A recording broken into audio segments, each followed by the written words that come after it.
Welcome back, you beautiful people. Us mountain bikers are always on the hunt to find something that pretty much does everything. I know I'm trying to look for the perfect bike that can cater for all kinds of disciplines of mountain biking. Well, thanks to Kona, I'm going to be riding the Process 134 CR DL out here in sunny California. It's going to be radical. I can't wait.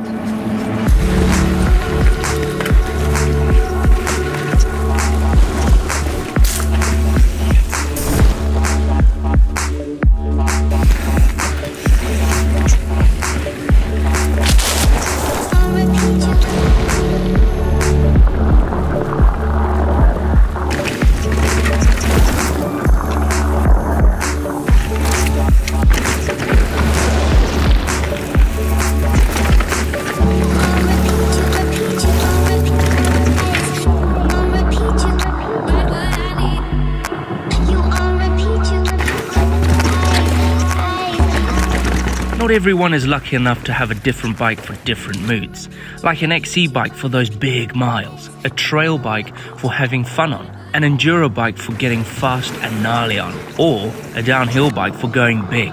So if you only had one bike, can it really do it all? Well, that's what I'm going to be finding out. Swiss Army knife, something that can pretty much do anything you want it to do, and it lives in your pocket. Now, before I get this thing super dusty, like I said, this is the Kona Process CR DL 134mm. On the rear and on the front is a 140mm travel fork. Now, this boasts its cable-free lines and its high-end componentry. It's a 29-inch wheel. It's the secret weapon to climbing. It climbs light and fast, and it can shred the downhills really well. But we all know that this bike can pretty much do your everyday riding, right? So I've gone all out. And I mean, I've gone all out. Yes, I'm at Sea Otter Festival where there's so much going on behind me. I'm going to be a very, very busy dude indeed over the next few days, because I've just gone and entered myself into, wait for it, enduro, downhill, and cross country. All on this one bike. One bike to rule them all. That's actually quite crazy. 4 days of racing 3 different disciplines in the scorching California heat. I cannot wait. It's going to be incredible. Look at it. Look at it. Right, the first discipline I'm going to be racing is tomorrow, the next day, right?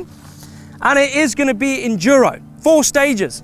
And I got the perfect number for California. 420, brah. Right, I'm going to go and sleep because it's a very, very, very early start for me. Enduro. Dude.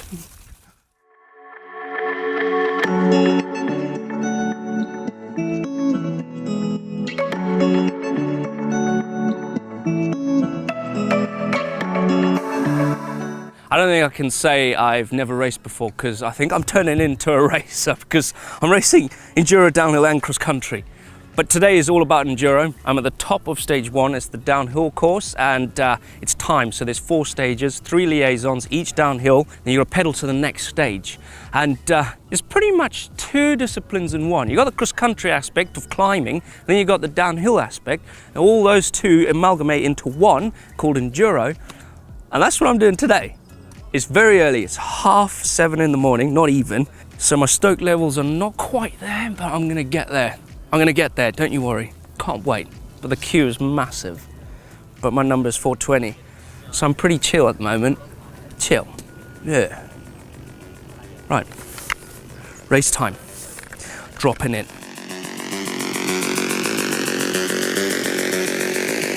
3, 2, 1.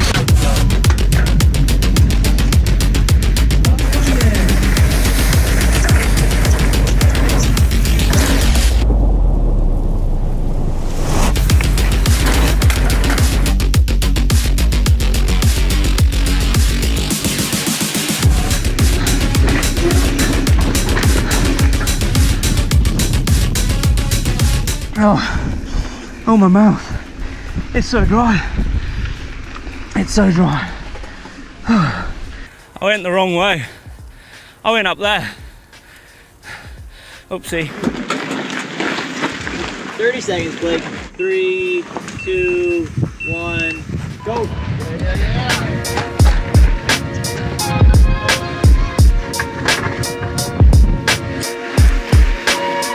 Three, 2,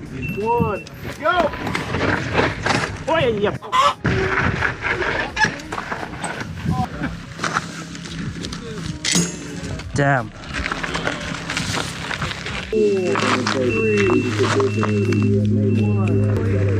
Fixed. Oh. Roadie will be proud. Roadie will be proud.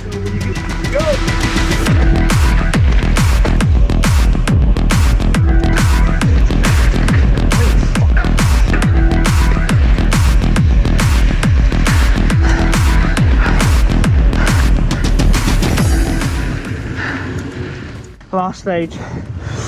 That one. Pedally.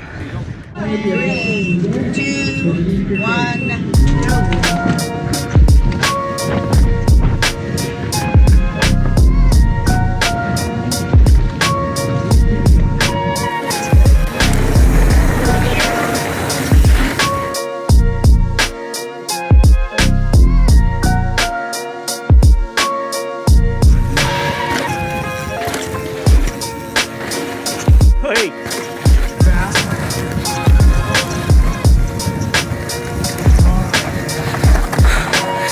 Holy crap, I'm boiling.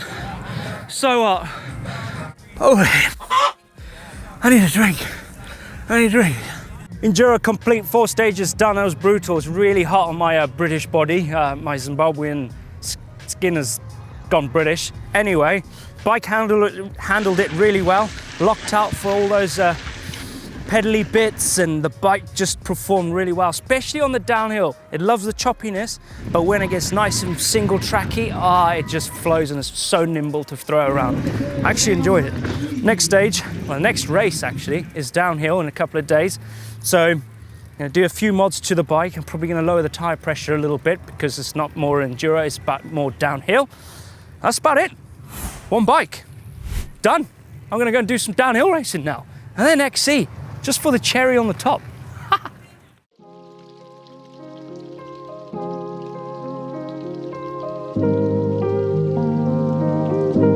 Today's downhill. I'm excited about it because it's my favorite discipline out of all 3 of them.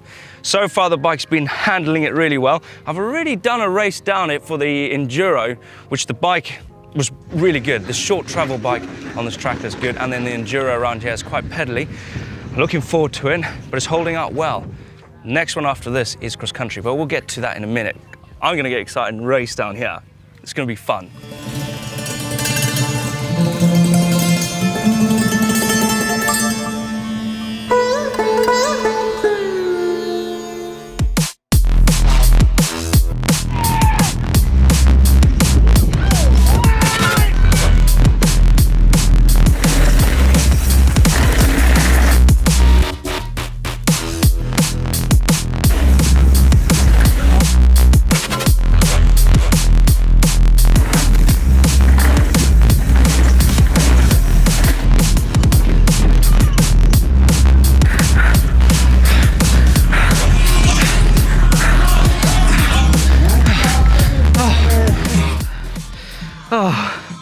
That is hard going.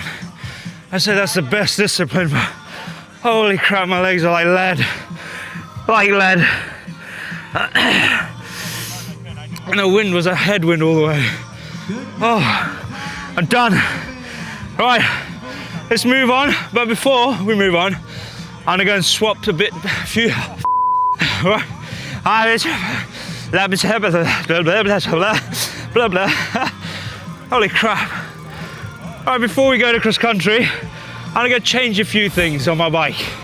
Make it a bit quicker. Woo! Done. I'm done.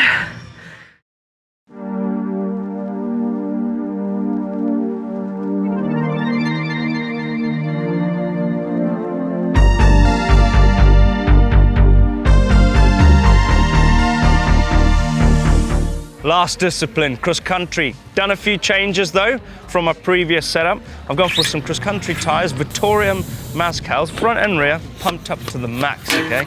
Suspension, a little bit harder than normal because I'm gonna be riding cross country. I slam my stem far down as possible because I don't want it to be super high and feel like I'm climbing like a chimpanzee. That is pretty much it. Oh, and I changed my pedals, got some cross country shoes on, no pads, sunnies, sit in the saddle and pedal for 40K. Last discipline. Here we go.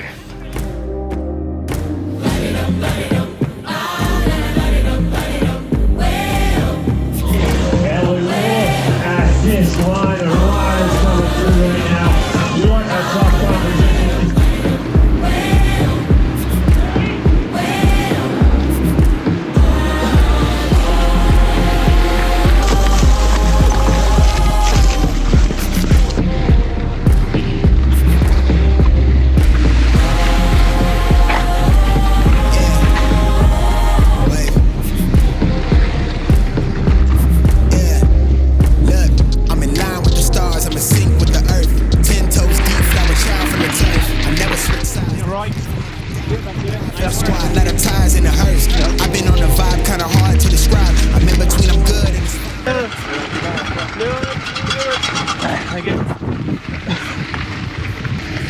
Averaging 20K an hour. That's not too bad for the day, I guess. Cross country now. One bike does it all. Who needs other bikes? Actually, Hardtail pretty good. Lightning, trail spill from my lips, feel big from the bib. Take a sip till I pass out. Try and get grit, but it don't make sense. Cause you can lose life on this fast route.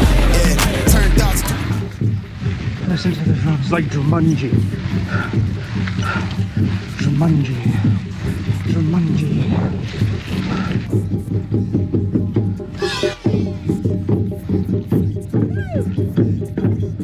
Oh, that was tough. That was tough. Holy crap. Sage keep the demons away. When I'm about to give a piece of myself to the page, I don't do it for the praise. Feels like nothing.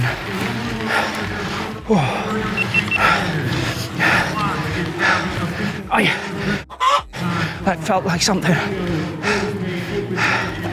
Settle in, I'll be here for the long run. I'm a slave for the cash, got snakes in the grass, no brakes on the air, but it's all fun. We done sing it all, hit it all. Heard enough, give me space for all of y'all. I'm curving my foot in this cause, and I still made a curtain call. Hit it, light it up, Oh, done. So there we have it, cross country complete. The one and only bike that I used was the Kona Process 134 CRDL. One bike does all. It does incredibly well. You don't need all the suspension. You don't need any of it. You just need a short travel trail bike with some tires for some cross country, some aggressive stuff for the enduro and the downhill and the trail. I've absolutely loved it. What a killer week that's been. I got a new record though, 40K in 2 hours. That was my personal new record on my little Garmin here. So I'm chuffed with that. I think that's it. I think I'm done. Thank you very much for watching. One Bike Does All here at Sea Otter in California. I'm rambling. Again, I'm hungry. I've just done 40K. I'll see you next time. See ya. Actually need a cup of tea. And that dust. Oh, it's gonna be inside for a while. Oh. Welcome back, you beautiful people. This is my most ambitious challenge yet. And thanks to Spank, I'm gonna be racing the EWS 100 on my hardtail. Yep, my hardtail. One day, 5 stages of grueling treacheryness. But I'm up for the challenge. It's gonna be rough, but I can't wait. Oh, I can't wait. It's gonna get muddy.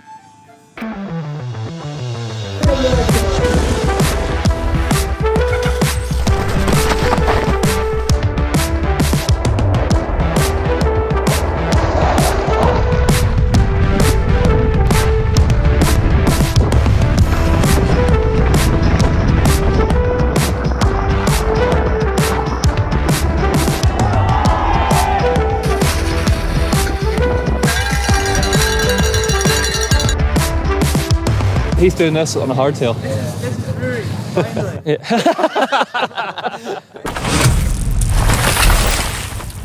For some of you that don't know what EWS stands for, it stands for Enduro World Series. Now, it has a number of stops around the whole globe. I'm here in Scotland for the final stop of the tour.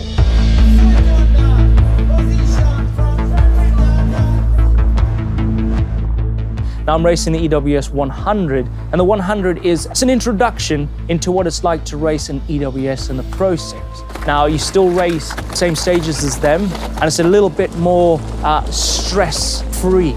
A typical EWS stage is brutal, it's challenging, it's physical, it's demanding, it's technical, it's rough, it's gnarly, it's steep, it's narrow trees. You're gonna have to navigate yourself through some rooty rock gardens, which is one thing I do not like.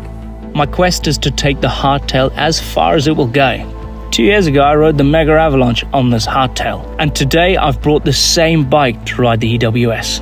They say that this is the place where the full sus thrives and the Hardtail dies, but I'm not too sure about that. So let me introduce you to my sexy rig. Right, this is my Nuke-Proof Scout Pro. It's aluminium in the raw color. But I'd like to point out a few changes that I've got to my rig. Spank 359 Vibracore with radio compliance. Now, I'm riding a hardtail and it's going to be a lot rougher than a full suspension bike. Now with the Vibracore, that kind of stops all those nasty vibrations that's transferred from the ground through the bike and then into the rider, which is going to be myself. I would argue that this is the most essential thing that I need for a hardtail, is a strong wheel set, front and rear, to take that hell of a pounding that this bike's gonna get out there on the trail. I've got the Spank Uzi 220 saddle, red underneath to match my forks. These are RockShox Lyrics 170mm. I want to have as much travel on the front as possible. Also, I want to keep that front end high as well, because when I'm descending, I don't want to feel like I'm going over the front all the time. Should we talk about the rear of the bike? Suspension-wise, well, there's none because it's a hardtail, so I don't need to talk about all that rad jazz. The suspension is all here. My bars, these are the Spank Spike Vibracore bars. Again, it's got a nice foam insert to stop all those vibrations coming from the bike into me. Spank Spike lock-on grips. I got a Spank Split 50mm stem. I'm clipped in. Obviously, on a hardtail, I clip in because I don't want my feet bouncing all over the damn place, and I don't want to concentrate on trying to keep my feet on my pedals. I just want them locked in when I'm going through that rough stuff. Yeah, there you go. Okay, I am by no means a racer whatsoever. I don't take my fitness that seriously. I do a little bit. I like to be fit to go for a ride, but I never race, okay? Never. Only on occasions where I feel like it's a bit of a challenge. And I feel like today's a challenge. Actually, this whole weekend's a challenge. It's time to go get signed up for EWS 100. I'm probably one of my biggest challenges yet, a hardtail. So, I actually got goosebumps, man. Cool. Thank you. Cheers, mate. Thank you very much. He's doing this on a hardtail. My only concern is that you do get a time penalty if you have to change your wheel. I'm not going to do that. Spanks, then aren't I? then you'd be yeah, fine. Be fine. Yeah, be fine. You'd be Not going to do that. Yeah. I've only got one, and it's on the bike. I'm intrigued to find out how you can get on. All right. I probably won't be the fastest, but I'll put down a time. Yeah. What's your predictions? What are you hopeful for? Finishing. Okay, let's see a better. See you later, Rick.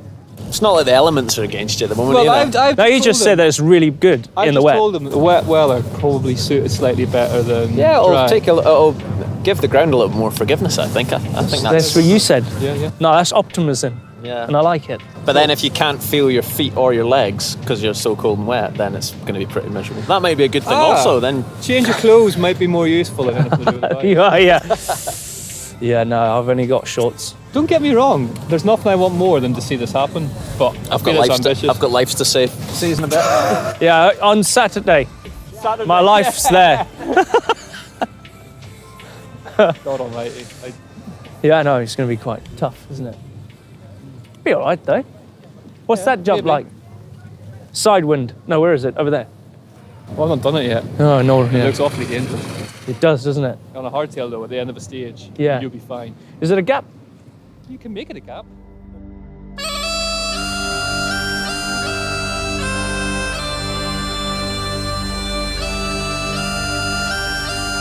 Practice day.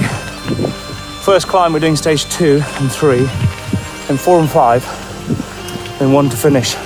Little eye opener to what's coming. This is the first climb after stage 1.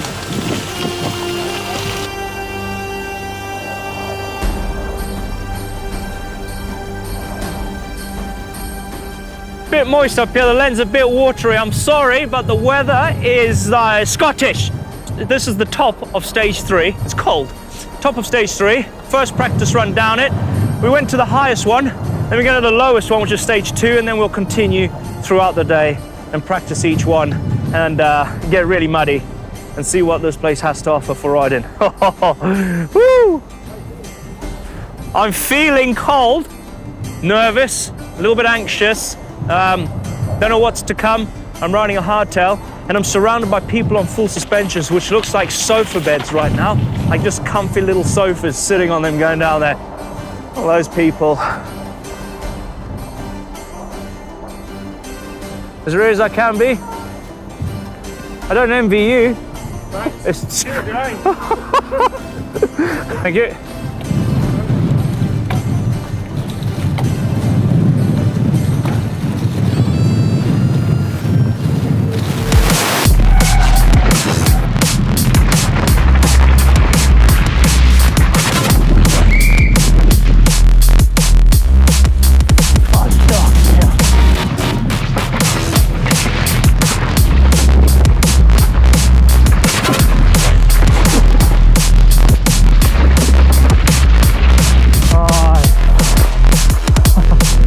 Hardtail so far feels all right. That was a good one to warm up on. The routes, oh my gosh, you just got to let them do what they do and send you where you need to go, but still fight to stay on the trail. They're everywhere and in the corners. Hopeful about my top 10. Yeah, in the hardtail category, I think I might be first because I haven't seen another hardtail here. So yeah, top 10 is looking wild. But in the Masters, I don't know because you got these dudes on full suspensions. But he's not in my age group because he's 14 years old. Plus he's racing the 80 because he's too young. So he's got a lot of years and he's fit as a fiddle, man.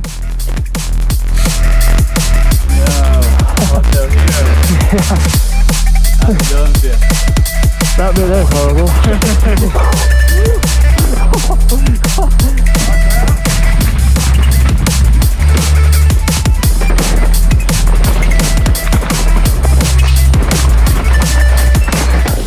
Rooty, tight, slippery, rutty, beautiful. If you can stop and admire it, that'll be amazing. We're gonna go that way.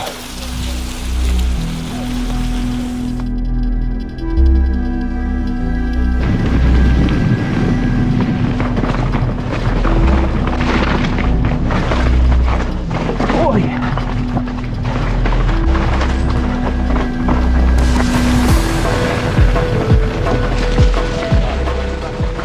Constant punishing of my legs. And then I've got to climb up here.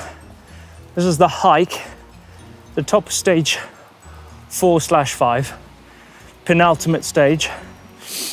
And then it's the longest stage apparently.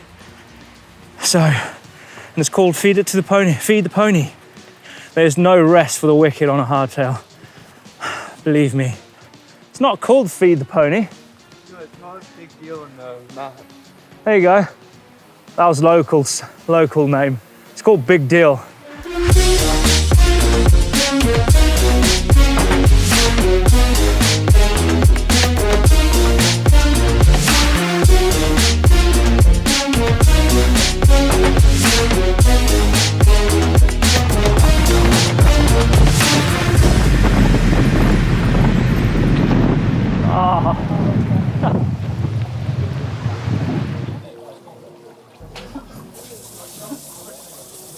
There we go. So we're gonna get that topped up again. Of course you can, no problem.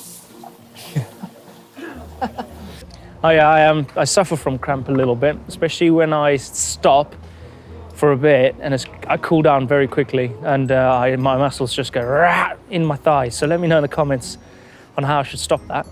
Maybe some more fluid. I drank loads last night. Thought I'd be all fluided up. Maybe I need more salts. I don't got a clue. Potassium actually, maybe. I thought being at practice, it would be super chill and blah, blah, blah, but I've never done this before and I didn't come that prepared with nutrition. I had 2 bars in my back pocket and a little freebie from EWS. It's like a nut butter thing that I kind of eat, and then, yeah, I'm feeling it. So tomorrow, I'm gonna pack the hell out of my fanny pack. First time riding EWS. Yeah, first one for me. I kind of said at the start of the year, if my downhill season goes all right, then I'll just have a go. And it's gone all right. It's gone all right. It's not so bad. And I'm riding with Mark Beaumont, who I'm sure a few of the GMBN guys knows will Mark. remember. Yeah, he knows him. Yeah, a bit of peer pressure from him as well to get entered. But no, we're here and really enjoying it. And seeing you're having a bash as well. I am, dude. I'm doing it for my sins. I'm doing it. Well, it's not. I like the challenge, but I'm doing it on a hardtail. Yeah, fair play. Fair play. I mean, if it wasn't hard enough already, you thought you'd gone hardtail just to make it. And I've made even tougher. Yeah, and I've made it harder because I'm running 27.5. I couldn't get a 29er. There weren't any in stock because you keep buying them all. So I'm doing it on one of them. Fair play. Yeah. But how are you finding it so far? Rough, dude. Yeah, my legs is like, now I know what the suspension is like what the rear linkage goes through. My legs are doing it. My legs are like. Fair play for even making it round. I mean, that's making it life pretty tough for yourself. But well, this is just practice. I'm gonna do it again tomorrow. I know. Yeah, true. You got to do all the stages tomorrow. At least, luckily I'm in the EWS, so it's just like one run tomorrow. So it's a bit easier day. You ride that one blind? No, we get to practice it now. Oh, okay. Yeah. Okay. So it shouldn't be too bad. Okay. But no, looking forward to it. And best of luck to you. Well, thank you very much, mate.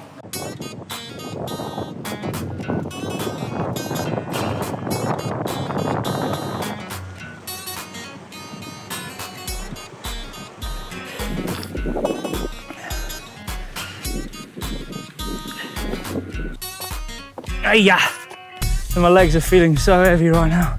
But if you don't know what goes on behind the lens between each stage, is these liaisons. This is an absolute slog between each stage. You've raced down a stage, especially if you're a pro, you gotta put down your fastest time ever, down a stage, and then you gotta pedal to the next stage. I guess that's where endurance comes into play. Oh my gosh. Down to the village. I'm done in. I am absolutely done in. Luigi, I'm done, mate. Yeah. My legs are like cramping up. This is practice. I've got to do this again tomorrow. But it'll be quicker because we're not starting with filming and, looking at the course. We're just going to go hammer, hell for leather to what I can do on a hardtail. How hard can you push a hardtail? I think I found the limit, man.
Thank you very much, dude. I'm done. I'm done. I'm done.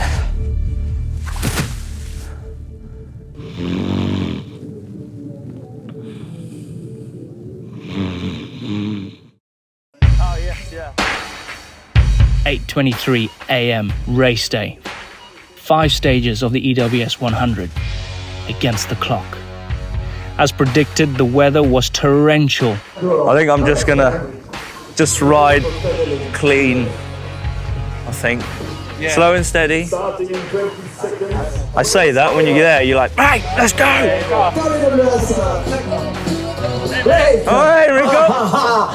This time I'm on the other side of the camera. Yeah, mate. How are you? I'm good, thanks. So what's the plan for today? You're racing a hardtail. Yeah. Get down in one piece, man. You're good to go. Any backflips? Yeah, no backflips, dude. Any flips or the tricks? Cheers, dude.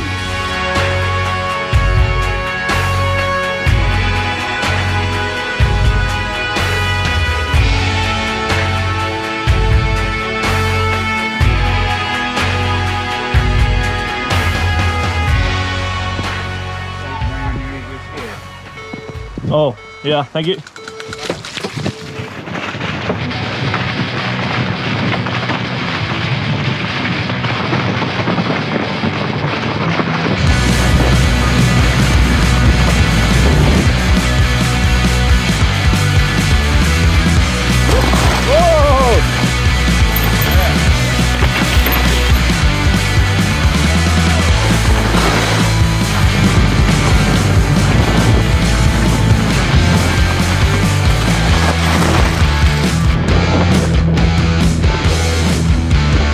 Stage one as a warm-up was really good. I felt all right, felt good. I just went in chill and I gained speed as much as I could through it. It's quite a flat out section, it's a long straight in it, over a road gap.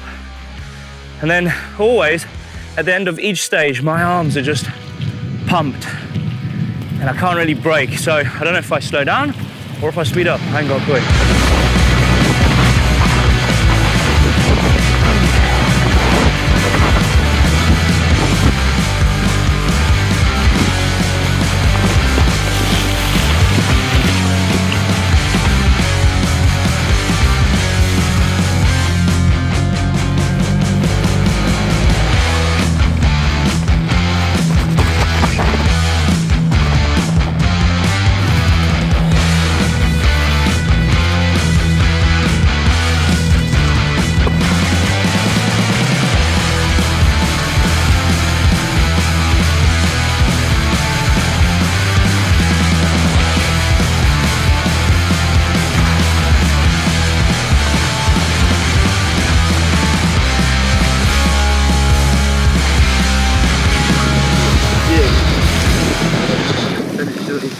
Right over there. That's the last stage, that stage, the hike to that one. Disgusting. Disgusting. No, that's my words for it. Absolute disgusting. 5, 4, 3.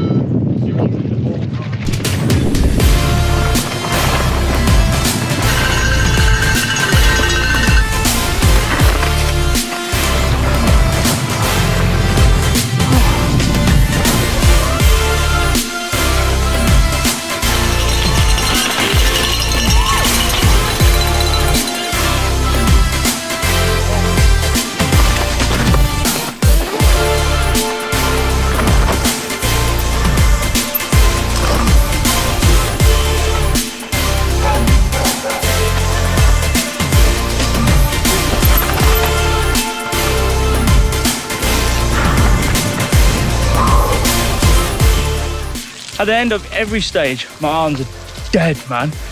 Like completely dead. I'm pumped to hell. My levers are so far in because I use the brakes a lot because it gets easy to get out of control on hardtail. Stage 3 done, 2 to go. I got goosebumps, man. I'm not gonna lie, it's hard. It is hard, it's physical. And it's tight. Hitting trees, like just tapping them. So close, my bum bag, fanny pack is hitting trees. That's how close it is in there. It's dark. I'm not wearing goggles because they've just died. All right, enough chit chat. Remember to eat. Remember to eat. Fluids. All right, let's carry on.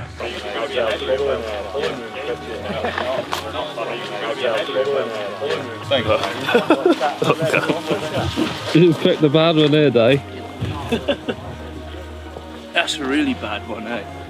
It was like, no. Oh, God. You look quite tired. Do I? I am tired.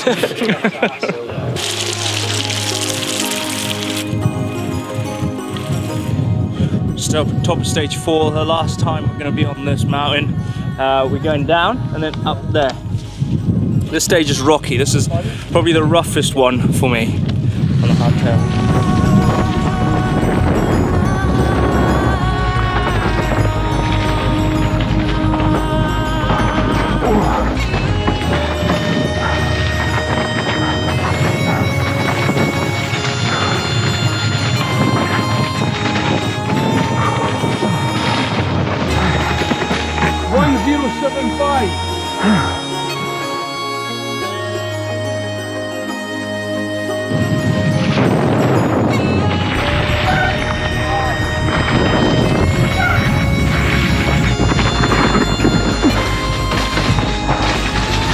I bet you can't see a bloody thing, GoPro. But it's rough. Oh, it's a hardtail. Yeah! Oh, it's in place. Here was that.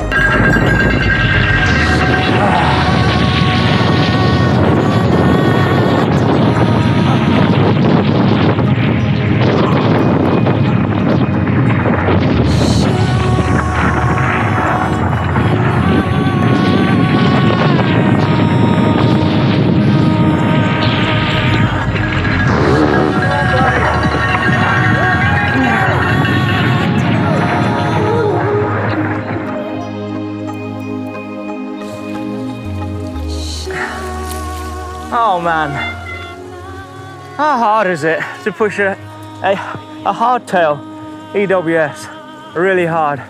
I had to dig so deep. I couldn't even hold on at the end of the stages.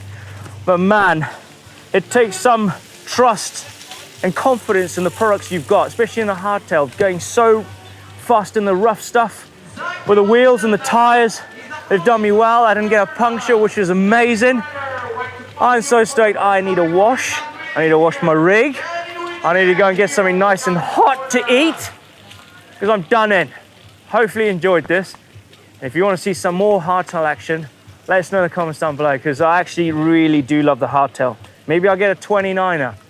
I think that's the next step. Next step. So yeah. Luigi, I need a coffee, dude. I need a massage. Do you do massages? Incredible. Good stage.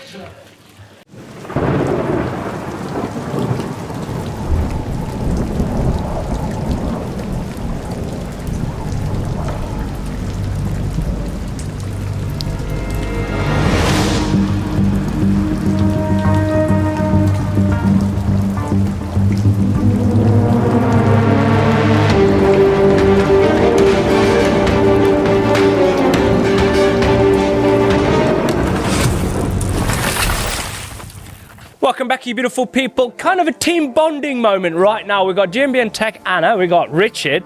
We're all on cheap bikes. Not that one though. Not that one. I may have bent the rules. I misinterpreted, mate. Let's go racing. This is a mini enduro mashup at Bike Park Wales.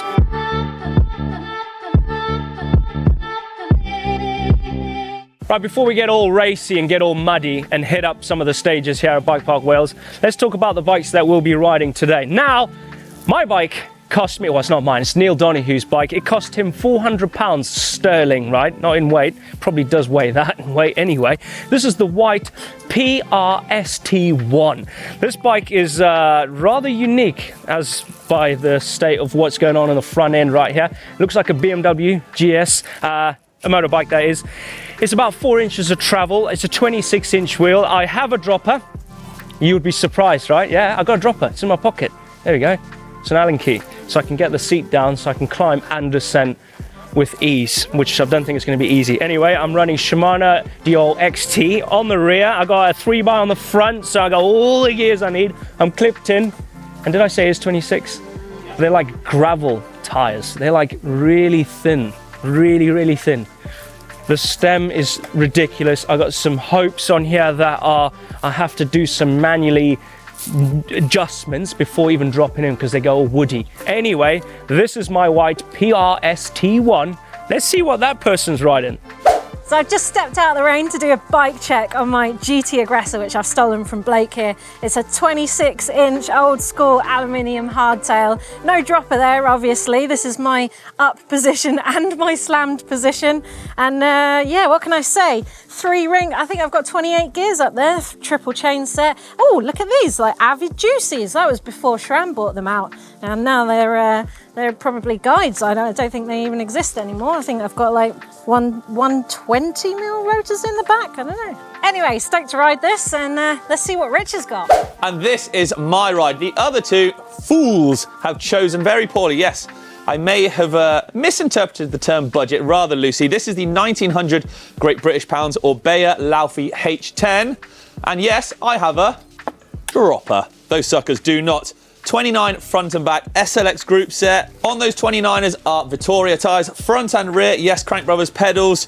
This thing is legit. It's 140mm travel up front, and do you know what? It is brand spankers fresh out the box. I've not even ridden it yet, so I am looking forward to getting on board. Right then, you pair of squids with your squid bikes. Ready and raring? Who are about? I can't wait to watch this. Come on. Let's go Race Enduro. I just want to watch this. Go on, Blake. My gears are terrible. God, look at the state of them. There's a dropper. How's your dropper? How's your gear? Oh my God.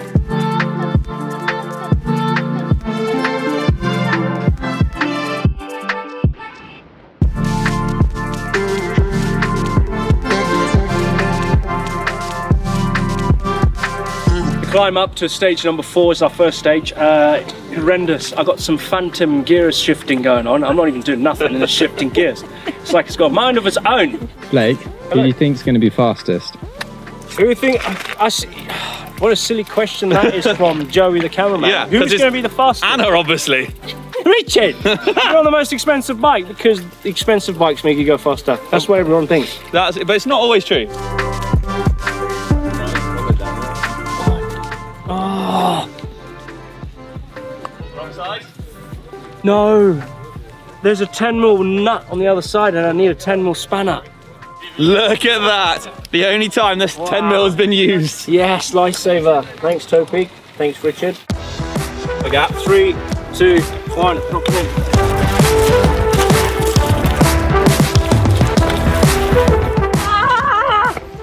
Oh my gosh. The suspension feels incredible, but I'm scared to ride it fast. Oh, I'm gonna die. I'm literally gonna die here. My goodness me. Oh wow, it dives. It dives, it wants to throw you over the bars. Oh my God, look at the size of this. How am I supposed to do this on a blooming gravel bike? Hello! Hello, shut up! Oh my gosh!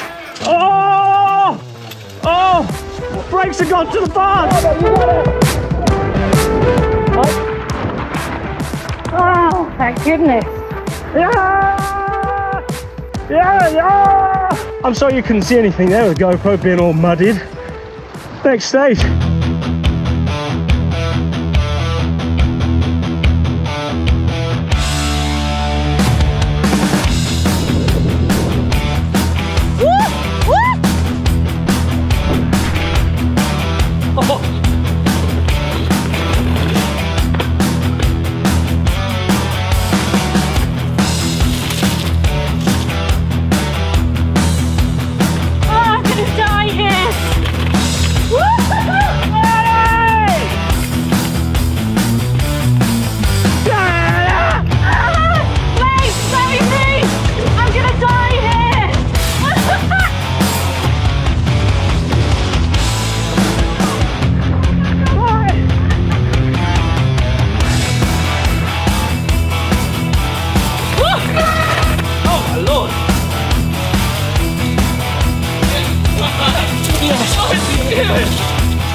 I need to go to a pit stop. You got I got a puncture. How's your modern suspension now? I know. Old school. We're fine. I think that's 2000. 2009? Yeah. I think the difference is you guys are slow as.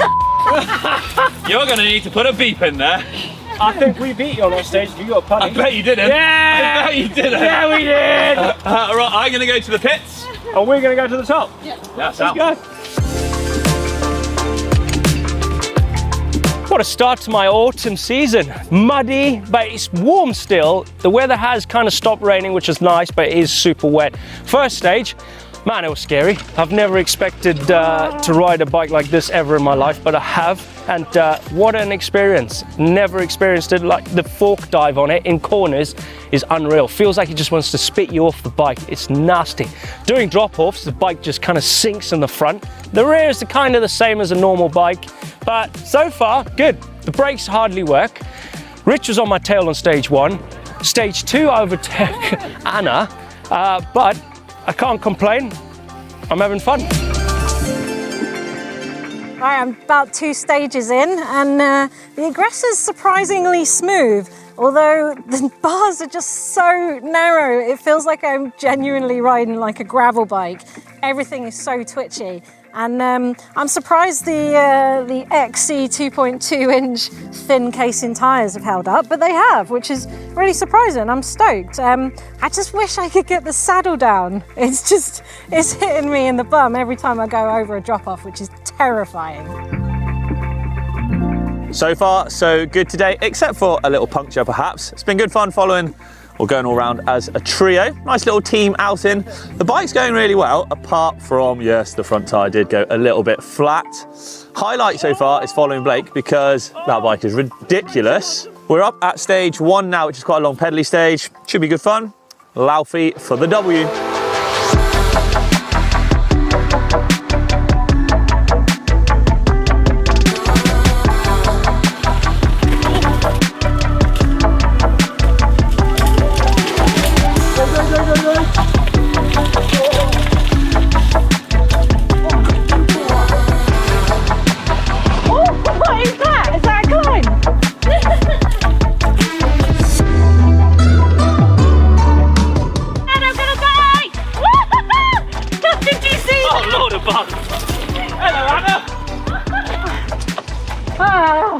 Thank God that was over.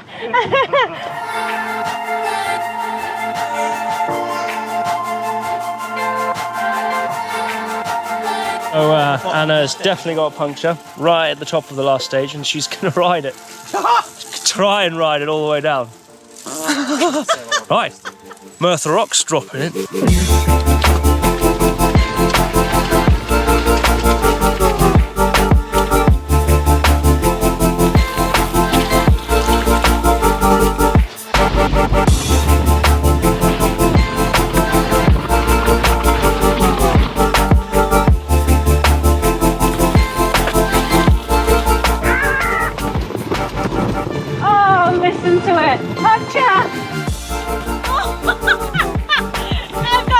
Just ride it!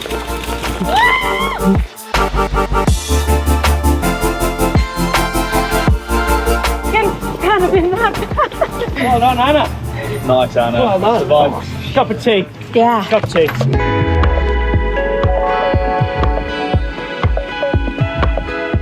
There we have it, another Enduro mashup here at Bike Park Wales on cheap bikes. And in our group, we've got a podium. It's Anna! It's Anna! She's podium! She got 3rd. Out of 3. Oh, I really still got podium. Podium's a podium. And you rode the last stage on a pony. Yeah, hell of a go there, wasn't it? Quite fun, that. Yeah, really good. This cheap bike was amazing. This was an experience.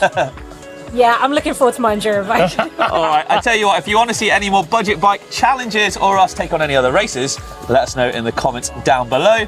Otherwise, that's it for now, innit? That's done and dusted. Cool. Retiring this. All right, catch you later, everyone. See ya. Cup of tea. Cup of tea. Another cup of tea. What's on, everybody? Welcome back. We are going racing today. Yeah, it's been a little while, but I thought I'd dust off the Lycra, dig out the XC bikes, and we are going cross-country racing. I haven't raced XC for about 2 years, so I thought, hey, why not do it? And why not bring you guys and girls along for the ride as well? So yeah, I'm off to round 1 of the Brass Monkeys Winter Cross Country Series in Surrey in the UK, and it is blooming winter out. It's frosty, it's cold, there's a bit of wind, and it says it's about 0 degrees. But hey ho, the show must go on. I'm looking forward to it. Boris is all packed up back there. We got kit, shoes, So many layers of clothing, you can't even count it all. And I'm actually genuinely pretty excited. And there is a bit of an ulterior motive as well to this, actually. So come the end of January, I have got possibly the hardest and biggest challenge coming up yet on GMBN. And I wanted to know how fit I was. And well, nothing tests your fitness more than actual race day. Training, that's tough. Going out for rides, that's tough. But race day is when you'll really know. So I've donned all the gear, the heart rate monitor, the power meters, they're all on there. I'm gonna get some numbers and then go from there. But yes, let's go racing.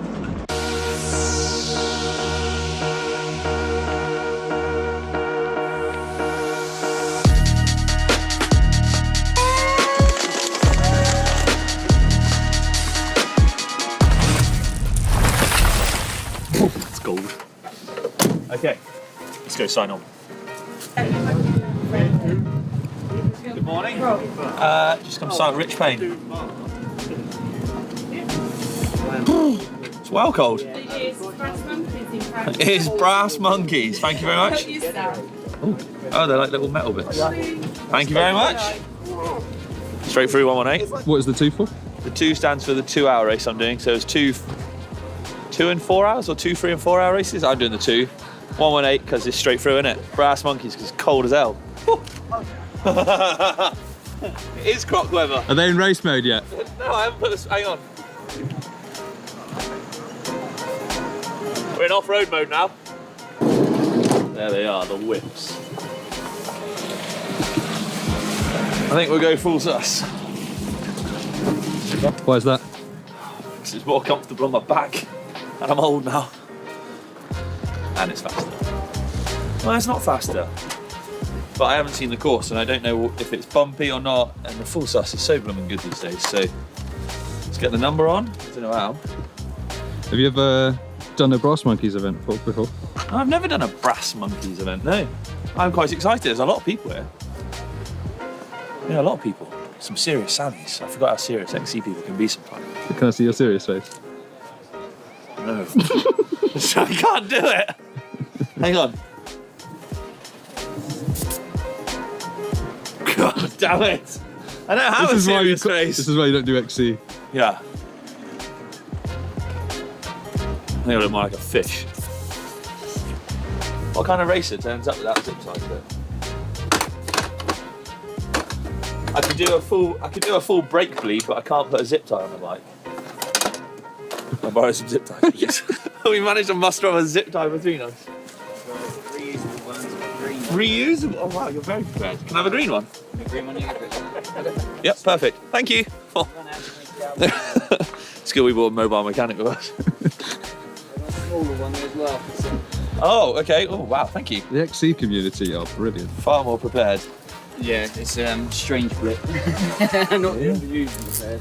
Why put that like that, Nick? He's not going to look very good though, is It's got a monkey on it. No, but hang on, that doesn't... If I put that there... So what have you learned about your first XC race in how long? Bring more zip ties. Yeah, we're good. I think we're tip top.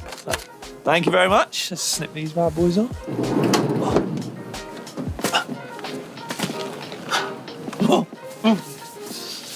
It's cold. Okay, come on, we can do this. Which shoes? Red or blue?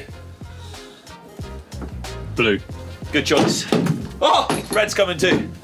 And new ones. They are quite snazzy.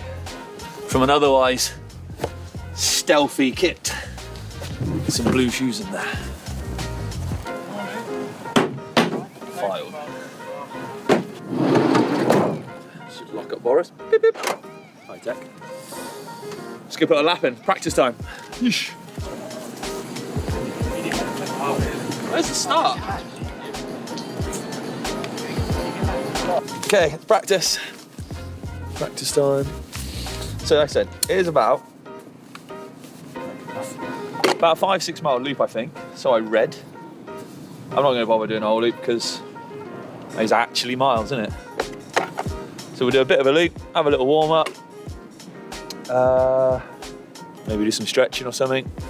Try and look like we know what we're doing. And I'll see you in a bit. They do say there's such a thing as too much lycra, but I'm not sure there is today. It's pretty bulky. Right, see you in a bit. Let's go practice.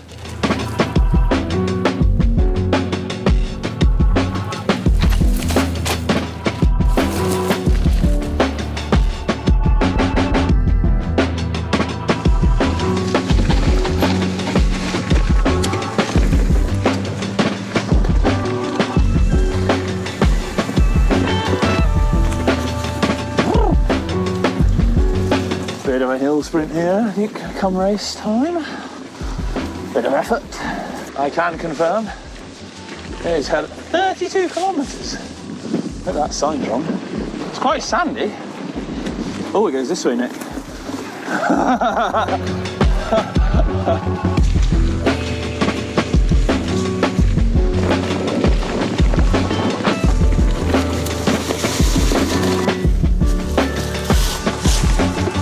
Oh, well held, Rich. You went on the ass then. Parky. Track looks pretty good. So just done a bit of a loop, not the whole thing, about halfway. And I like it. It's pretty techers, pretty twisty. It's way drier than I was expecting, but I think that's just because it's slightly frozen at the moment, but it's all good, yeah. Looking forward to racing. Gonna head back to the van, just tune up. My gears are a bit clunky and my tyres are rock hard from where I just whizzed them on up with a compressor, but we'll go back, get warmed up, get ready for racing. Woo.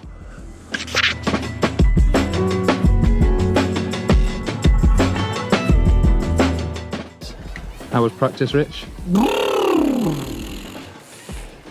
It was good. It was good. It was quite a cool track. Practice was good, yeah. Cool track. Cold, but fun. It's like lots and lots of single track. Should you feel the need to overtake, I think that'll be quite tricky, but race tactic is ride my own race. I always used to get caught up in blooming keeping with the leaders or chasing the leaders and stuff like that, and then I would die. Doing a lot of these epics over the days with GMBN so far, and just a lesson I learned a bit later on is that to ride your own race. If I'm feeling pooped, don't try and keep up with the super fast guys, unless I am one, hopefully. We'll find out. But we're just going to adjust tyre pressures because they are rock hard. Oh no, they're actually not that rock hard. Front end was pushing a bit. Drop her down a touch. Kind of ready to go, really. Right, John, thank you very much for joining me, race director of the Brass Monkeys series. Tell us a little bit, how long has the race series been going on then?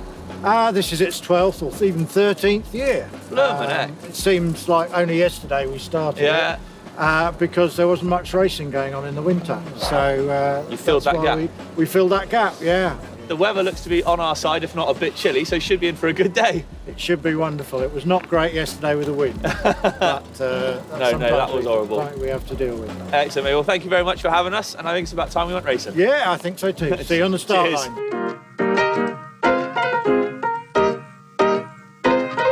Psyched? So psyched. I'm quite looking forward to it. I'm a little nervous.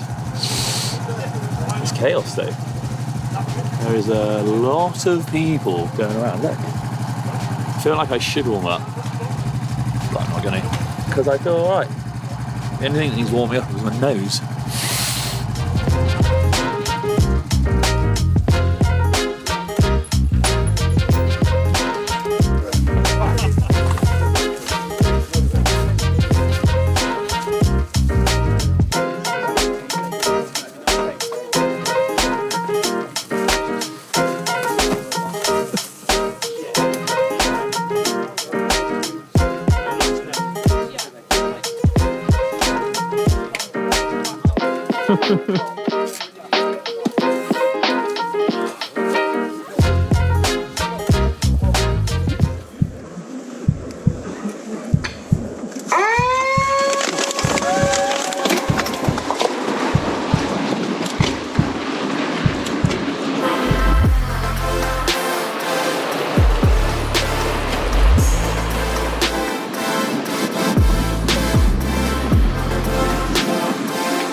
Hey buddy, how you doing?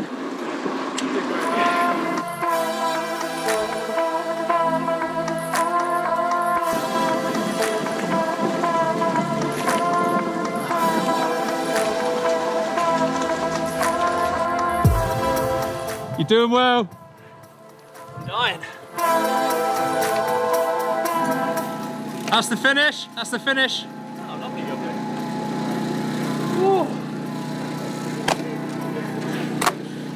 How was that, dude? Oh my god. I forgot how hard XC was.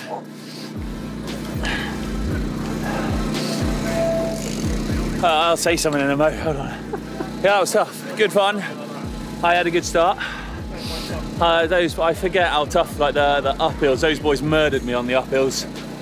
So that was a lesson learned, an eye-opener. But it was cool. 1 hour 50. Cut of tea? I think so. Yeah, cup of tea and a coffee.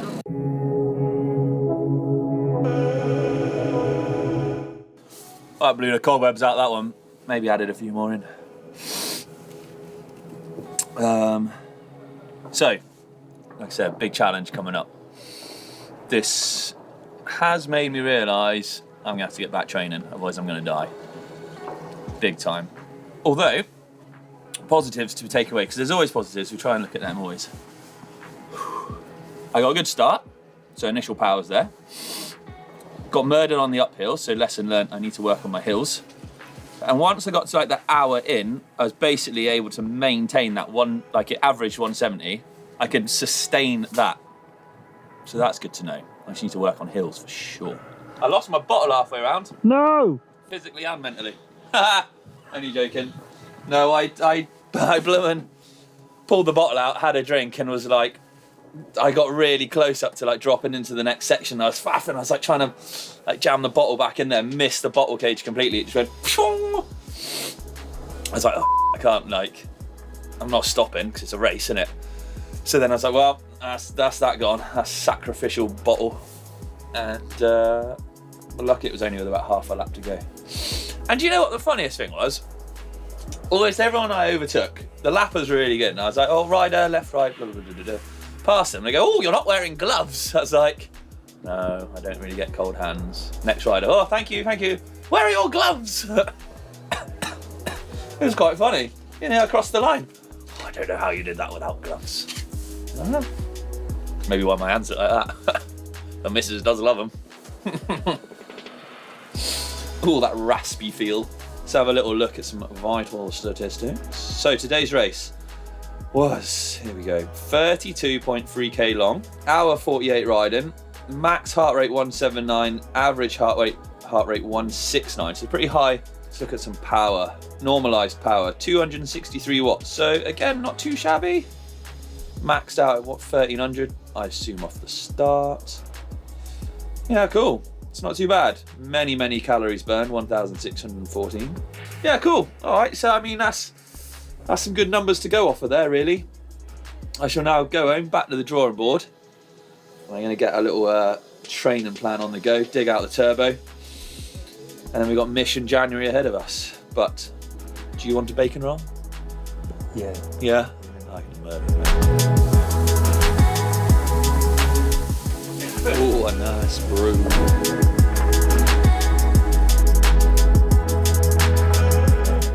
Stoked, 5th place. The old boy's still got something in the legs, so that's good. I thought I did worse than that, but I think because it was the overall, there were some zippity juniors around and some zippity vets, but 5th place, I'll take that. It's been a good race. I think we're going to sign off there because I'm cold. Going to go get changed, back to Boris, back home, and we're out of it. But that is me done. Thank you very much, Brass Monkey Series. It's been fun to race. We'll see you again. And thank you all for watching. Hope you've enjoyed my little XC race vlog. Keep your eyes peeled for some cool stuff coming up in the future, but I'm out of it. See you later, everyone. All right, if you want to find out just why I'm this goosed, well, stay tuned because this video's a tiring one. Watch this.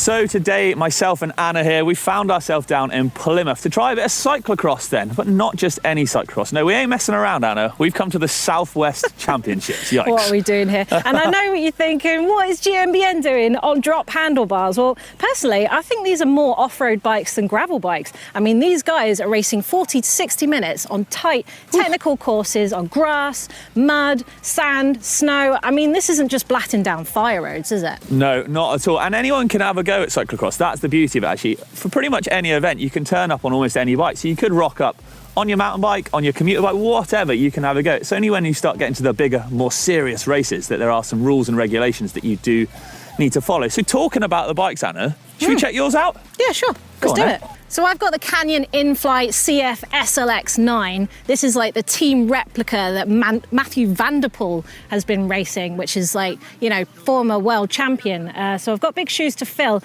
Now, the difference between this and a gravel bike is that the bottom bracket tends to be a bit higher. You'll get a steeper head angle as well, so that it's nice and cornery and fast.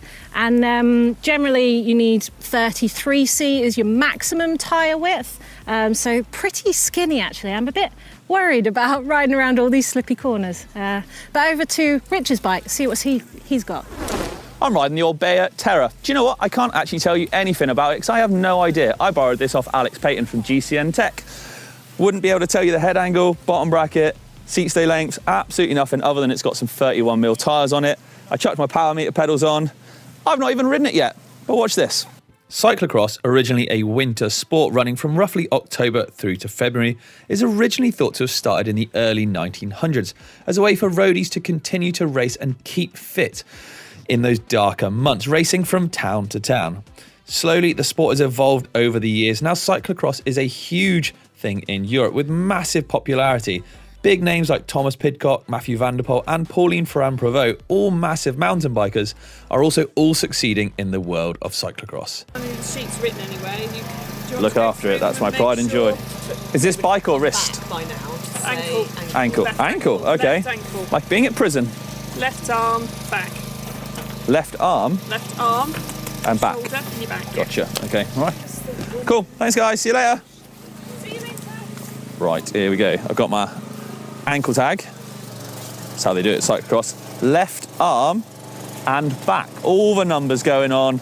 Let's go kit it up and get ready for practice. I'm actually really nervous, excited. I've not done like an elbow to elbow race since like 2017. I've been on like a purely enduro diet for like 5 years. So yeah, I've not done this kind of sprinting. I only sprint downhill. And under pressure.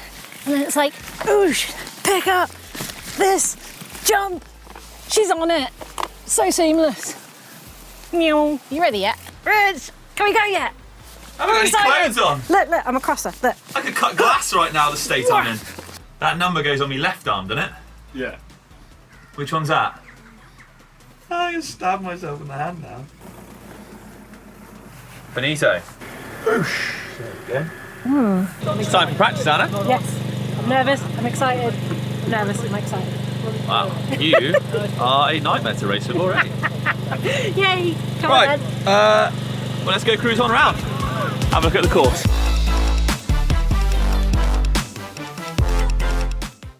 Now, interestingly, Newnham did hold first mountain bike World Cup cross country race. Oh, check you out with the knowledge. You want to come over to Tech? No, not in the slightest.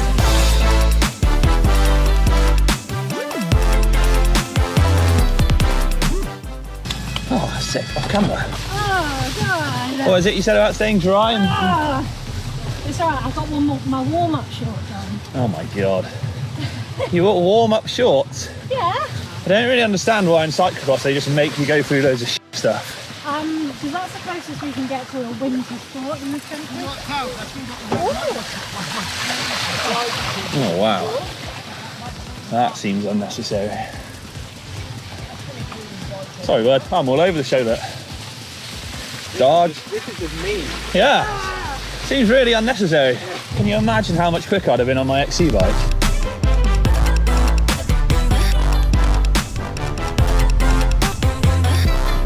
See ya!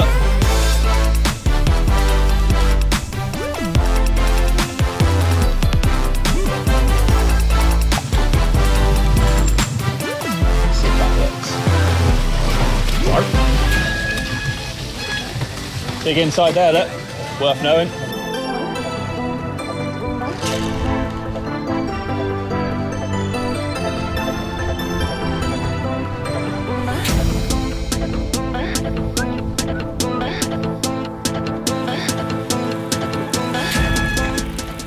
Oh my god, they're so big!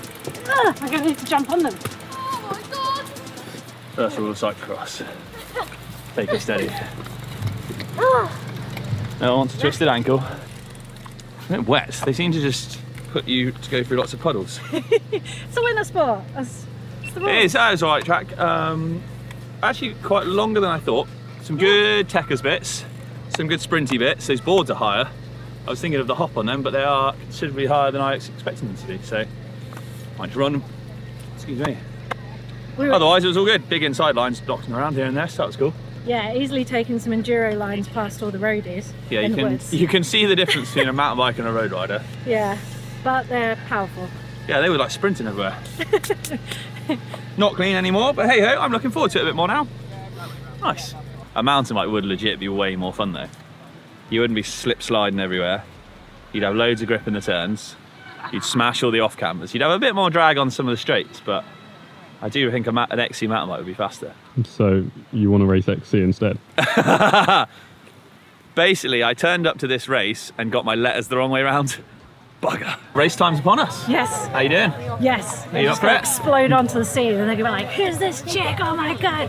Okay, so you go for the whole shot. And then I'll be like, straight Got it, nice. Okay, well, yeah. Normally I would try and get whole shots and go from there, but I feel like there's a lot of speedy people here. We don't really know how we're going to be gridded. So we're in with this lot, everyone behind us. So it's a big old mass start, crazy sprint off, and then it gets very tight. So overtaking's going to be tricky, but I think we'll be all right. Yeah, I want to be in front of any choppers before we get those corners. That's all I do. What if you are one? I might be a chopper. It's true. Okay, well, there's only one way to find out. Battle our way onto the start grid, I guess. Good luck. Smash it.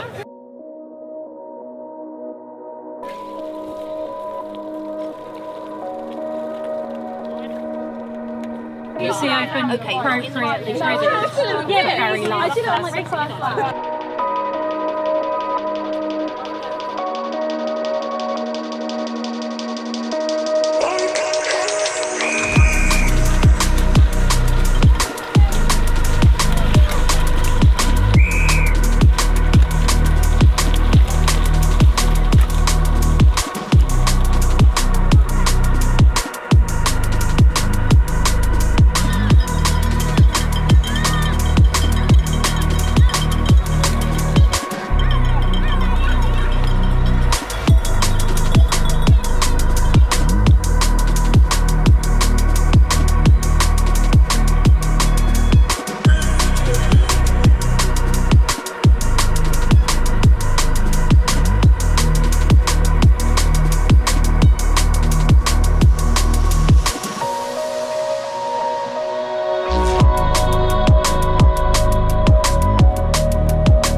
bit back there.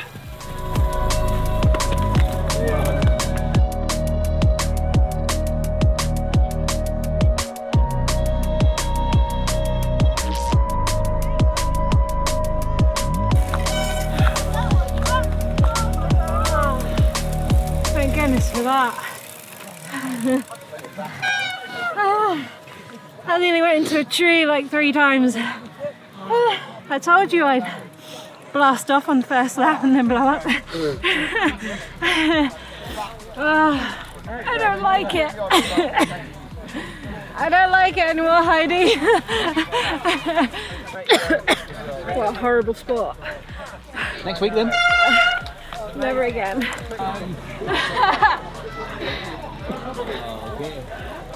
Gutted. Whew. It turns out cyclocross tyres are flimsy as Okay, there we go, race done and dusted.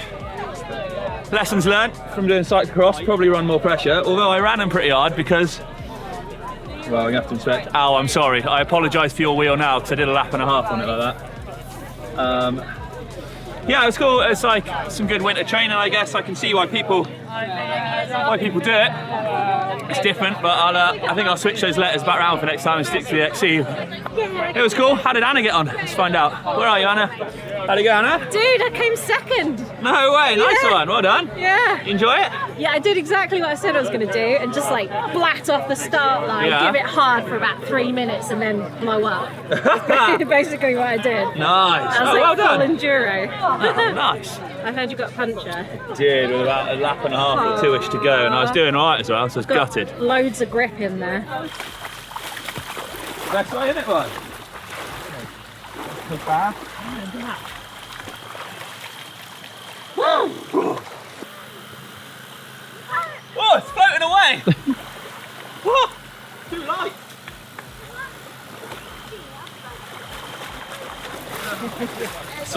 That's what cyclocross is doing it like this.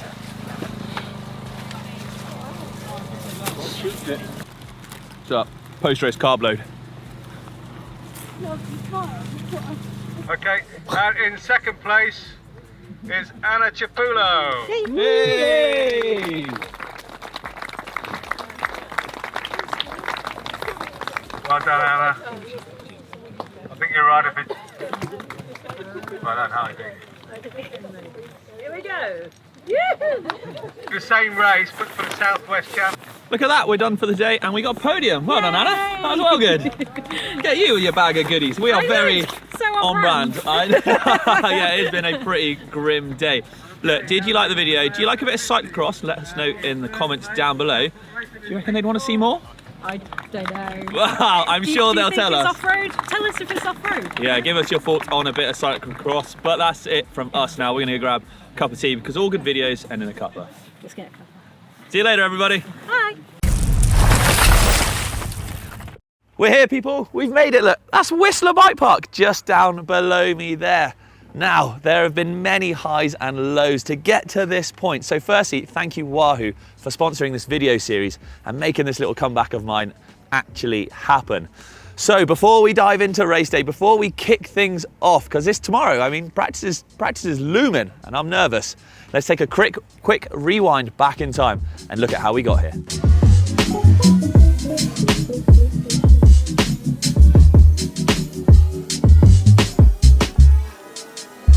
Okay, so it's the night before and I'm tackling packing. There is stuff all over the floor here, which I've got to somehow cram into 2 bags to take tomorrow for 2 weeks out in Whistler. It is going to be a bit hectic, but I think I can do it. But on that note, I think I better crack on and get packing. So I'll catch up with you guys tomorrow.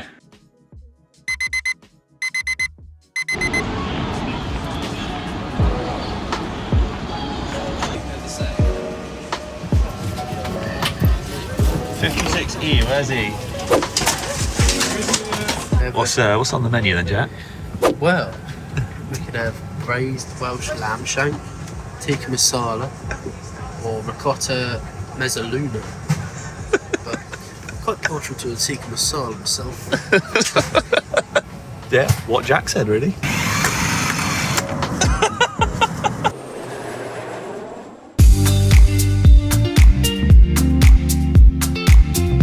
We're off to go get our number plate, or my number plate even then. So the time has come. Practice kicks off tomorrow. It is 10 to 6. We've been filming all day. So yeah, we're just gonna go grab number kit. Bike's all good to go. Kit's fairly laid out and organised. So now we can just relax and take it easy, hopefully. So yeah, let's go get that number. How's it going? How you doing? Good, how are you? Very good, thanks. Game on then, 195. Actually stoked on that number because it's quite a high number, which means I'm near the beginning of the running order. No stress on hopefully getting caught up or anything like that. I can just kind of do my own runs, chill, take it easy, have some fun, and not do rubbish.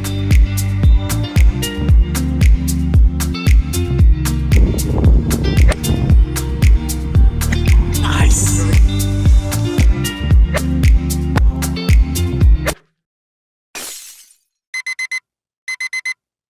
All right, here we go then. It's Friday morning, that's practice. So we're gonna practice stages 1 through to 4 today. And then it's the stage 5, which is also the pro stage tomorrow.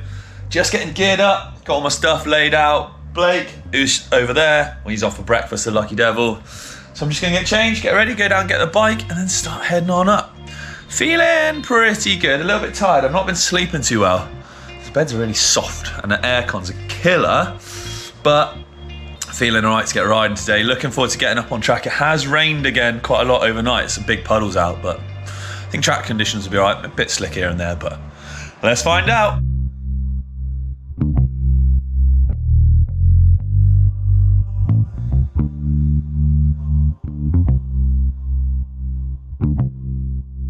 If you saw the last 2 episodes of my prep to return to EWS, it's no easy task to race at such a high level and get in shape for something so demanding.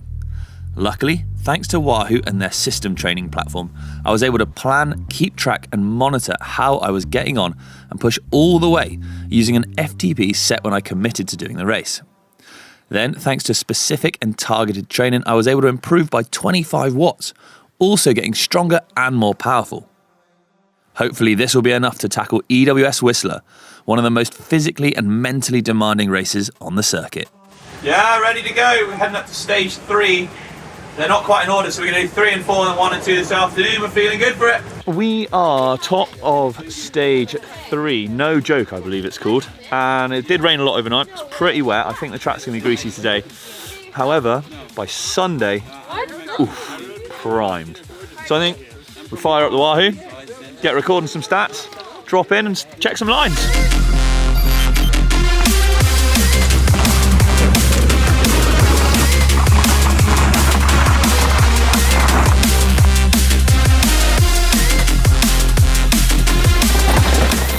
This is a sick trail.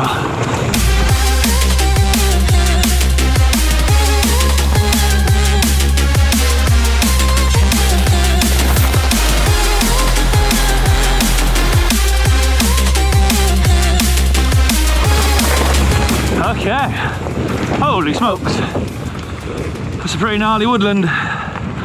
This is it's gonna be a hell of a wake-up call. First day, first stage, enjoyed it. Some pretty sketchy moments, but I was feeling good on the bike. But now it's off, a ride up to 4. Whew, yikes, okay, we're here. That was a heck of a push, but let's drop in.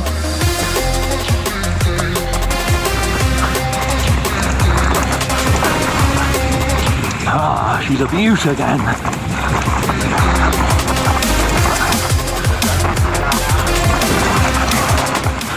It's pretty wild, this one.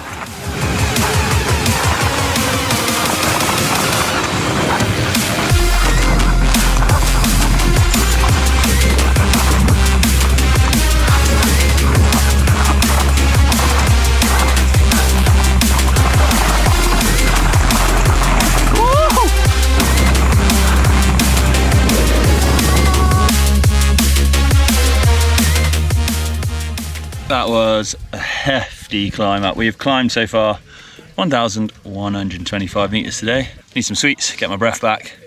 We're good to go.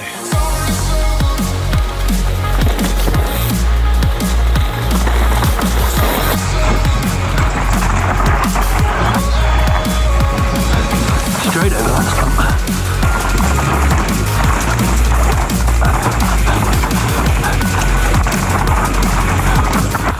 cheeky uphill. Heart rate's 170 odd. Healthy.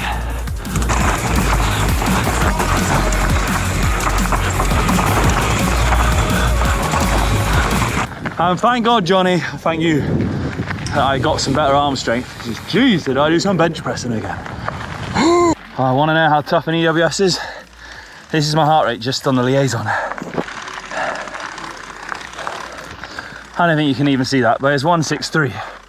And all I'm doing is spinning just to get to stage 2.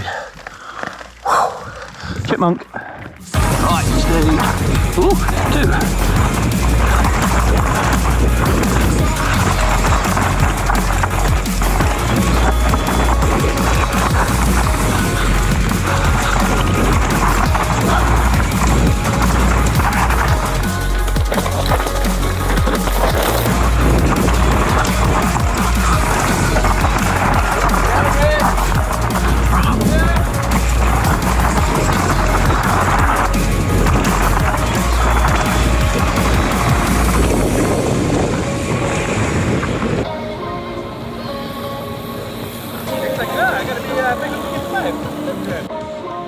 Alright, so it's done and dusted for the end of the day. First day of practice.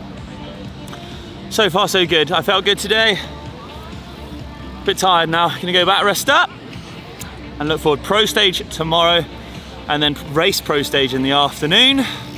That's got some big senders on, so stay tuned. Alright, let's get that stopped. Pause, stop. 37k, 1400 meters of climbing. Wahoo, doing me dirty. Yikes! Welcome back, sports fans. It is Saturday. So today is pro stage practice this morning. It is 8:30. We are just heading up to the top of the mountain.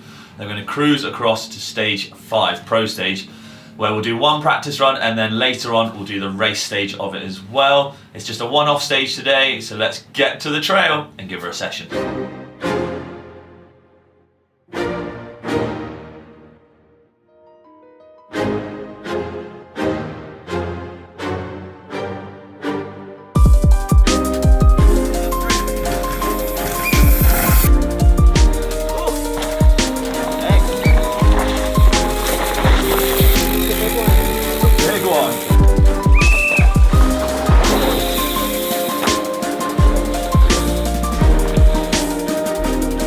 I was getting a little psyched out because I couldn't quite get the drop before, right? So I was just doing my nutting a bit, and then I was like, at the top, I was like, dude, balls to this. Some good old cranks into that big drop. Here we are now, look. That was a wild stage. Long bike parky at the bottom, fresh at the top, real mixture. I've just picked up my timing chips, so it's one for each wrist. Stage 5 at pro stage. Holy moly. Big holy moly on screen right now, look. Boom! Sticker time. So you gotta put stickers on your bike, on like key parts, so each wheel, forks, and both parts of the frame, to mark them up, and you got to start and finish with the same stuff. If you swap it out, you need a new wheel, time penalty. Top tip, if you're ever going to race in EWS, put the stickers on at the very end of practice, like after you've checked your bike over and everything. I've seen people put them on at the start of practice and then bust their bike, and they're like, oh crap, my stickers are on it. And you got to try and plead for a new sticker. And they're not too fond of that. To the back. Stickers are on, time to go racing.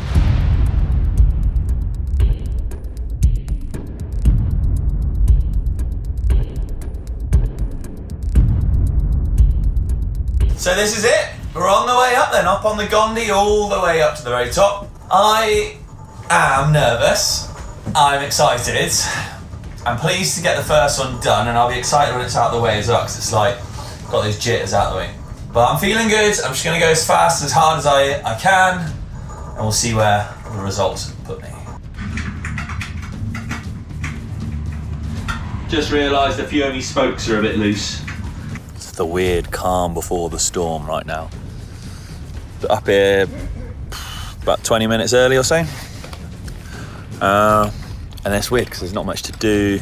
It's like when you start to overthink things and you're like, oh, what about that line? What about that line? You're like, oh, no, just crack on, get on with it. Yeah, we'll do that.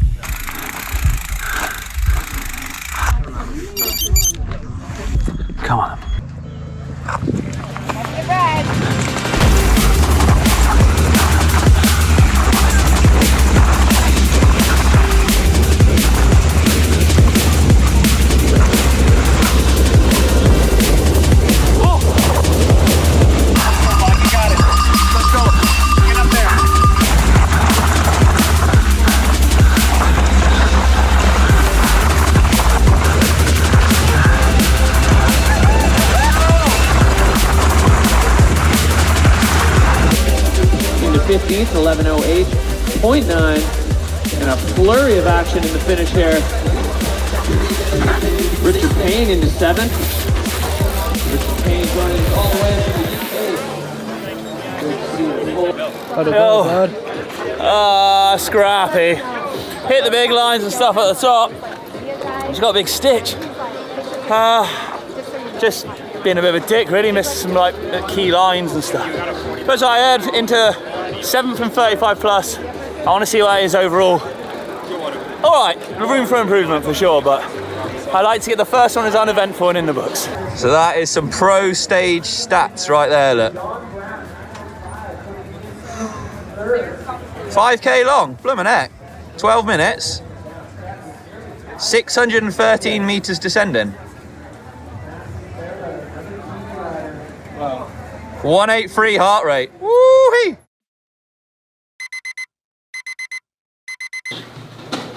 Captain's log, 7:19. We're at Moguls in Worcester. Race days upon us.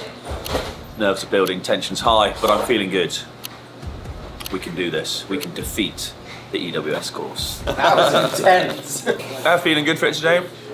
A little bit tired, a little bit groggy, but keen to get going. I think once you get going, it wakes you up and you're good. And I always like to get that first stage ticked off and a clean, hopefully clean stage done and dusted out of the way. A little bit of brekkie.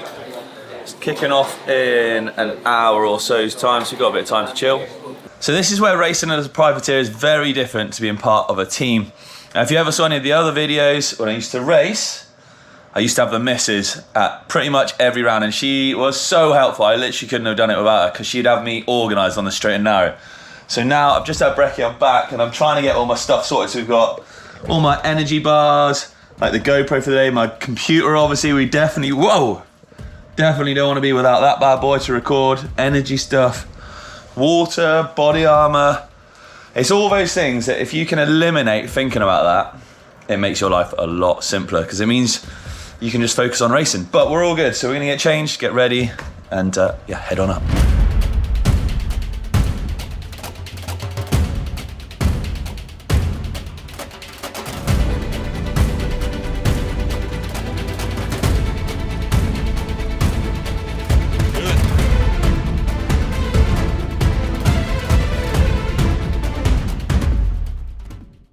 We're about to ride up a bobsled track as the start. We're at the start, and I was like, oh, how do you roll off? And they're like, oh, just hop on up the bobsled track of 2010 Vancouver Olympics, because that's what you do at EWS's now. That's how we roll.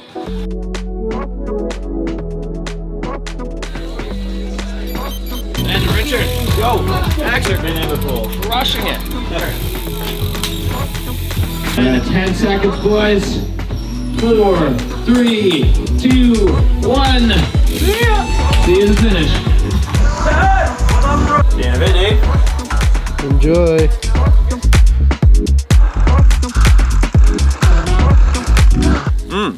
Yeah, bobsled runs are longer than I thought. Quite cool to see. I'd never seen one in real life. Got up here, probably got about 5, maybe 10 minutes to spare, so it's fairly tight. But just span away, did my thing. Training's paid off, I think, so just drop in. 5, 4, 3. Come on then, let's go. Yeah, Reggie, go on!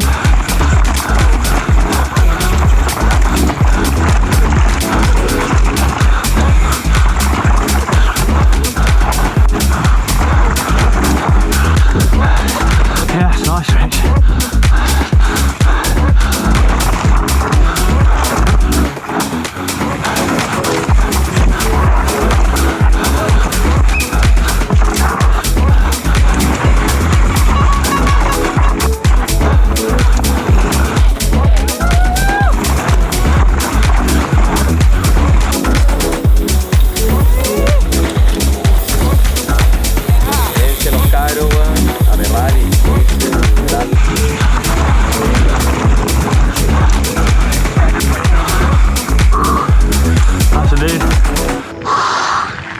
Yowzers, right. One and done, got her in the books. Caught someone up, rode it pretty smooth. Hit my lines the whole way, so that was all right. yeah, otherwise just rode good. Wanted to stay rubber side down, but the liaison now up to 2 is pretty tight, so that's why I'm cracking on. I haven't really stopped at the bottom.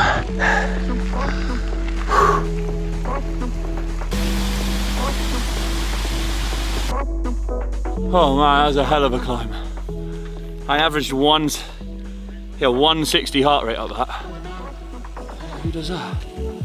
Killer. Stage 2, here we go.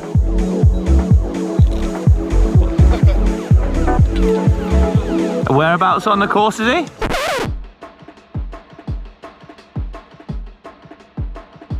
After the first road crossing? Yeah.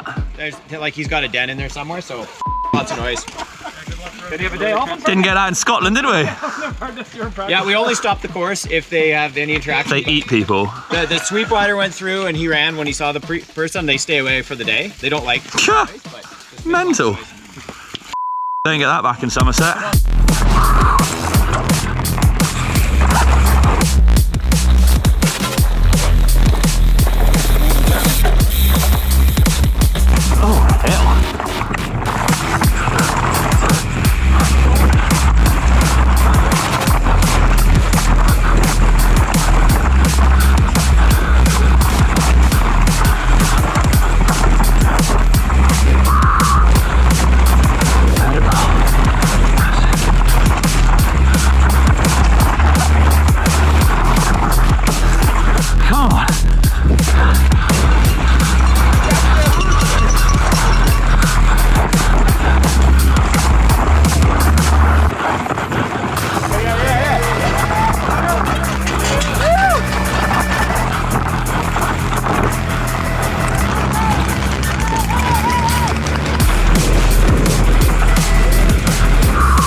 You right?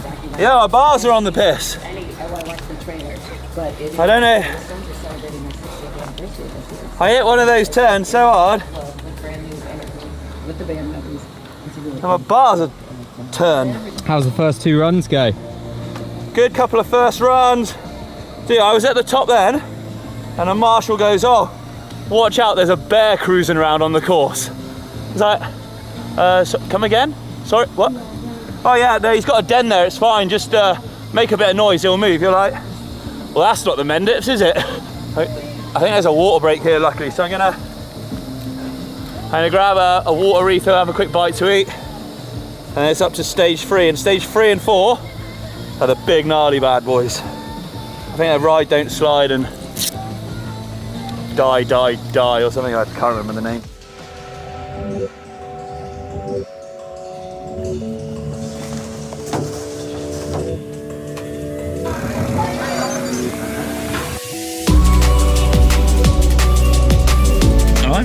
I just cruised up then, so that was a real chill liaison, luckily from 2 to 3 we're at now, because you get the gondola up and then you ride down the mountain, so as chill as it can be. We had a bit of time at the bottom, so I managed to stop, just grab a bite to eat, drink, and just chill on the gondola on the way up and gather my thoughts. I did something I never normally do, and that is look at results and see how I was doing so far, and I moved up a couple of spots, so that's pretty stoked. But I don't want to get I don't want that to play on my mind. I still think I'm just going to ride my own race, but I'm feeling good. Bike's going well, everything's solid. Like, I can tell you now, some big numbers. We've climbed a lot, 1,700 meters. And my heart rate's maxing out loads. I'm gonna have to go, because there's bugs everywhere. Get on. Come on.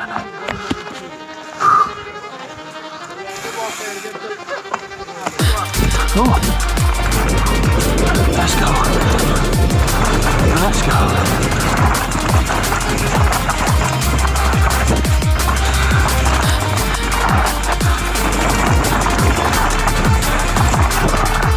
Pick up the pace now, come on.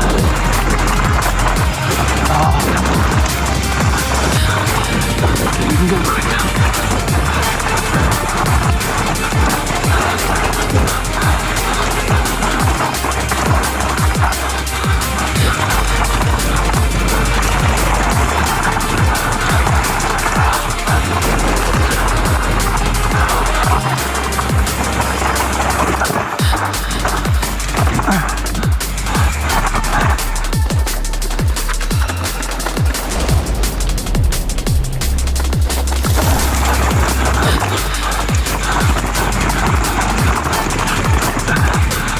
I'm literally the bench press king. All right, on your left, on your left. No.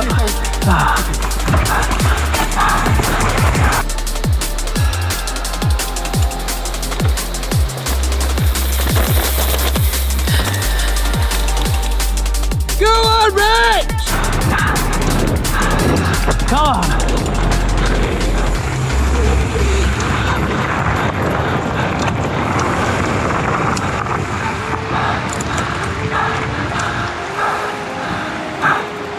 Holy balls. That was no joke. Holy smokes.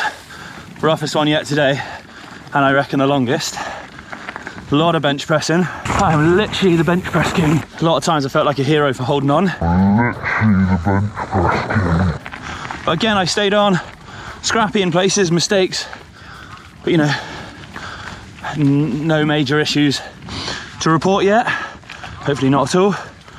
Now this is the massive push up to stage 4. Whew. Let's go.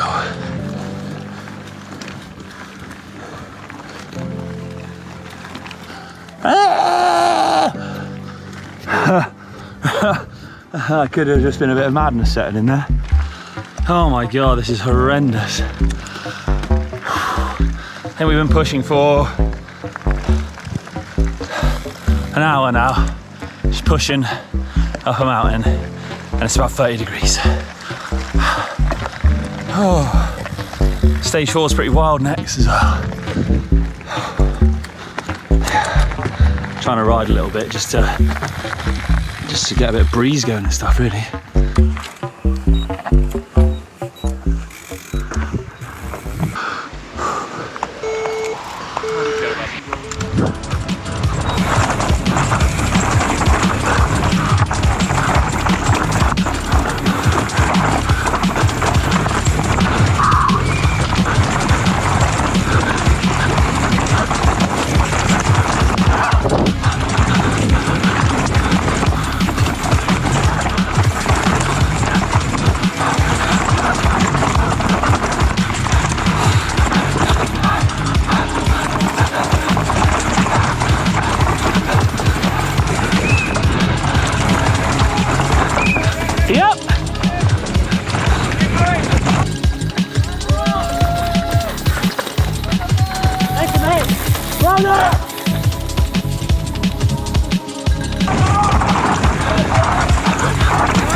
No, man, you killed it. Oh. Good work, bro.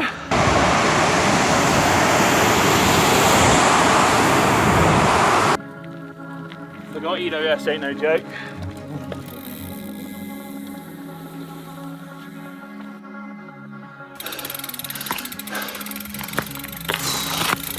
Oh my god, this is an absolute killer. Absolute death.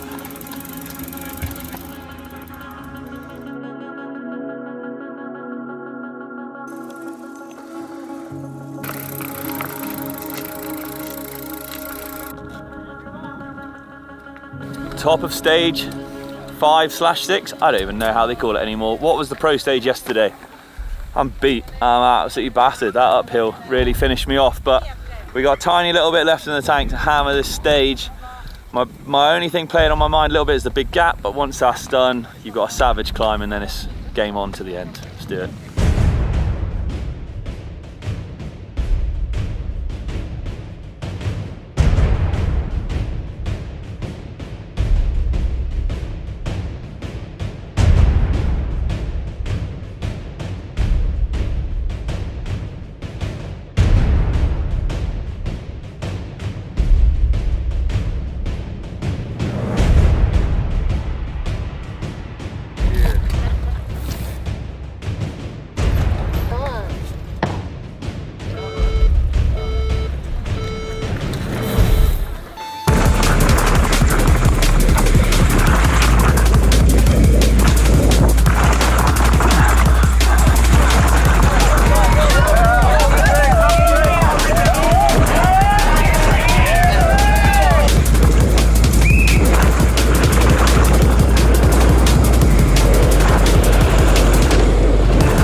on.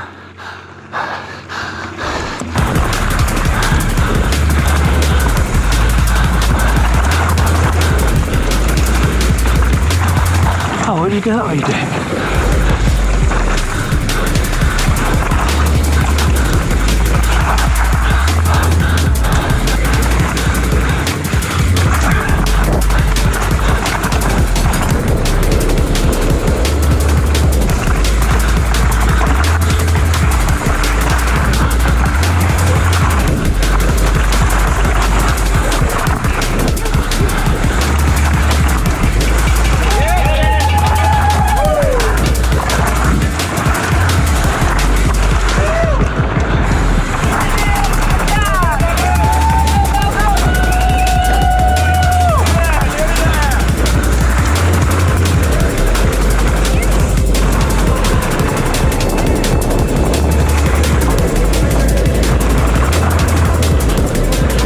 Another Irish rider sliding himself into 16th. And Richard Kane there crossing the line. British rider, the last starter in the 35 plus men's division. Has seen days. The back wheel playing like a guitar. Hell. Who do I give these? Very much thank you for your help.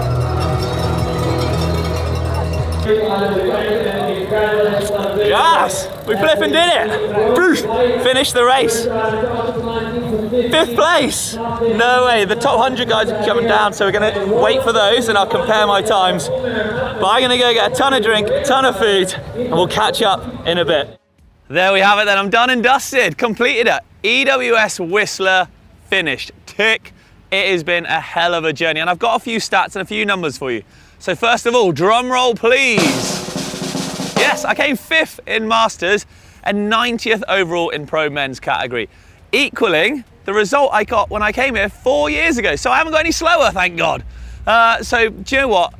It's insane. And here are some course stats for you. So it's 4.5 hours of moving time, 40 kilometers.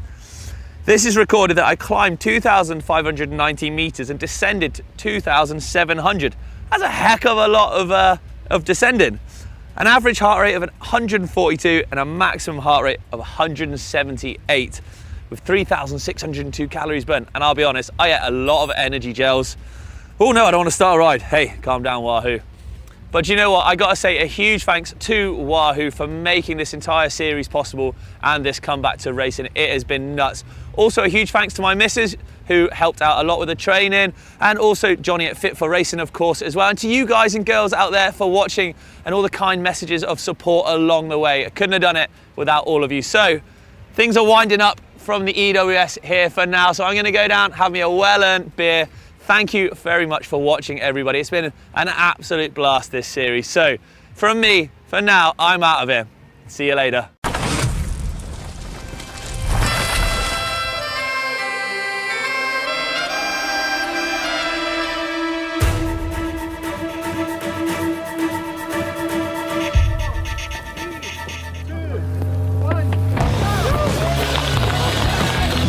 Oh my God!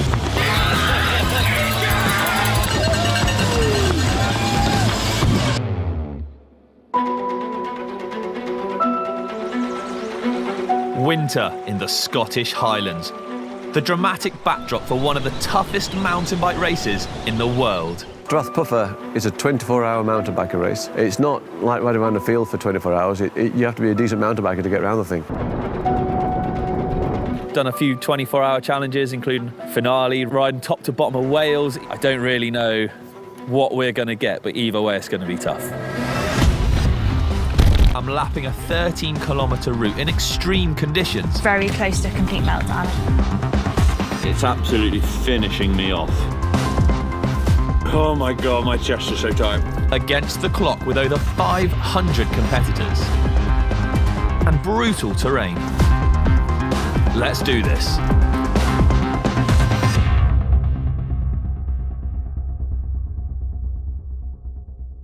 The story of Strathpuffer 2023. Well, it's actually been a couple years in the making. We were down to do it a little while ago and then the old Rona hit. But here we are now, 2023, January, and it's all systems go. The time of year, the fact it's in the middle of winter always, the first 2 weeks in January, it's dark for 17 hours. It is a mental race. It's all in the head. But it's not just racing through the dark for a mere 17 hours. Oh no, it's a 13-kilometre circular route in the Highlands of Scotland. The terrain is gnarly to say the least, strewn with rocks, mud, ice and bitter winds causing temperatures to drop way below freezing. However, thanks to Garmin for supplying the Edge 1040 Solar, it's going to allow me to keep track of my stats, and the huge battery life means I won't need to charge it once during the duration of this race that both myself and over 500 fearless amateur riders will be taking on. So yeah, the last Strathpuffer I done was 2020 and I couldn't believe I managed to take the win in solo, which was a total dream come true. Couldn't believe it. Was super stoked, and yeah, the conditions were very like this year, I think.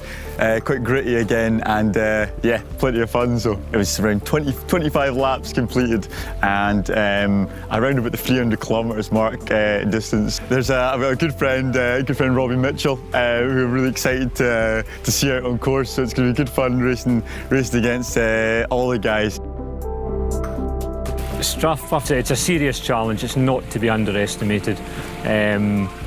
A bit of everything in there, and a lot more than just a cycle, to be honest. The last time it ran, yeah, we were in a good battle with Kyle Beattie. It was a real nip and tuck battle right throughout the night, and Kyle got me at the end. So now we're back again after COVID.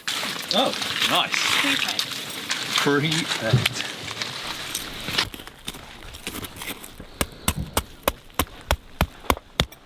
Right, here we are then at Strathpuffer, weirdly crouching down as we're getting our pit set up. So we've got this really cool gazebo thing set up for the outside, just getting everything pegged down before it gets dark. But it is pretty fresh, but it's not raining, so that is the main thing.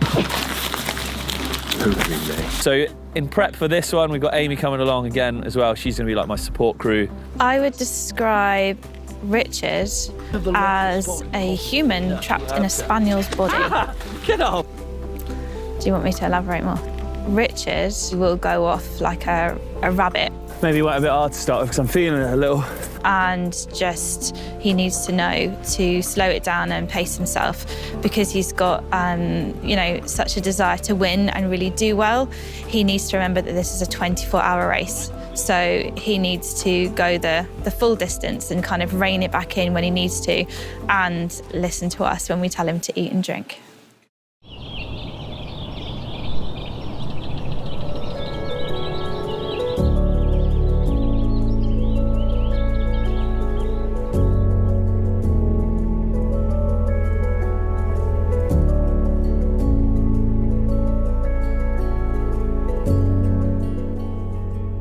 .30 on the dot. Racing starts at 10, so we got a bit of time.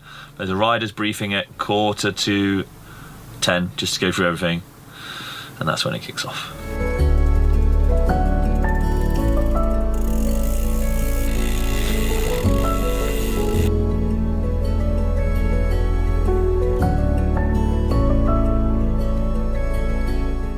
Right then everybody, for such an epic task requires an epic bit of kit. So for this, thank you to Garmin, I'm using the Edge 1040 Solar.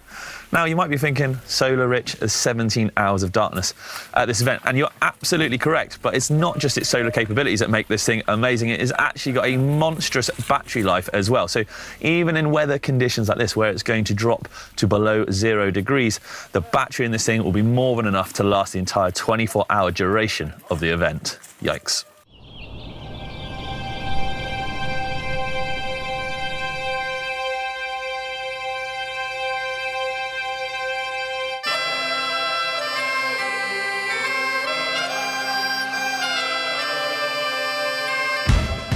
This race had a start like no other, a Le Mans style start where we'd have to run to our bike.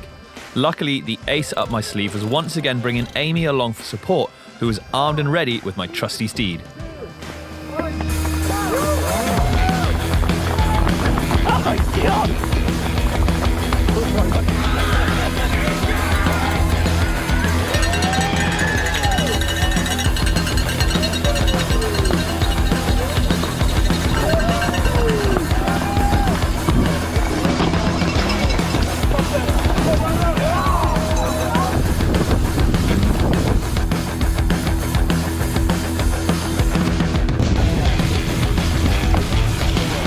wow.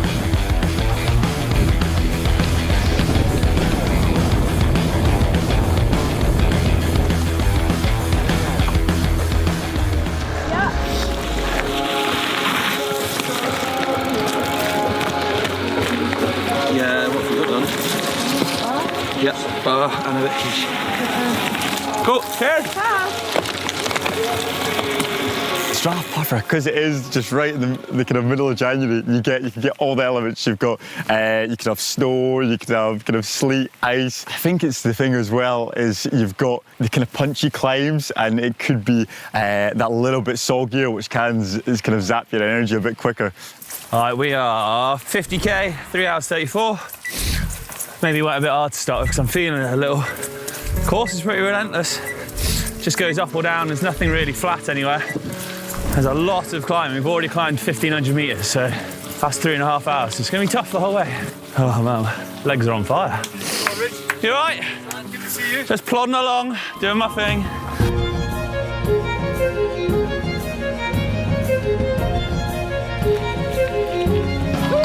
Hey! Oh, sorry, bud. All okay? Yeah, good. We are well into the race and well into lap traffic coming up now, so it's cool. There's so many different types of people and so many different types of bike. Garmin's screaming at me to take food and water, but I can barely hold on.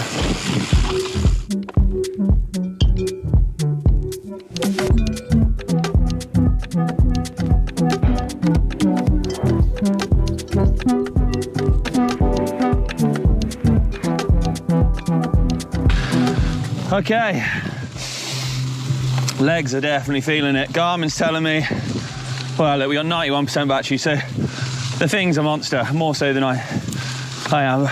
Just keep spinning, 20 hours to go, just keep spinning.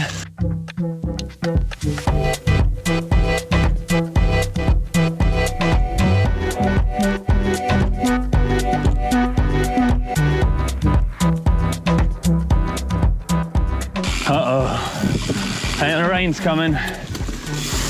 We'd escaped it for this long. Oh, it's raining properly now.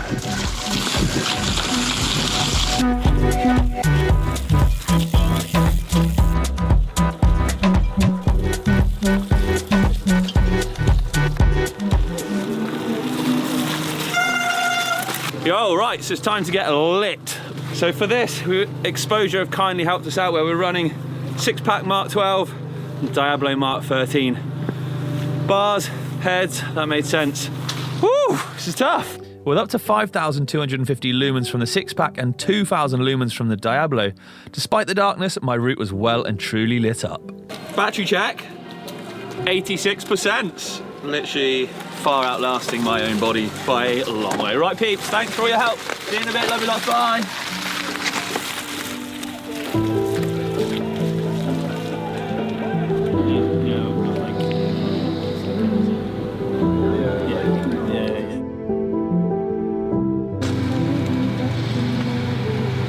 There's going to be low points. It doesn't matter, supposing you go out for a 50-mile training ride, 100, 200, you go through low points. So they're going to come. Who knows if it's 3 hours in tomorrow or it's 12 or 18 hours. It's just reminding yourself that it's a low point and it will pass and there'll be a good point behind it. So yes, surround yourself with the right people and try and anticipate what's coming and just be ready for it.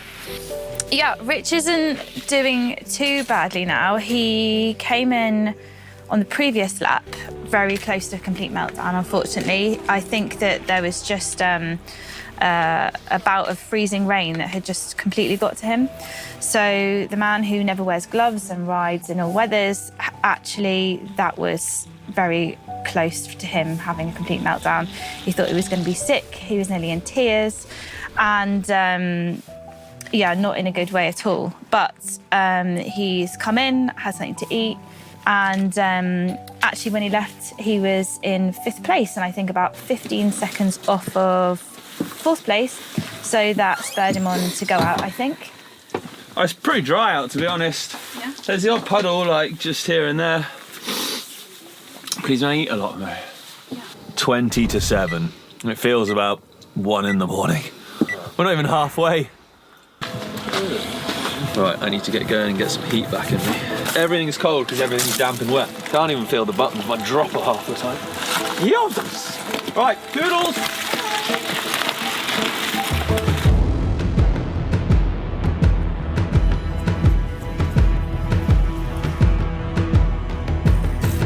Pretty wild conditions, I'll be honest. Probably some of the toughest ones I've had to ride / race in. But that's what makes the puffer, innit, I guess? As I dived deeper into the race, things were getting increasingly difficult. Looking at my Garmin, I could see that my performance metrics were telling me some pretty depressing numbers, with both my stamina and stamina potential hitting an all-time low. But was still useful to know so that I didn't push on and bury myself even deeper.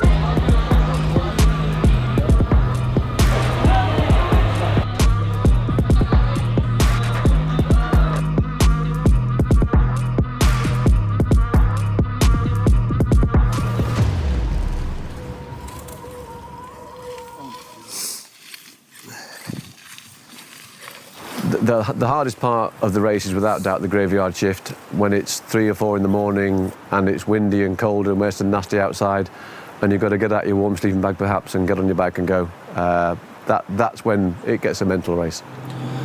So it's midnight, we're 145k in. This is like the tough point, I think. It gets even tougher. From now on, it just basically gets really hard. So it's hard. Now it's really hard because you start, like, you're physically tired, that's a given. But now mentally, it's a challenge because we've just been going for ages.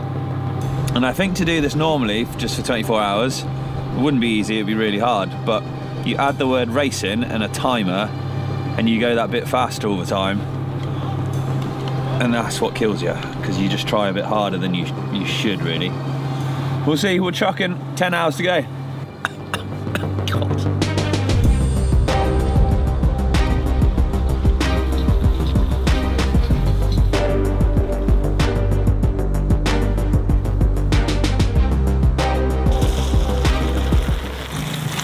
Oh heck! Just a little bit of food because I'm feeling my tummy's a bit funny. You sure you want anything? Just a tiny bit and some sugar. 10 to 3 in the morning, 170 kilometers in now, 39% left of battery.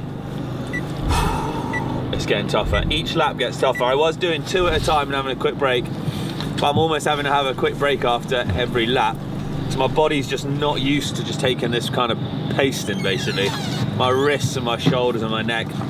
Probably say that after every flipping challenge, but they're so tight and so sore. We're good, we're sitting in 6th still. Should we crack on? Louis says yes. Crack on, darling? Poppet says crack on. She looks freezing cold.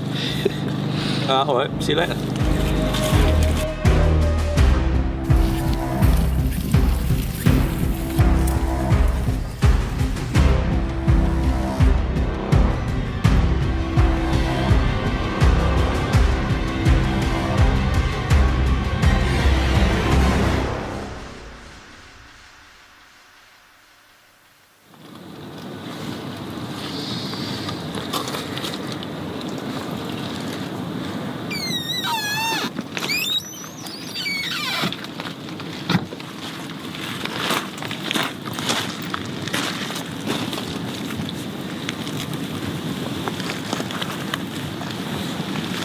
What's up, sports fans? It's 10 past 6 in the morning. That means we've got under 4 hours to go. Oh my god, my chest is so tight. 24-hour racing is no joke. It's way gnarlier than just riding for 24 hours at like your own pace and just chilling, doing whatever, because you just push on. It's absolutely finishing me off.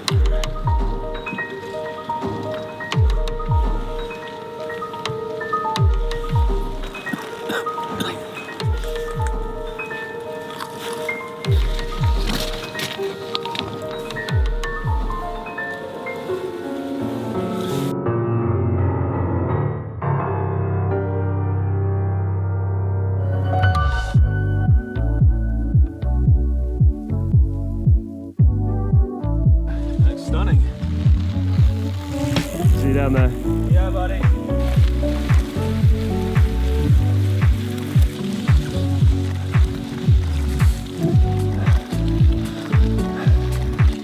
Very happy to be on my last lap. I'm cooked.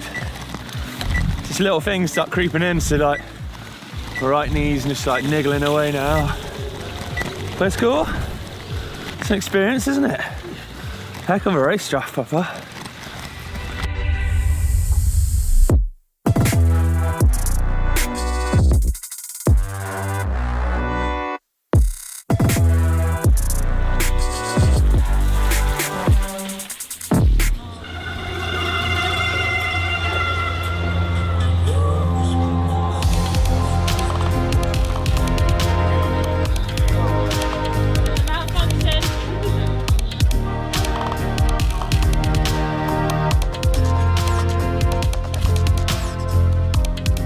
So there we have it then. The Strathpuffer has been done and definitely not dusted.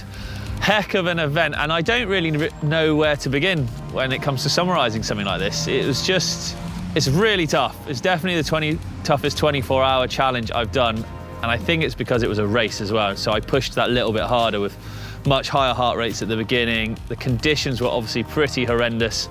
You either get really, really cold and frozen, or you get really cold and wet, and we got the latter, obviously, with plenty of rain, lots and lots of mud, and still an average of 0 degrees throughout the entire event with a low of -2. Did I enjoy it? I kind of did, yeah, I'll be honest. There were some low times where I needed to be picked up by Amy, which I found really difficult, but on the whole, when I look back after these things, I think I'm really proud of myself, how I did. I'm really proud of the team. Would I do it again? Watch this space, because I can't guarantee anything there. But for all you kind of stats-hungry people out there, I thought I'd hit you with a few numbers. So in total, I did 18 laps over just a smidge over 23 hours. 214K was done with over 5,500 meters of climbing. I think it was actually a little bit more, but I need to double check. 10,000 calories, or 10,012 if you want to be really precise, calories burnt. I was a good couple stone lighter, I reckon, at the end of this one. But hey, we completed it, we did it. I came over 7th place, which I am stoked for, unbelievably happy. So there we go, another massive one in the book. So firstly, thank you to Garmin for making this one happen. Exposure as well for providing some amazing lights. The camera crew, as always, unsung heroes, they did a solid job as well. And most of all, Amy for basically looking after me the whole time, because I definitely wouldn't have finished this event without her. She was unbelievable in keeping me going. But look, what do you reckon? Should I do any more 24-hour challenges, any other races, anything else you'd like to see me do? I'm game for most things, but not if you're going to try and kill me. But we'll see. Look, thank you very much for watching, everybody. I'm going to get out of here. It's been a pleasure, and I'll see you next time.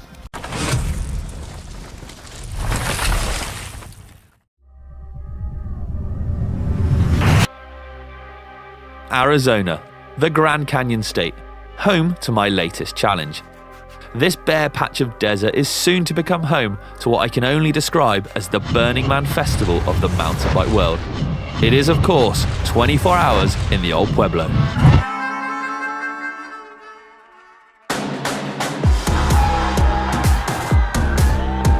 Miles and miles of arid wilderness, blistering heat in the day and potentially freezing at night. I'll be pushing myself to the absolute brink.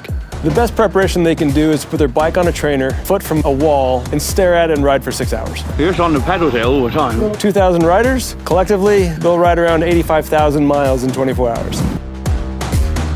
I'm going to tackle this high altitude challenge head on. Will I make it though? Well, stay tuned to find out.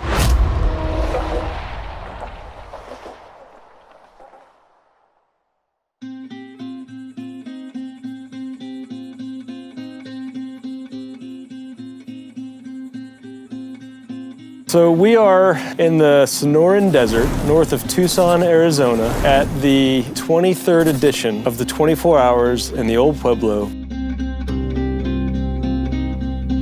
We've made it to 24-hour town. Here we go. Amongst the mass of camper vans and motorhomes, here's our home, look. Look at this little guy. Greeted with a smile every time. Welcome to Casa del Pain for the next few days.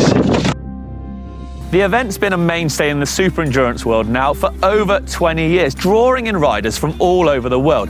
But it's not just the racing that gets people coming here. No, it's also about the festival atmosphere and the expo as well. There's a range from very, very, very competitive pros to guys that are out here that are just gonna drink beer and have a good time. This video then has been made possible thank you to Epic Rides, who not only organised such an epic event, but very kindly had us out here and hosted us too. Only a month ago I raced Strathpuffer, a 24-hour mountain bike race in the Highlands of Scotland, where I faced miserable conditions, a deluge of wet weather and freezing temperatures. And this time, with a healthy dose of sunshine during the day, I'll be relying on the Garmin Edge 1040 Solar to keep track of stats, deliver performance metrics to help keep me on the straight and narrow, and deliver plenty of battery life. The 24 Hours in the Old Pueblo has a 16-mile course that bobs and weaves its way through the Sonoran Desert. It's got 7 single-track segments, custom built by hand for this exact event. This is fun. This is an adventure. 24-hour races, never done that.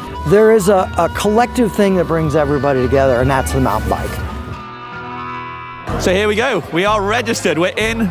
Another 24 hours is now unavoidable. I'm really looking forward to it, actually. Everyone's super friendly. The race doesn't kick off until 12 tomorrow, actually. There's still snow on the floor, even out here in the Sonoran Desert. What's that all about?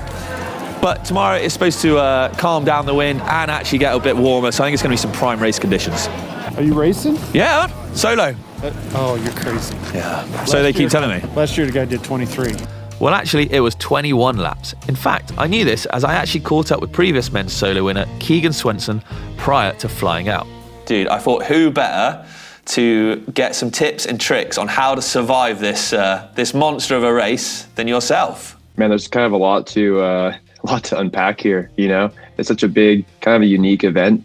I think the biggest thing is going in like prepared with like, you know, somewhat of a good fueling strategy, like knowing like kind of what you're going to eat and when you're going to want it. What's the tough point? Where am I going to really struggle, do you think?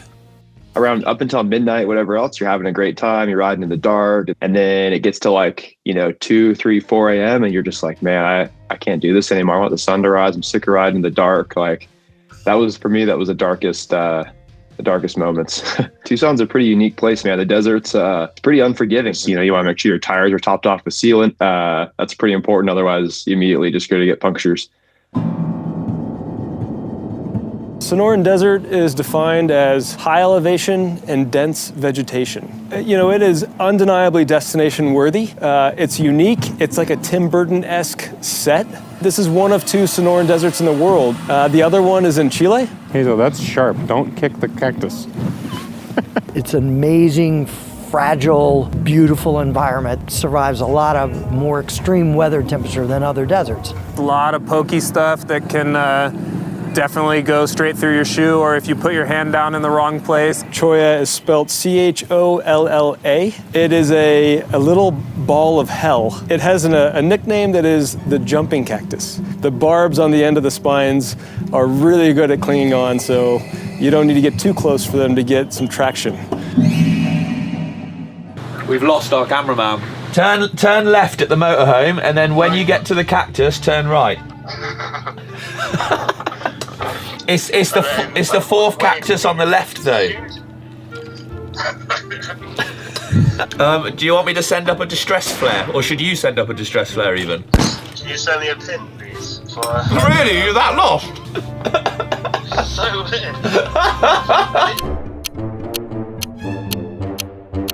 Honestly, where have you been? This is like all blacked out as well, so it doesn't even stand out. It's totally different. I've done like 4 or 5 laps. You were only 20 meters away. It's an absolute jungle of RVs, pickup trucks. I've literally been like circling about 20 meters away from this caravan for like 15 minutes. Oh mate, good work.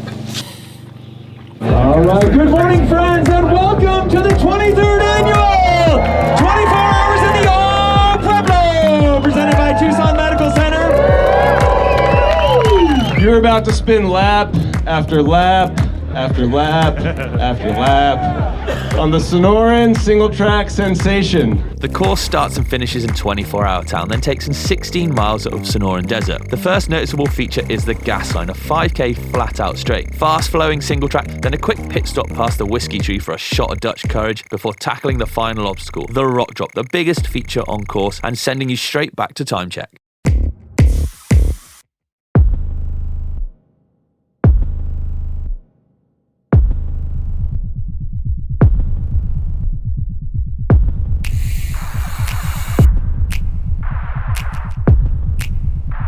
Oh, you might have noticed that this isn't Amy, this is Owen, GMBN's mechanic and team soigneur. Can't actually get them on. What noise did they send? We start off with this really cool Le Mans style start where it's just madness. How far is the run? Half a mile? Quarter mile. Quarter mile. Far enough. So we're all gonna take off running towards our bikes and go as fast as we can, I guess. What's your tactics? Run. Run as fast as I can, grab bike, run a bit, ride a lot. Having travelled thousands of miles, done God knows how much prep and even doing a Le Mans style start before, I was still getting those race day nerves. I was literally shitting bricks. 3, 2, 1!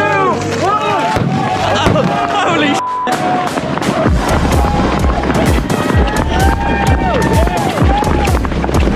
Right, here we go. Steady pacing required, I think. Yes, 7 miles.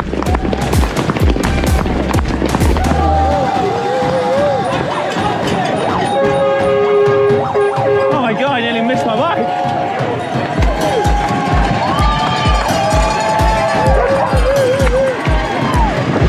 And here we go. 24 hours.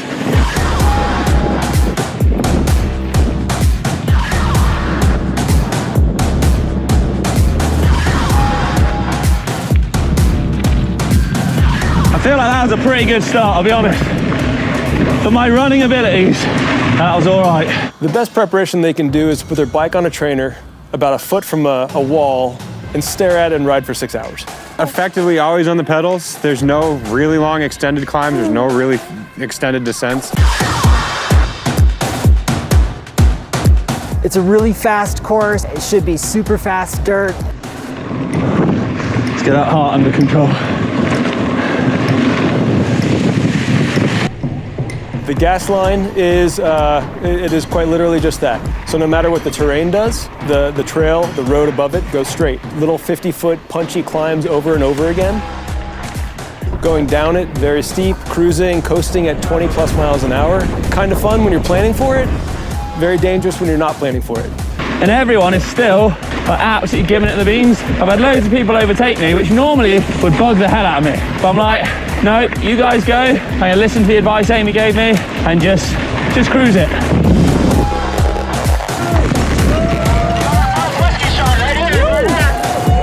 Hey, watch out, little then.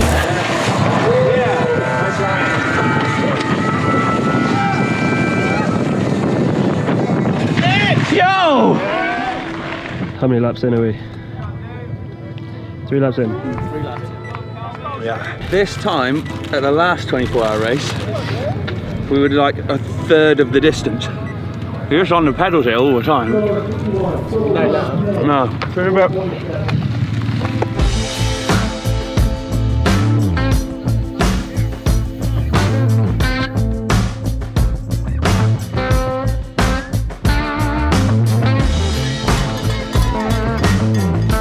Hardest bit will probably just be maintaining like a high intensity of focus. I think it's a lot of perceived rate of exertion. I think it's a lot of, yeah, I'll be aware of my heart rate. I'll be aware of how smoked I am. I think it's more just monitoring your nutrition and hydration and closing your eyes, if possible, when you're not racing. What are you doing?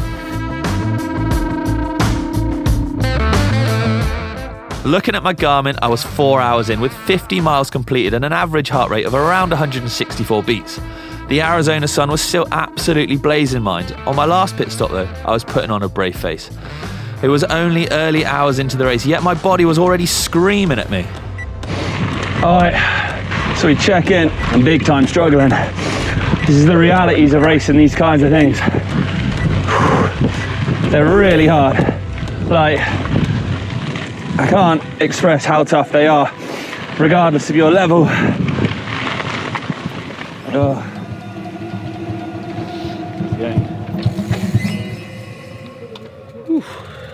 Not very well. I feel rotten. I don't know why. I feel genuinely awful.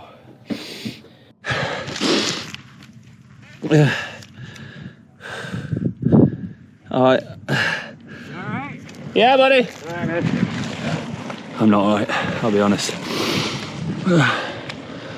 I'm having to do something I've never done on one of these challenges. I've had to pull over and just stop. I don't feel very well. My head feels like it's absolutely banging. I've got nothing in the tank. And my stomach is doing flips. It's gonna be a long race. I think normally in these scenarios, have a big old tablespoon of cement, harden up and crack on. But the average speed and just on it all the time, I think it's just relentless, and I just maybe struggling with the pace a bit, but I mean, you still gotta have fun, even if you can't breathe properly. 15th at the mo. I mean, that's not bad. I was 15th out of 97. I'll tell you that. Still in it. Oh yeah, I mean, everyone is going to be starting to stop soon now anyway. Yeah. I feel like because this is that'll be the last full lap before dark. Yeah. To capture, to have the opportunity to experience with endorphins blazing a sunset in Arizona or a sunrise in Arizona is special.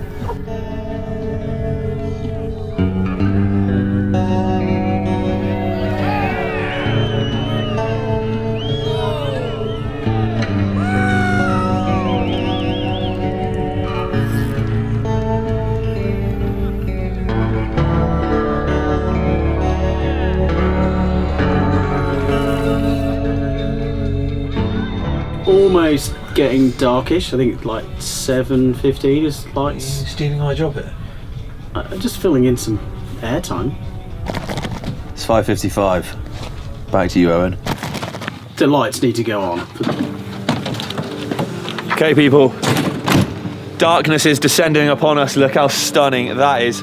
That does mean it's time to get the lights out. So Outbound Lighting are supplying the lights for this challenge. So I've got the Hangover head torch on my head. I've got the Trail Evo mounted to my bars. A combination of over 3,000 lumens, but it's how it delivers those lumens, which is really important. Beep, beep. Thank you. To get through the night, it coincides with when most riders will dip into that dark place mentally too. So here we go then, back into the unknown. Night laps take on an entirely different character. The laps are only lit up by high-powered lighting systems on helmets and handlebars. Okay, a little Garmin update for you. So, we are 5 hours 37 moving in, 111 kilometers done. So I've heard for years that this was very Burning Man-ish. I'll be damned, it is very Burning Man-ish.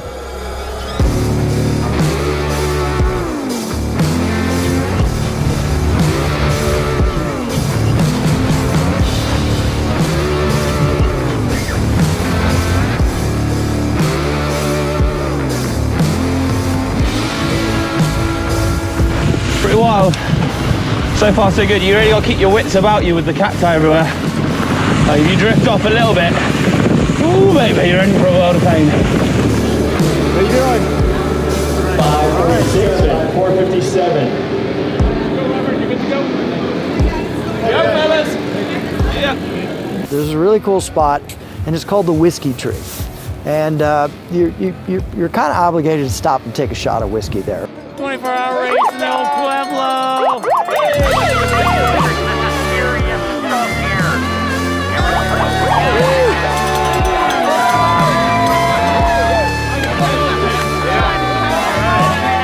You know, feeling great. Oh, I'm definitely.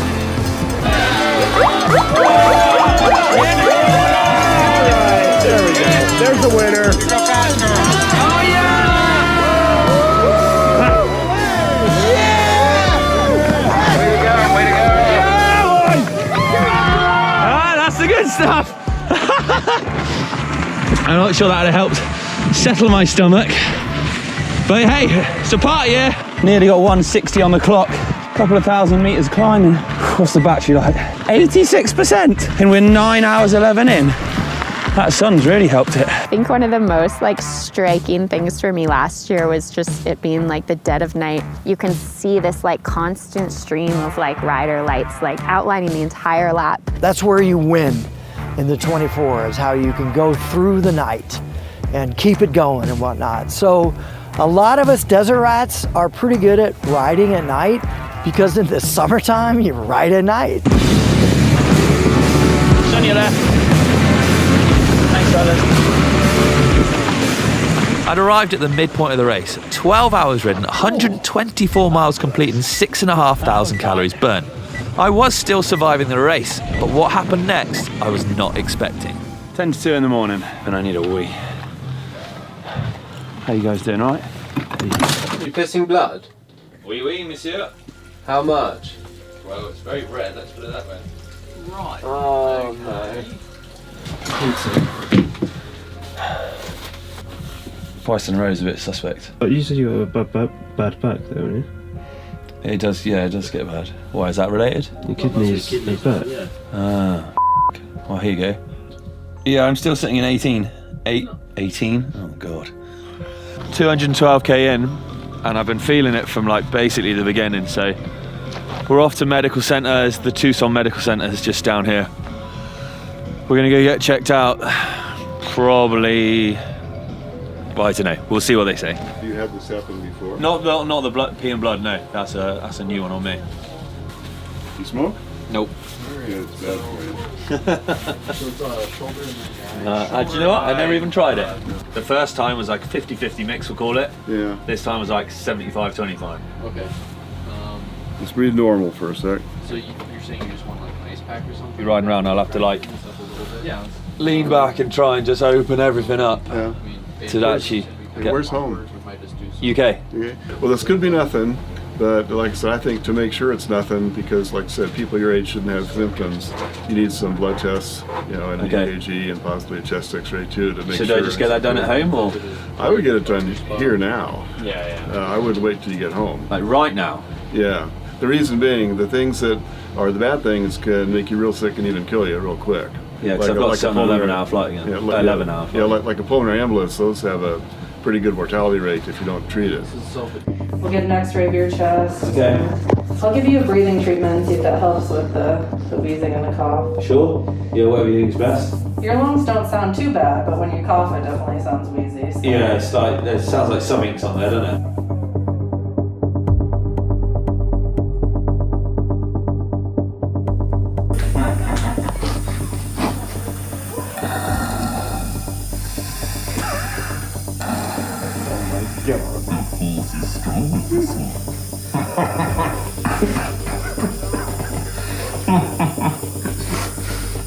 So we did have a few things wrong with us in the end.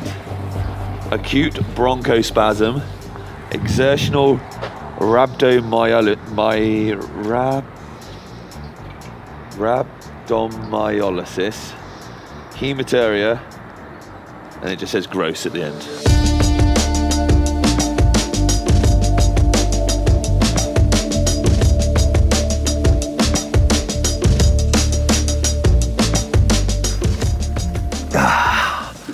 Right, well that didn't quite go to plan, did it? I didn't anticipate ending up in hospital halfway through this race. Do you know what? Unfortunately, sometimes you get defeated and it just happens. It's part of racing, it's part of competing.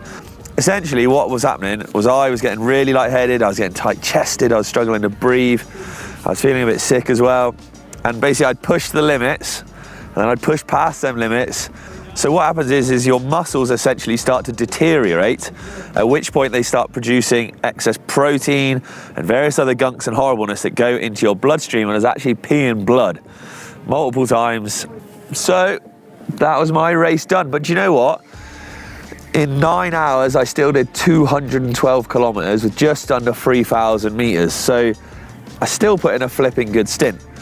And not only that, not only was it a really fun race, but also the whole atmosphere, you know, the whiskey tree coming through the pits, the expo, check in, check out.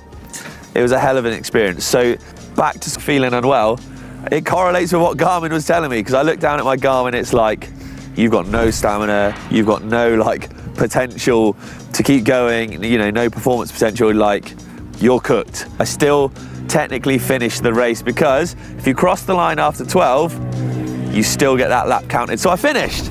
I don't know what place, you know, that's kind of irrelevant because this has been more of an experience than a lot of my other challenges combined. And I hope you lot out there have really enjoyed it too. But I'm gonna go for some well-earned rest. I hope you lot have enjoyed watching. Thank you if you have. Let me know what you thought in the comments down below. And again, it's not just me, Owen, the camera guys, Joey, Louis. It's a big old team effort, these things, and it's been a great laugh. So thank you, everybody. Until next time, I'll see you later.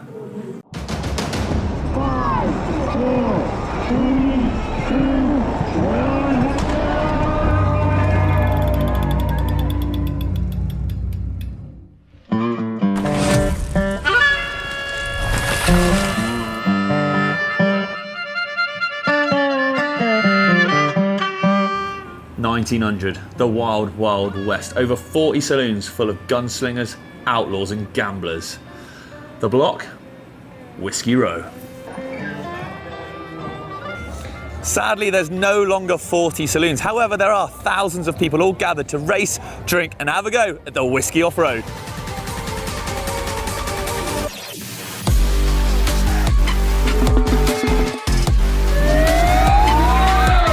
The Whiskey Off-Road Weekend was designed to bring people to the sport. Damn good time. A staple for endurance mountain biking.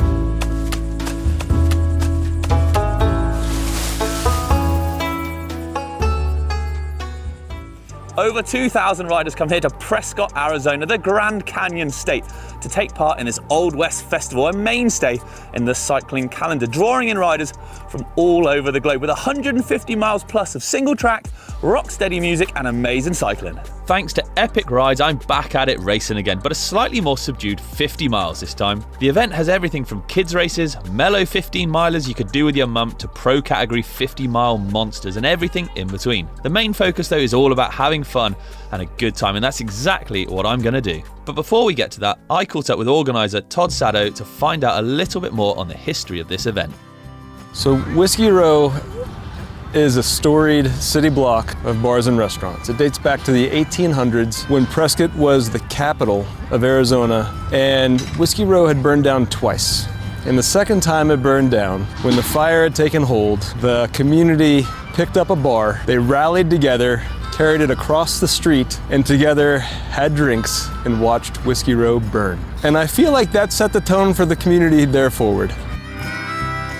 The Whiskey Off-Road was founded in 2004, and the first year we had 200 riders, and fast forward 20 years now, and the event it filled up at over 2,100 riders. It's a party atmosphere. Everyone's in it, and everyone's in it to suffer the same amount of time. Get some great riding, great views. I first did this event back in 2016. I was immediately impressed with just how many amateurs are here. The trails are amazing. Like, you're racing on proper mountain bike trails that you would choose to go ride if you weren't racing. It starts on Friday night with an epic fat tire crit. Saturday, the amateurs do the course before all of us pros then hit the trails on Sunday.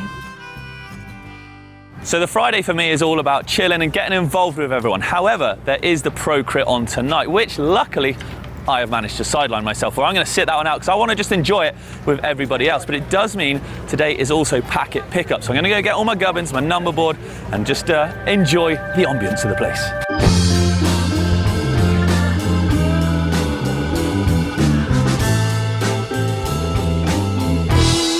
They obviously, they got the memo I was coming from last time. I now don't even have to go to hospital to get my drip on. I just have it straight down here. You pissing blood? Oui, oui, monsieur.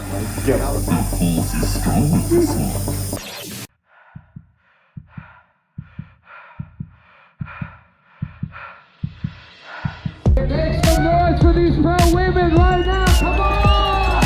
3, 2, 1,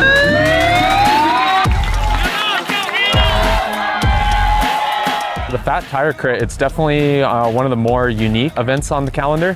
Friday night, all of the pros race a Fat Tire Crit on roads, but on mountain bikes. And we have to race the exact same bike that we race on Sunday, on Friday. The only thing we can change are tires. It is very high energy, very spectator friendly, lubed deeply with alcohol. We raced 12 laps in about a mile course, which came out to about 25 minutes, and it is full gas. Union Street is lined with people cheering, doing hand-ups, and yeah, just put it all on the line, have some fun out there and go fast. Pro women have just finished up. It was some flat sticks racing, so we got a bit of a gap, and then it's on to the pro men.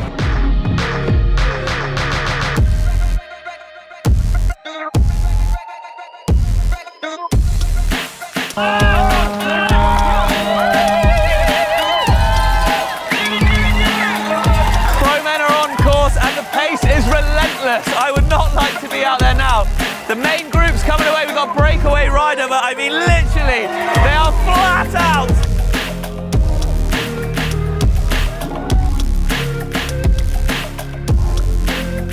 I came out 5th, so I was happy to round out the podium last night. It was every bit as hard as I was planning on it being.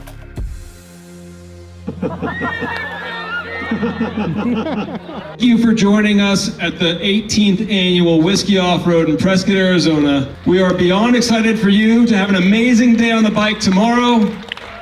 Go get some dinner, rest up, and we will see you at the start lines on Whiskey Row.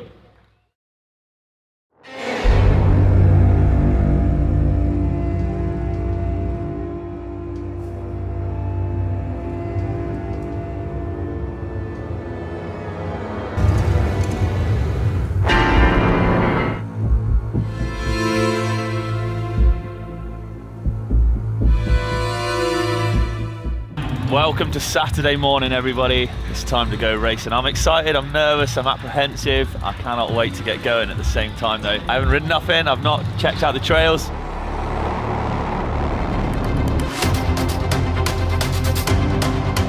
Sunday, definitely want to shoot for that top step. I've had a lot of good races here at Whiskey. I think I've been second 3 times in a row now. So obviously it's good to be consistent, but second place stings the most.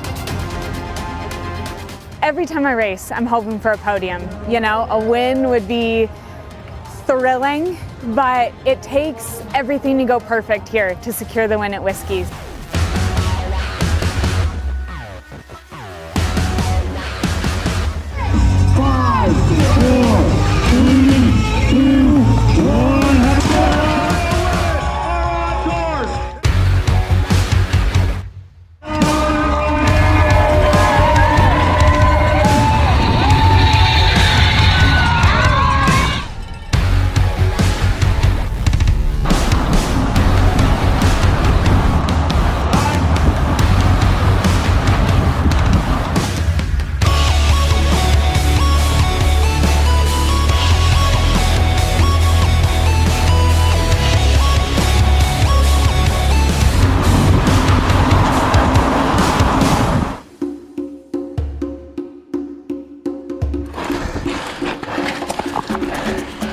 Oh dear. 35 minutes in 10k, and it's a killer.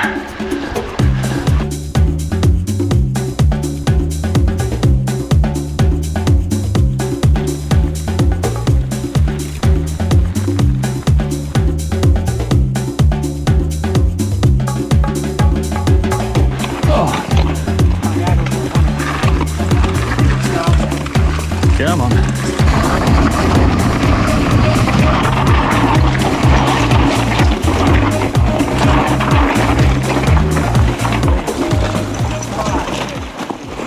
You start out fully on single track, then you hit the infamous Skull Valley climb. It's out and back, but it's horrendous. It's mean. It's straight downhill, you make a U-turn. And then got to ride back up. It's completely exposed. And it's loose. No shade at all. Your other riders coming down still. That is where people really get exposed in the race.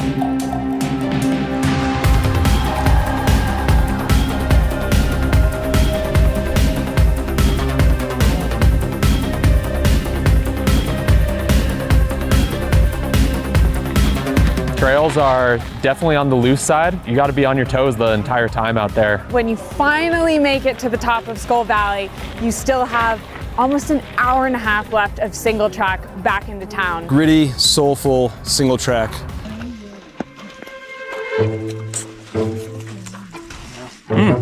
Cheers, guys. Thanks for everything. All right, good luck.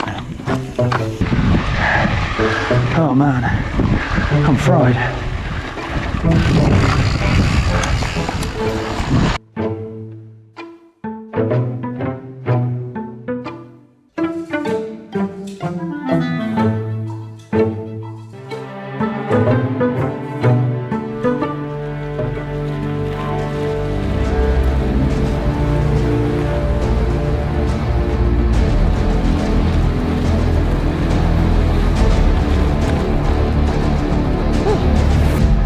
In a bit.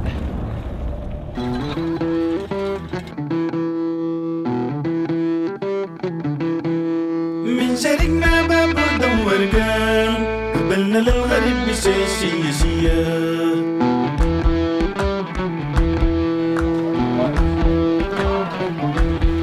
مرقنا من بورسودان الحبيبة جينا لك يا أكبر الجميلة. What's up, everybody? I've just surpassed the 60k mark. 1,800 meters of climbing, average heart rate 163, and I've been going for 3 hours 50. Woo, baby!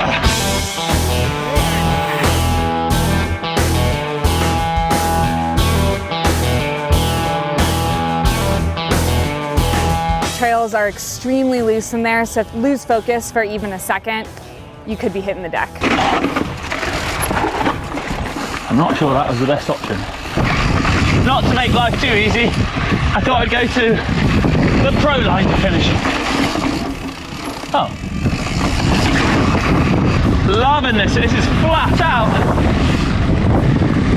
We're going through here about 35k. Watch this. It's just rugged, it's chewed up, it's steep, it's got everything, it's fast. I think whiskey requires a full mountain biker. It takes a little bit of bravery as well. I think it's really an all-arounder's course.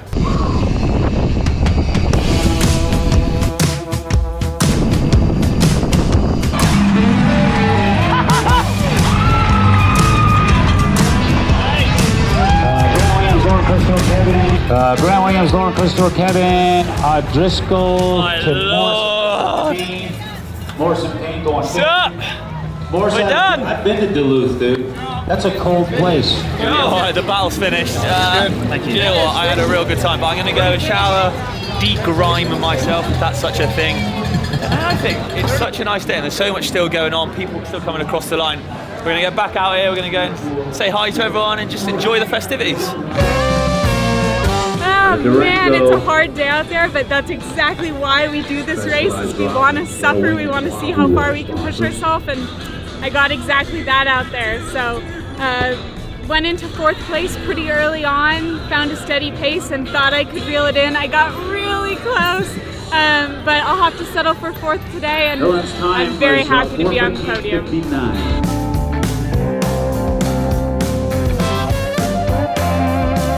Yeah, honestly today was a bit of a suffer fest for me, just kind of like from the get-go didn't really have the legs. But yeah, just tried and kept at it, hoping the motor would turn on at some point. Had a few glimmers of hope out there, but they were short-lived. Even though it was a bit of a down day, it was still a good time out there.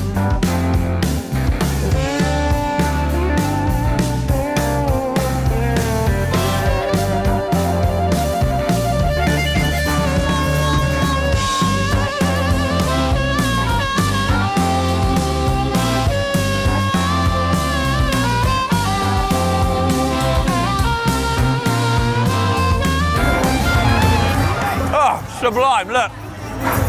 Excuse me, but what better than a hard day's racing to then be able to chill out with like tons of like-minded people. We got awesome food on the go. We've got Green Sky Bluegrass Band playing later on. I got whiskey cola. Don't know if that's a recovery drink recommended, but hey, look, it's all good. We're gonna really enjoy tonight.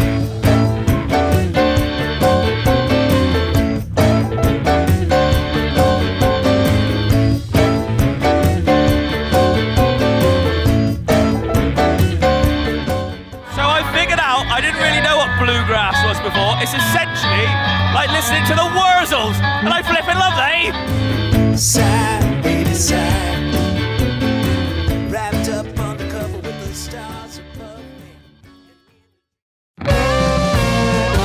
Well, there we go then. The event has sadly come to a close. Prize giving's about to happen. Everyone has now crossed the line.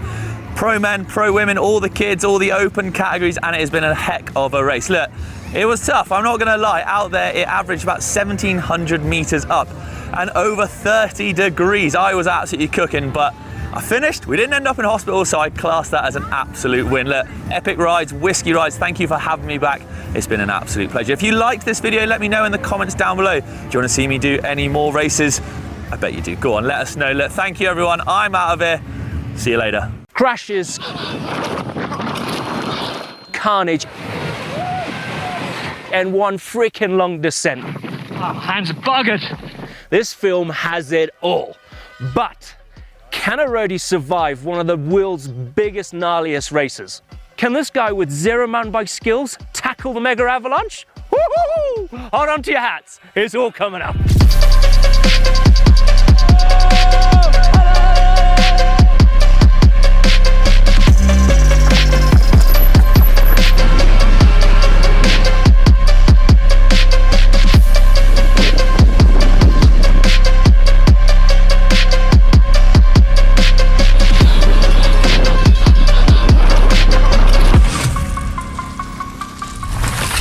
You beautiful people, yes, I'm back at Alpe d'Huez for the Megavalanche, but I'm going to be taking my very good friend Hank with me. It's going to be an absolute doozy.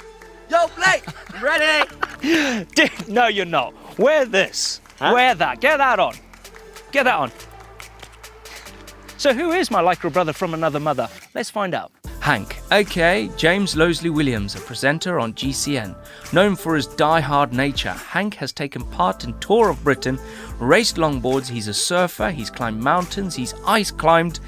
He's a thrill seeker, a daredevil, a yes man if you will. And when I asked him, Hank, do you want to take part in the Mega with me? He replied, What's that?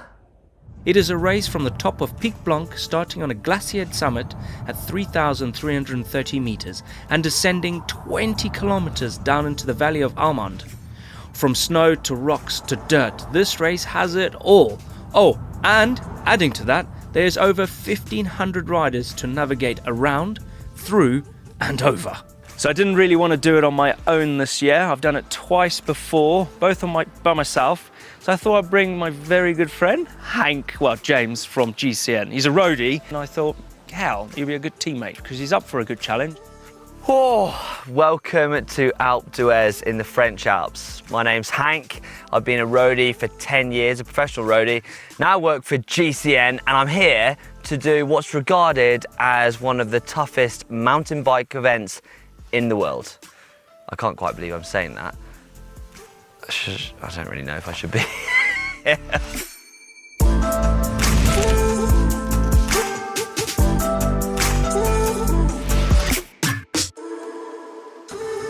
feel like I'm dressed for some sort of battle. Everyone here has told me how brutal and scary this race is, to the point where some people aren't doing it because they're not good enough, and there's me who's practiced, well, the amount of many times as I can count on my fingers. But Blake seems to think I can get down it.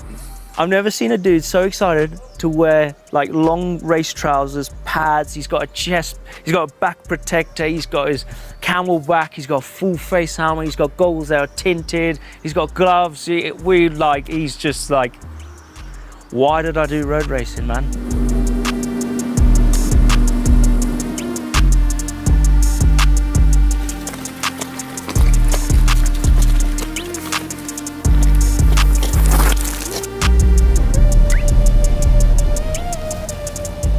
We've made it to the top of qualifying track. It's our first practice run down, so we've got to figure out the lines.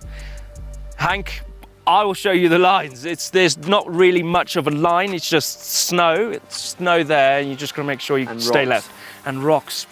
Rocks. Right, let's get this done with.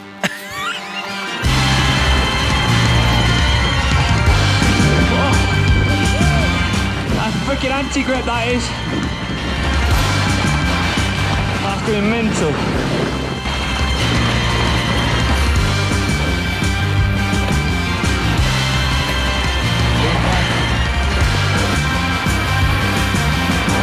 We're at the last bit of snow on the qualies, and I think just sticking to the snow is will get us through it safer, because you've got loads of lines. People are looking like, let's go down here, there's a big horrible rock drop there, don't want to hit the snow, just ski through the snow. We'll get through it, because there's a lot more to come. Right, you ready, Hank? Let's do it, mate. It's all right, innit?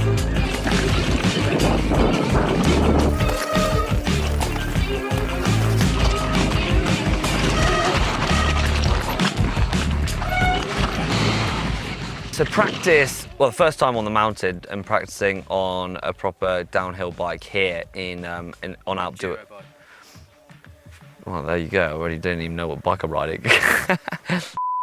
So my thought process and how I was going to learn mountain biking in a very short amount of time was following Blake and copying his every move. So it wasn't a case of me riding in front, Blake standing behind, or riding behind and shouting how I do things, lean this, lean that, put your knee out there. No, it's totally different to that. I kind of got into a roadie mindset where I was like, I'm gonna sit on his wheel and I'm gonna copy everything he does, from his line choice to his body position to bike position in the berms and everything in between. It was very much like monkey see, monkey do. But there were a few aspects of the qualifying route that I had to do myself, because they were so techie, they were so steep and they were so gnarly that if I wasn't with Blake, or we got mixed up or we weren't able to ride together, I had to be able to make my own way down it.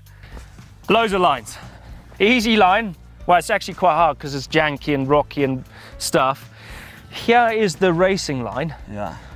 You have to commit, right? But you've got an inside line there, which is all right, but when it's steep, it is steep and rocky. There's some rocks in there that give you a puncture, and you don't want to puncture here because the finish is down there. But this is the biggest, gnarliest section. Yeah. This section here is crucial.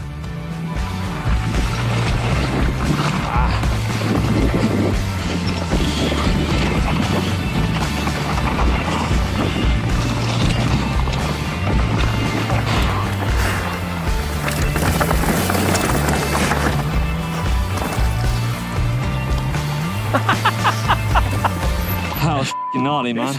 Wasn't it? What about you? Bloody hell. A roadie doing that. I'm shaking, man. Did you commit? Did you go squarely on top? I was too slow on top. You need to keep your momentum, yeah? Yeah. Because if you go and you put your foot down, it's too late. That's it. You're in, you're in.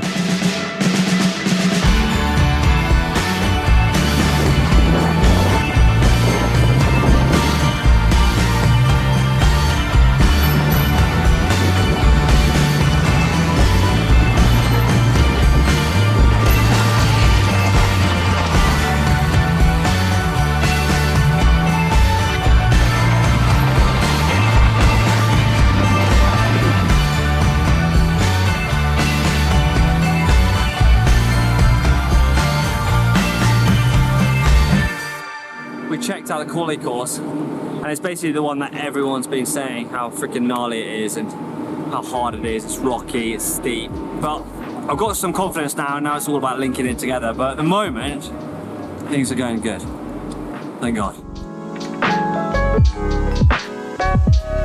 We're going to the top, we're going to the top. We're going to all the way up to Pec Blanc. Whoa, dude.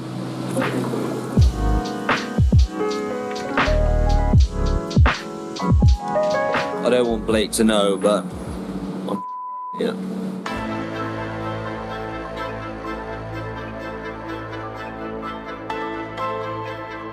Right, Hank, this is what the Megavalanche is famous for, right? This piste bash all the way down here, mass start at 3,330 meters of Pic Blanc down there, down this piste. And to be honest, you can't really practice it. We're here for practice, but it's just basically getting familiar with it. That's ridiculous. You're not meant to cycle down there. No, you're not, no.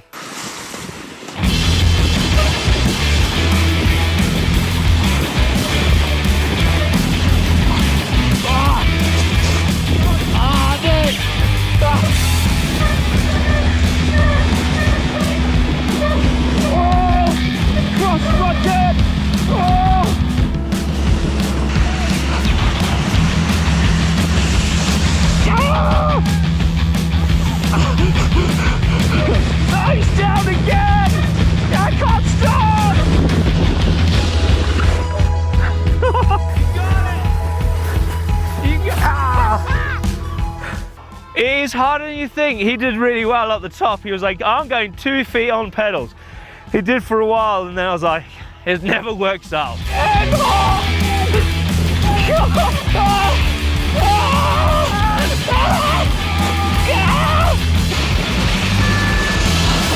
Oh, the splits.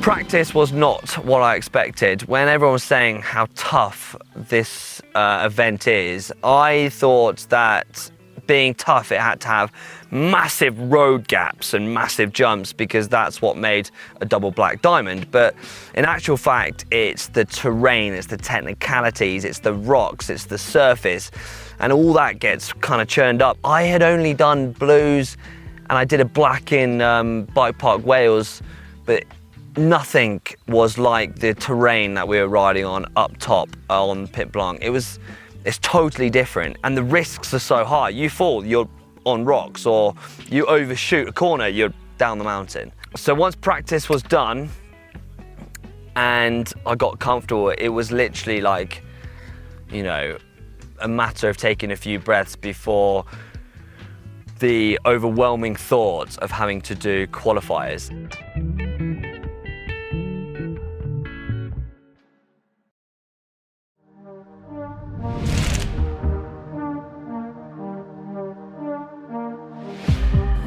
So it's Friday, it is qualifying day. So I'm wave 3, James is in wave 10, so I drop in an 11, he drops in at 12:15. We were like, oh no, we're separated. We're a bit nervous, well Hank's a bit nervous. I'm not that excited now. I was a bit more confident with Blake. I mean, we've changed the last 3 days. You know, bear in mind we've barely ridden a mountain bike and now I'm going into a race with 150 people down a technical mountain bike circuit. It's pretty daunting, if I'm honest. So quali is tipped to be the hardest aspect of the Megavalanche. Some people say it's the race before the race, but it's the race that really counts. Because you really want to be in the Sunday race, you want to be in the main event. You don't really want to be in the challenges, you don't really want to be in the amateurs, do you? Everyone wants to be in the elite Megavalanche. So the way qualifications works is there's multiple different waves that start off at different times. Only 35 get through to the Sunday event. The next qualify for the Saturday, but then it's like the infinity. So everyone gets to do the whole course, which is pretty cool. You're starting not quite on the glacier, but you've got some snow to contend with. It's full gas for best part of 20 minutes. When it comes to the qualifying, that's what I was really, really nervous about because it was the first big test. Well, it's getting all so real. We're heading up the mountain. It's qualifying day. It's the day I've been dreading. It's the day I've been worried about. It's the day I'm absolutely nervous for. To make it even worse, I'm heading up all on my own. He is as well. The bird has flown the nest. How well can I do? Going into the unknown, going into the deep. It's like dropping down to the Mariana Trench. You don't know what's coming, you don't know what's... It's all black and dark, but it's so scary. I said it large. Yeah.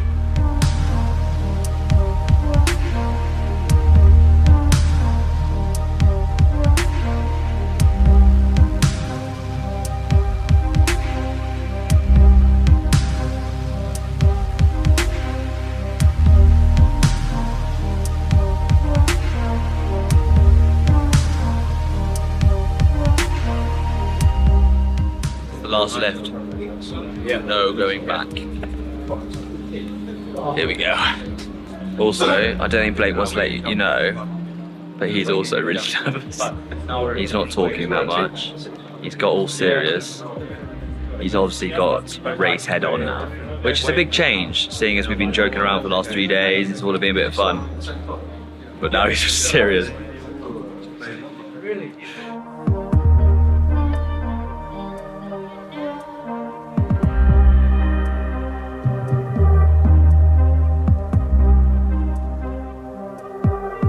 So this is where I fly the nest. Blake's going on the 3rd wave. It's where we depart, man. It's where we depart. We see you at the bottom, man. I'll just see how it goes. Oh, mate. Oh, thank you so much for everything, man. You've got it. Good luck. Just remember, keep those tires. Yeah, just go with easy. air in them. Go easy. Go easy. And you too, huh? Thank you. I love you.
Nice, dude.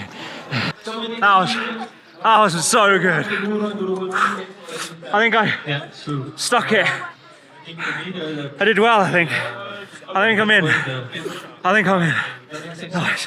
Oh, Hank's got a tough job.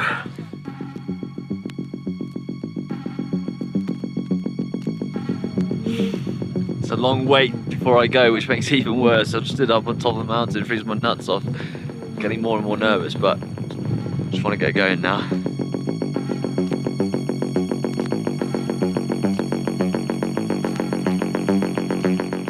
So I'm ranked up right on the front. Similar nerves to a road race, but I'm diving into the deep end here under the unknown and so far out of my comfort zone, so it's a whole different feeling. Terrifying.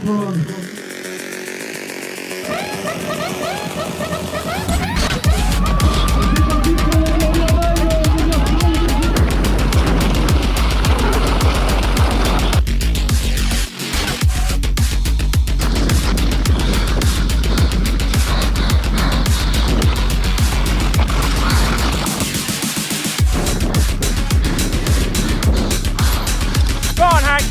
You got it, dude.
I crashed. I went so big. I just sent it over that tabletop. I landed and I just crunched into the bike. So much harder to race when like you're going full gas, you're tired. Oh mate. So technical, so skill based. I have a new massive appreciation for mountain bikers because they got balls the size of coconuts. Oh my God, I just sent it over things that I just never would have dreamed of just because I was in the mix of the race. Oh my goodness me, he's in for the main event. I mean, in all honesty, I didn't think I was going to make it. I thought I'd be 80th, 90th out of the 150. How are you then? It so hard. How are you though? Yeah, all right. Yeah? Knuckles all right? Yeah. Sure? And? What did you get? I don't want to. I got 20. I don't want to do it again. You don't want to do it again. You have to. No. That's the best bit from up there. He blew me out of the water. I could not believe that this dude can shred a bike and keep it together. It was unreal. So in preparation for the race, we thought we needed a game face. Moustache game face. We said that if I make it on Sunday, then we would ride the Megavalanche with moustaches. We couldn't stop laughing at ourselves. We were like, what the hell are we doing? I think we're ready for the Mega. All right, we're ready for the Mega. Right. We say. What are you saying? Perfect, mate. Thank you. Oh man. Oh man. The bromance. The bromance was real. It's romantic. We stayed in the same room the whole week. We're literally this far apart. So cool to just spend a week being roomies and just being just classic idiots, really. The laughs, the banter, we've actually got told off by the people that own the hotel. I'm sorry. Sorry about that. See ya, bye. You got told off. It's been a bromance in the office, but this has actually just, we've connected like two strong chain links that we cannot snap.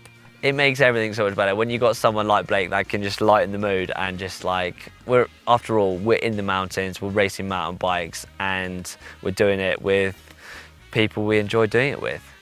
I mean, that's what sport's all about.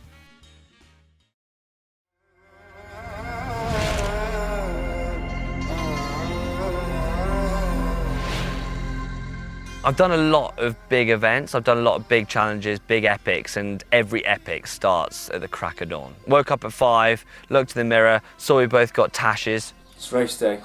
It's my birthday. Happy birthday, Blake. Thank you very much. Yeah. 5:30 in the morning. It is, yeah. We're going for breakfast and sporting our moustaches. We support our race face. It's the race face. It's the race face. Yeah. So it's quite funny, look at each other going, why on earth have we done that to ourselves? Because they look absolutely horrendous. But then it was a case of just getting kitted up, getting some coffees in, and start getting in the mindset of doing the Megavalanche.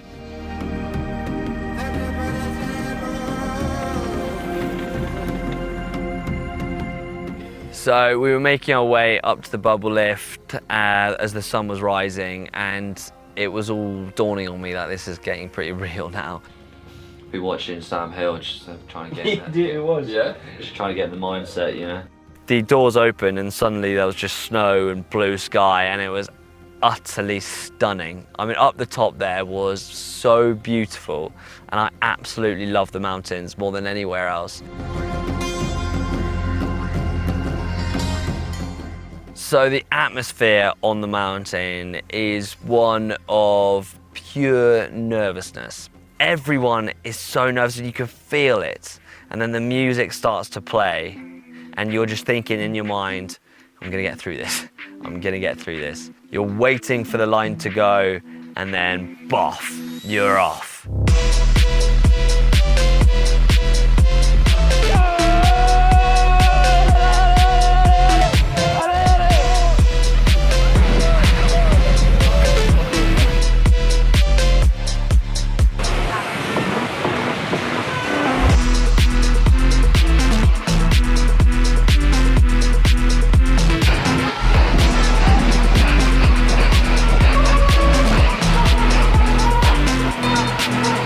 He's got skis!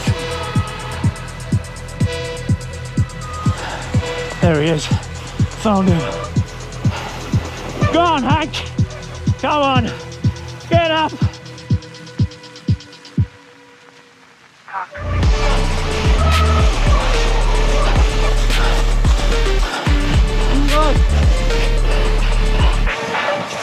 Follow the rats. Why? A crazy race. Took this high line, I thought, oh heck, Hank is gonna follow me. Oh, come on, man.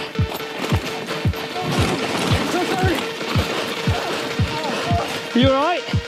I jumped and I hopped onto this like little transition thinking, oh, it'll be fine. As soon as I landed, I heard a And I was like, ah. Got a puncture right at the start. People were overtaking. And then I was like, Hank, stop, I got a puncture. He was like, yeah, okay. And it was like a Formula One team. We were like, right, give me the hand keys. So we'll remove the insert, get the inner tube ready, chuck the inner tube, and Hank was like, are we leaving that? Yeah, and I was like, no, hell no, dude. We put it in my backpack, we pumped it up, one big CO2 cartridge went in there. It went rock hard, and I was like, yes. We came into this together, we had to finish it together, and it was a case of just fixing the puncture together, and then getting back on our bikes, and then trying to make up as many places as possible.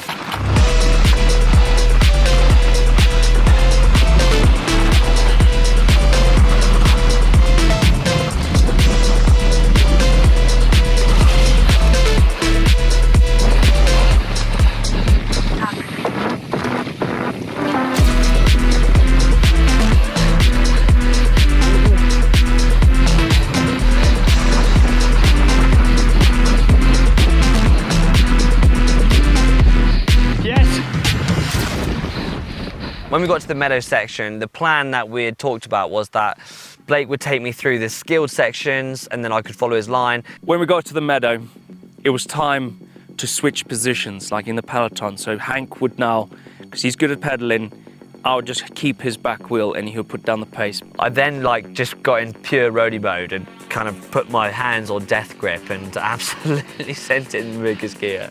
And I don't think Blake was expecting it.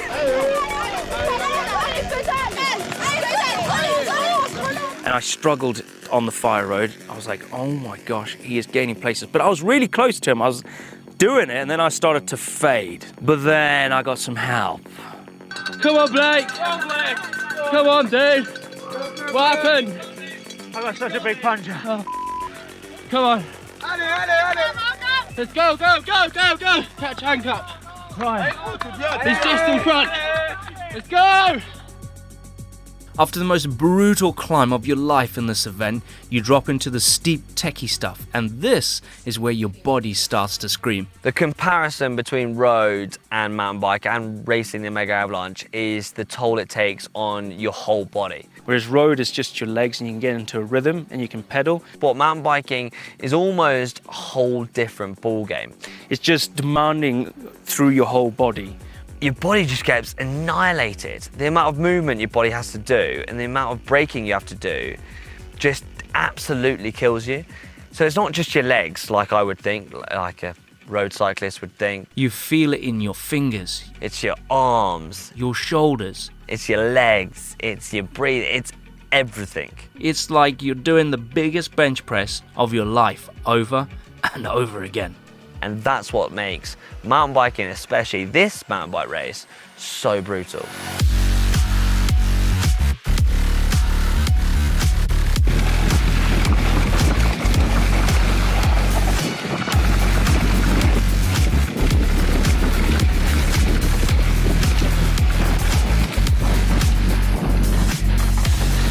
How's the hand pack? So, mate, hands are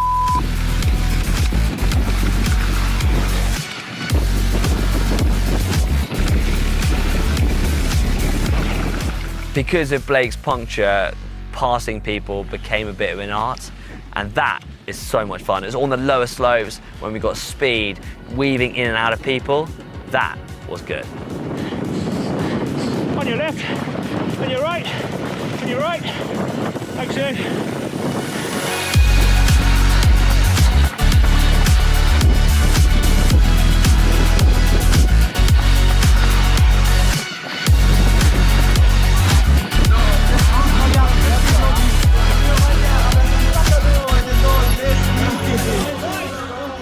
Finish.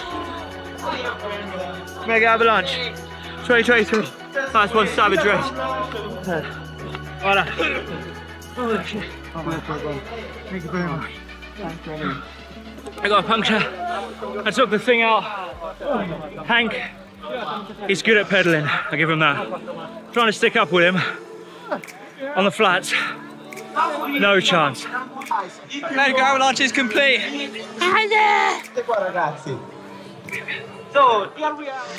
as much as I know about mountain biking, it is a solo event. It's you versus the clock, or it's you versus the pack of hounds, you know? And I think I love the team aspect. We started this whole journey together, and there was only one way we were gonna finish it, and that is together.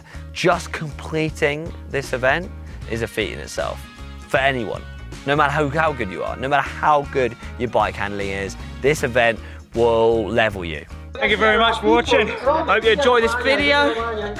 If you did, you know what to do, hit that thumbs up button, and if you want to see another challenge with Hank and I, if we went, come on, get involved. You want to see Hank and Blake, let's go. Can't you film the down bits where I'm smiling? I am energy-less. Marathon's stupid. If you want to see how I ended up like this, stay tuned, because this video is going to be a banger.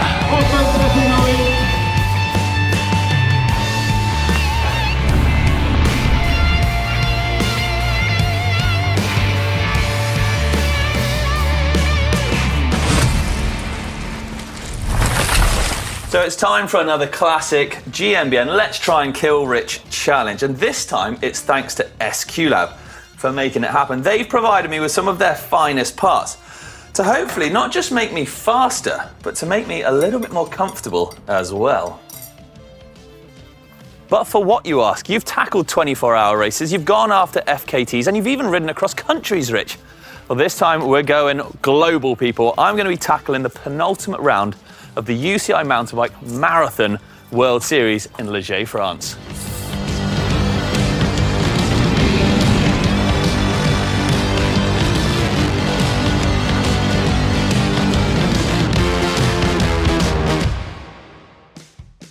The race I've chosen to take part in is here in the Haute-Savoie region of France, Morzine specifically. The race is 100 kilometers long with approximately 4,000 meters of climbing, and even goes over to Switzerland. Yeah, I'm going to another country, people. XCM stands for Cross Country Marathon, a discipline of the UCI Mountain Bike World Series, and is essentially a massive cross-country race. With a big loop ahead of me and past marathon experience, I expected to complete the course. But in what time or what condition, I wasn't sure. All I know is I'd give it my all regardless, as it's not in my nature to do anything half-assed. Like, I want to finish as well as just do as well as I can. I don't want to put a number or a figure on it, I just want to try and go as hard as I can, I think. So 4,000 meters is not a small number by any means, but it's the Alps, and the Alps aren't mellow.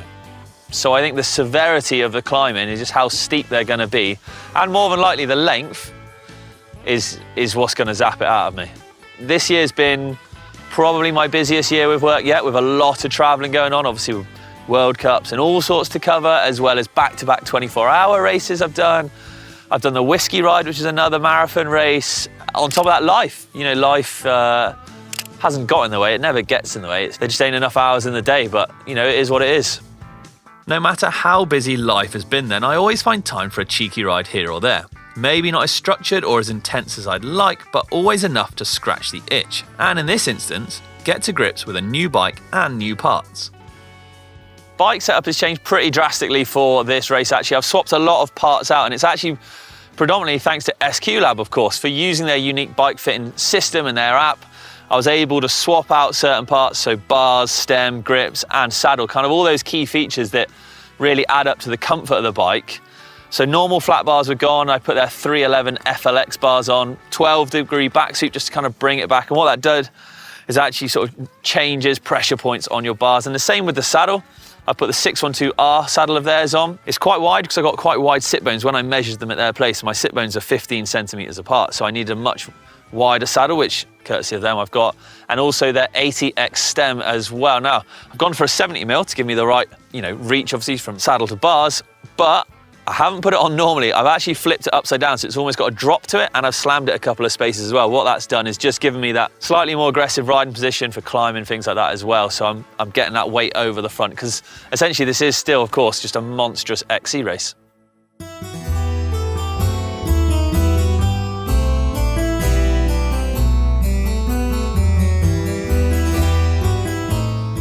How are you? Today we can see in a selection of gels on the menu. We'll be starting off with a smorgasbord of gels, followed by some delectable jelly sugar treats.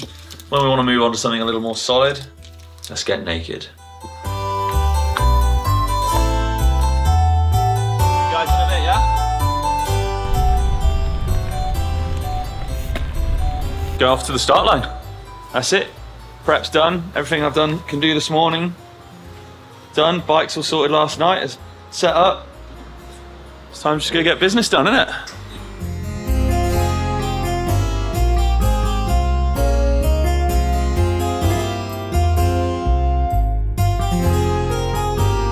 Right, pros are called up to their boxes. I'm in the open race, luckily, because man, I'm an old boy a bit now. So you can hear them. It's time to get organised. They're going to go off 15 minutes before myself, and then we'll get called up and we'll follow them, and then I'll overtake them all. On the lead up to the race, like the half hour before, I was nervous.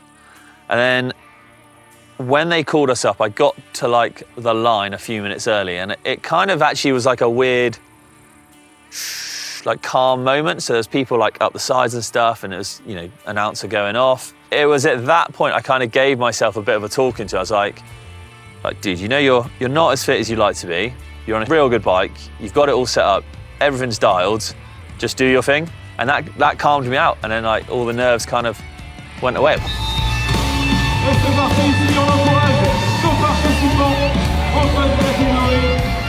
Whistle goes and we're off, and it's a fairly chill pace.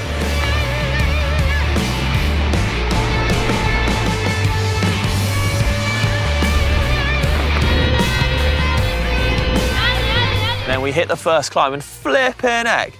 I tell you what, they went off like croissants and berets were going out of fashion. Right, only 6k and 450 meters of climbing. In 6k, we're basically just going up a ski piste.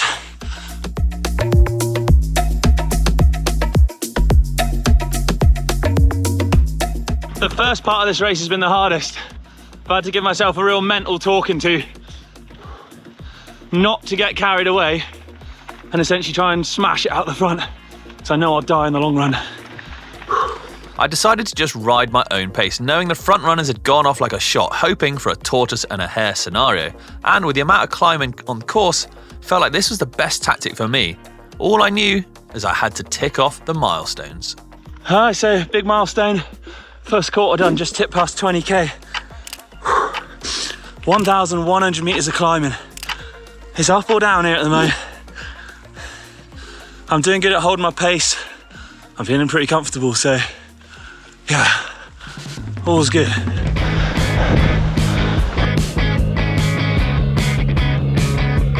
Can't you film the down bits where I'm smiling?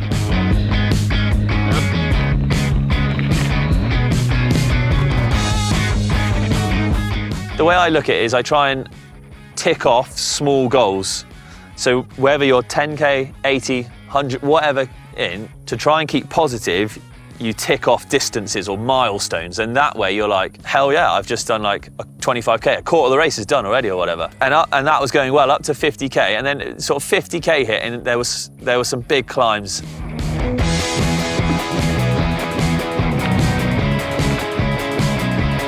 Hey, this climb's going straight up in the of Rich.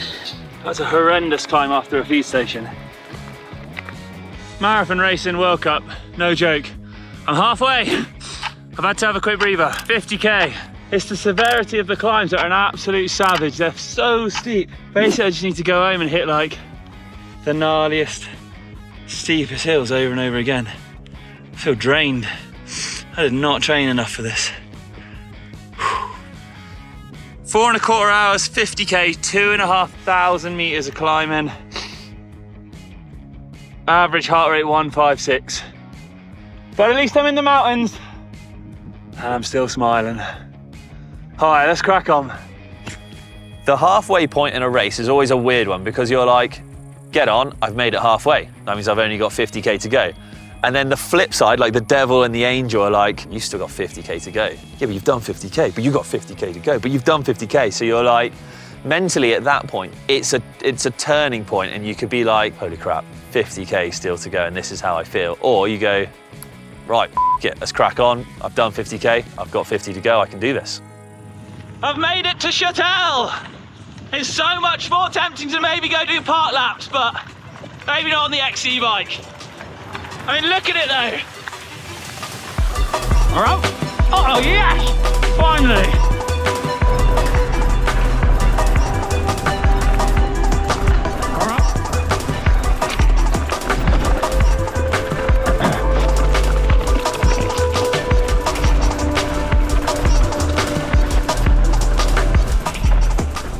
Boom! Burp, burp, burp. 60k done.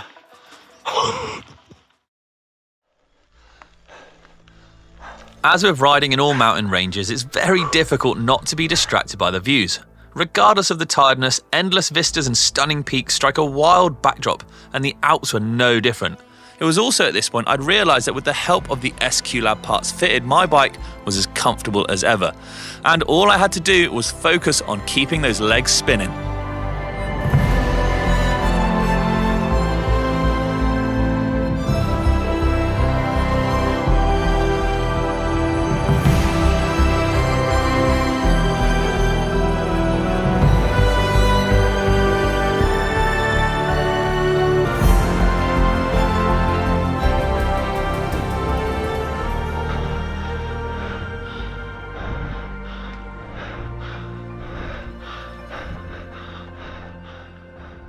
It's very easy to get to a point where your legs are screaming, things are going blurry, your quads are just on fire, and you're just climbing and climbing these massive mountains that I'm not used to climbing. And it's at that point that, you know, regardless, your mind might be going like, just, you know, you can pull over, you can actually make this stop, you can just chill. The broom wagon's behind you. The brain's kind of got to take over, so you think of a rhythm, so you're just like 1, 2, 1, 2. And in turn, it ticks off the meters, it ticks off the kilometers, the climbing. It's starting to take its toll quite a lot. So 72k in, tipped over 3,000 meters. I'm still like nice and comfortable on the bike, so that's really good. It's just the severity of these climbs is very severe. So it's not like long meandering climbs like I'd normally do. It's just up and then down. Ain't no mendips, that's for sure. And keep trucking.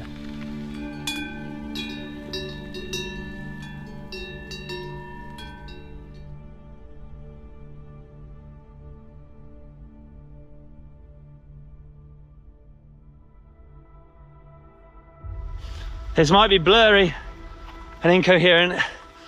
I've not checked in a while because we had a bit of drama. I was actually cutting it pretty fine to the 80k time check.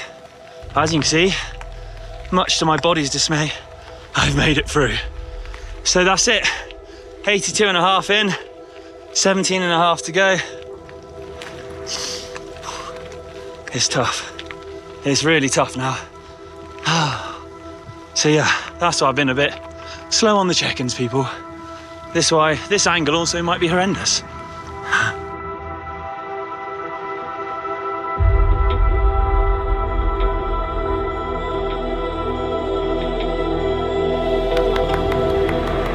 Last man on course. Where are you at on course? Last. But not been sacked off, so that's the main thing. I've made all the cut-offs. There's a big climb to come. I know that.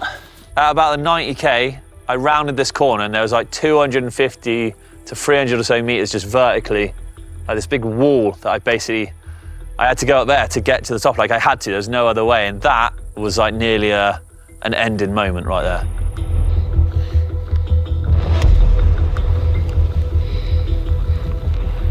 I am energy-less. You good? Oh, I'm really struggling, buddy. Oh, come on. How you doing? Okay, yeah. It's tough. Everyone has pushed up this section, so don't worry about trying to ride or anything. Oh my God. And I'm like, come on, this is like not how I want to get to the top. It's just all aboard the struggle bus and you're just like, right, 1 foot, two-foot and you just...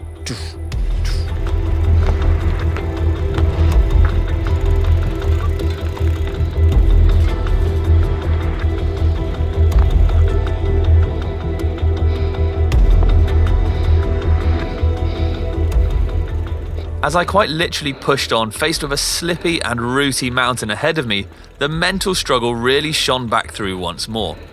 All I could do was just keep on walking, knowing that once I'd summited, it was all downhill from there.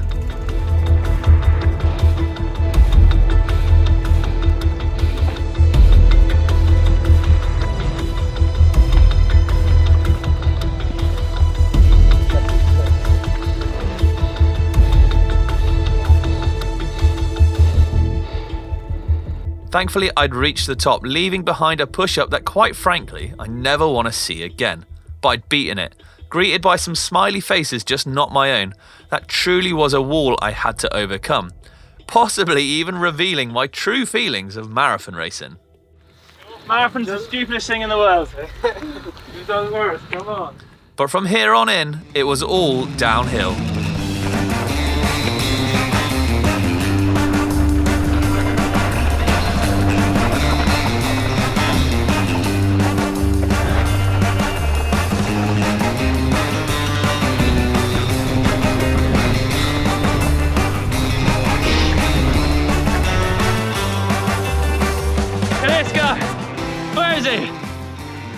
This guy's course sweeper. He's been with me since about 50k. Hey boys! Yeah. Very nice lads. Almost motivational, I would say. But the end is truly in sight now. Oh my God, I'm stoked the end's in sight. I found this one really tough. My shoulders are just killing me, purely just because of old age, I think. But it's all tarmac basically now to the end. So let's boot it. Yeah, boy! Once I'd got to the lake, smiley old cameraman Jack was there to greet me, because I think we both knew, like, you know, those guys have been out filming all day as well. I've been racing. And from that point, you're basically like, right, that's the Techers downhill done. Shoulders can take a break. Gravel track, and you're just plowing. You're just absolutely, you find like an extra bit in you to then just mash it all the way to the finish. You're just wiggling through town real quick, and then boom, the finish is there, and you're like, the biggest smiles ever.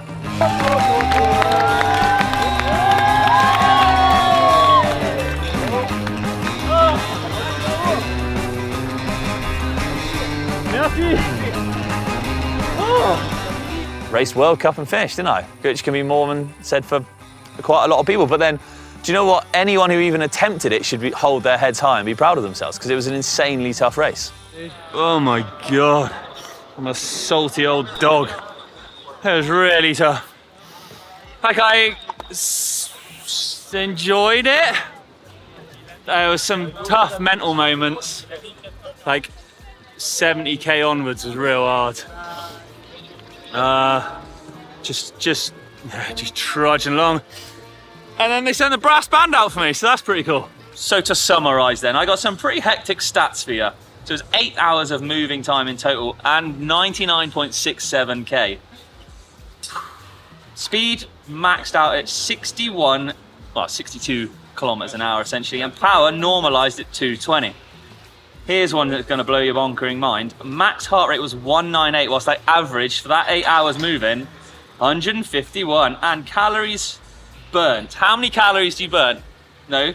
How many calories did I burn? Quick guess in the comments down below. 5,831 calories today. Holy smokes, I think that's the most. And yeah, 4,000 meters of climbing. Look, SQ Lab, thanks for making the unbearable slightly more bearable. This was a wild challenge. Maybe not the furthest, the longest, or anything like that, but it was tough, really tough, but I have enjoyed it. I've raced the World Cup again. It's been a long time since I have.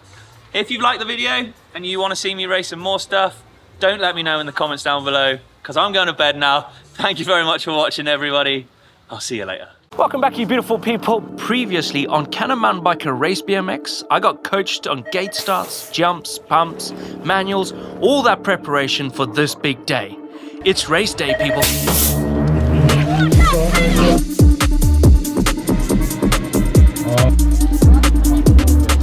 Boom, right. let's go get ready. It's raining. It's race day. I've got my race jersey on. I've tucked it in. With extra aerodynamics. I'm gonna go do my first practice. I've got a transponder on, so I'm gonna do one lap, register, and then we're good to race. That's a track. Not been on it yet. Oh, it's your first rollout. Well, first today. Yesterday I was on it. Okay. All right.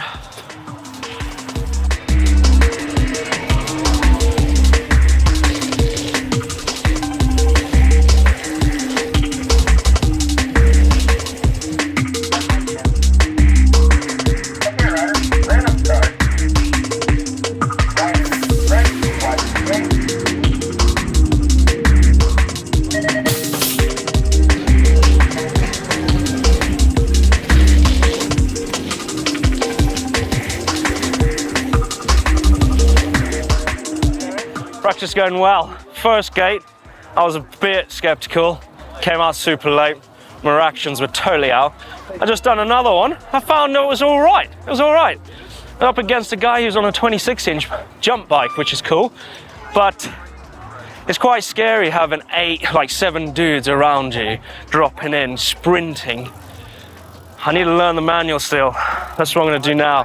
Crash practice, not crash. Anyway. Race time, let's go.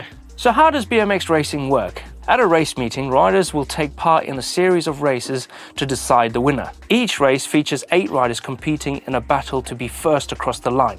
The format of a race meeting gets a bit complicated. Each rider will take part in 3 heat races, known as motos. Riders score points depending on where they finish. The 32 riders with the highest points after their heats make it through to the quarterfinals, 4 races of 8 riders. The top 4 riders of each quarter-final goes through to the semi-finals, 2 races of 8 riders. The top 4 riders of those semi-finals will make it through to the A-finals to get the ultimate winner, final race of 8 riders.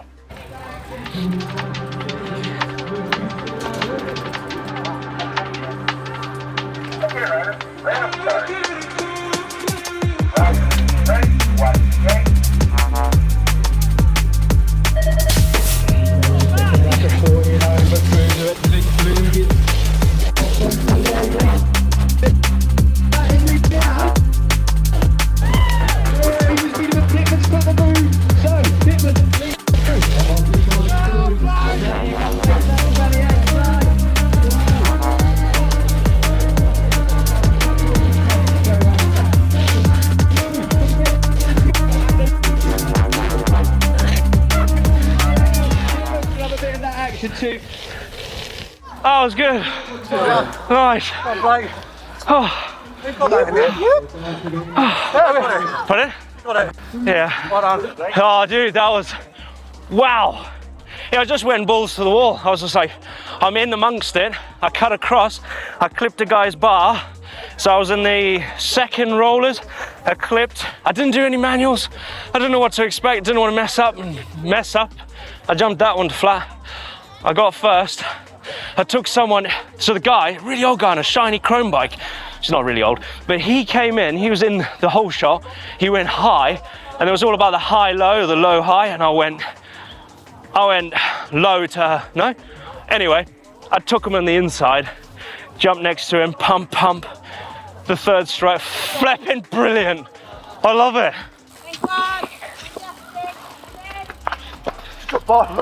No, yeah, I'm coming.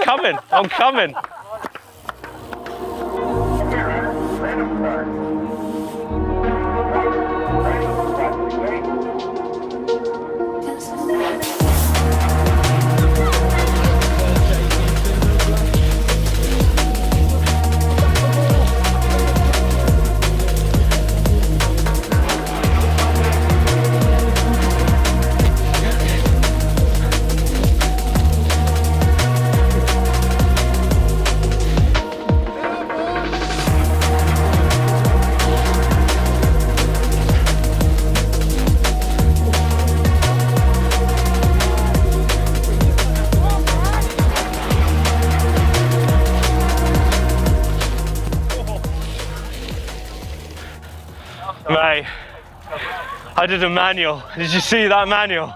Oh, over there, pedal on the tabletop, didn't over jump, got a second, but he's actually a really good BMX racer, that guy. I'm having a cup of tea. I've had 2 rolls of wine gums. I've had a Kit Kat, a cup of tea because it's a bit chilly. This is my 3rd moto now. I got first and second. I am in the finals, like in the A finals, which is great, but that means I will be in, yeah, against all the fast dudes of the whole night. Cool. That tea sat there. I think I drank the tea too late. Oh, tea burps. Oh, what a snack. Tactics in the next one. So I'm in gate 2 now for Moto 3. I think it's just power out the gate as fast as I can because they're all going to be quite fast in there, and just hug the inside. I've been given some tips on the 2nd berm. I'm going too high, and the 3rd berm I went really high. So I'm going to hug the inside of the 2nd berm a lot more and bring out that manual technique. Ooh, that's my technique. Come racing, no, it's 1 race each for their own. I'm gonna hurt someone. Yorkshire teas for champions.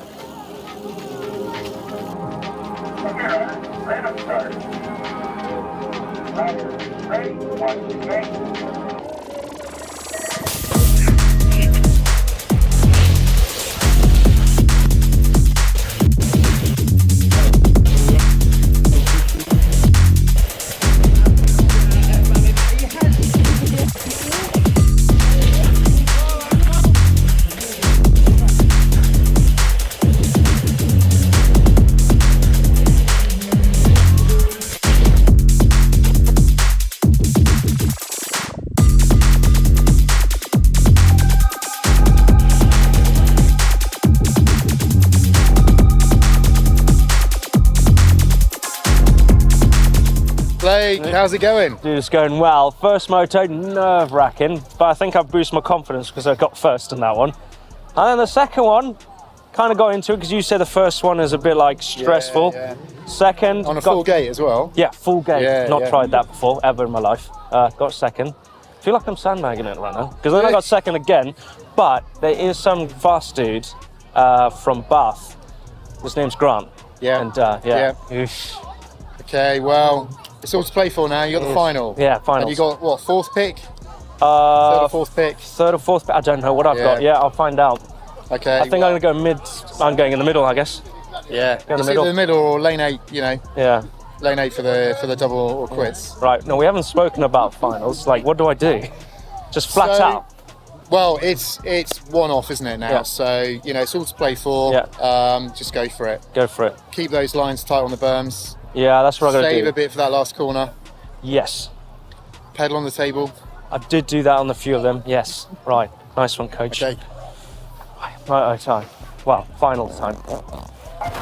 That's still semi-finals. Louis, you scared the out of me, mate. You were like, "Is that you?" And I'm like, "Oh my god!" And there's no one in the pens, and I was like, "No, it's still semis." Cup of tea's time. Oh, cup of tea. Blake, you've raced BMX tonight. You started off in BMX. Have you enjoyed this evening? I've absolutely loved it. Will you be coming back for more? Yes. Yes. Really? I will be, yes. He's got his fingers crossed in his back pocket. How do you find these tracks? Are they simple compared to this? Relatively simple compared to the stuff you do, but Yeah, it's different. It's different. I'd say simple, but it's rapid. It's about technique, and that's why I'm not nailing that much. Oh, hey, you look mint out there to me. What about the fitness? The fitness the same? This is explosive. It's totally different. Mine's more endurance. This is explosive power. And finally, what's your Instagram? You've got to give the guys your Instagram. They're going to be wanting, after seeing you ride tonight, they're going to want to be joining in on the fun. It's at Zim Blake. There you have it, at Zim Blake. Please give your hands together. He's come in tonight and he's taken on some of our best riders in the south, and he's looked very, very good at it. Ladies and gentlemen, Blake Sampson. Thank you. Thank you.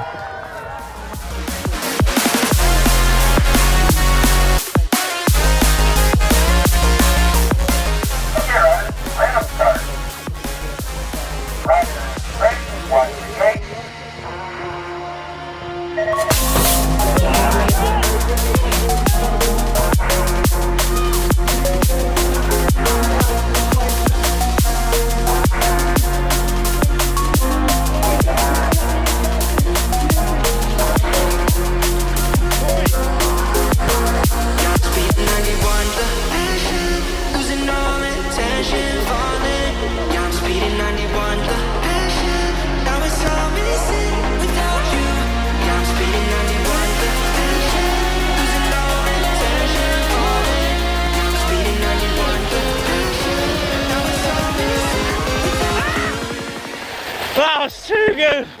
Hey, that was it. I got third.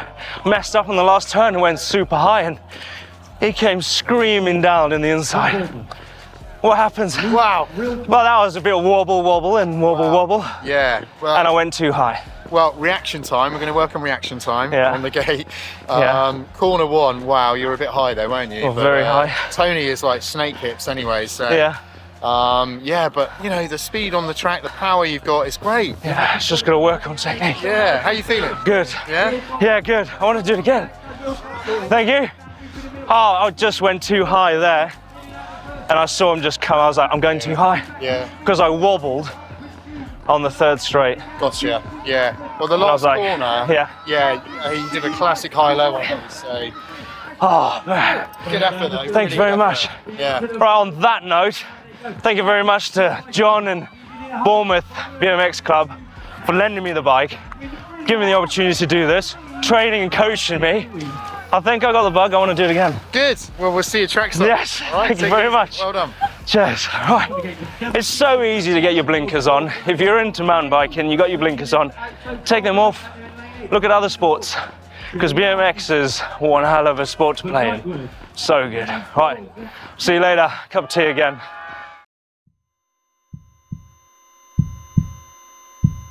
Okay, riders. Random start. Riders ready, watch the gate.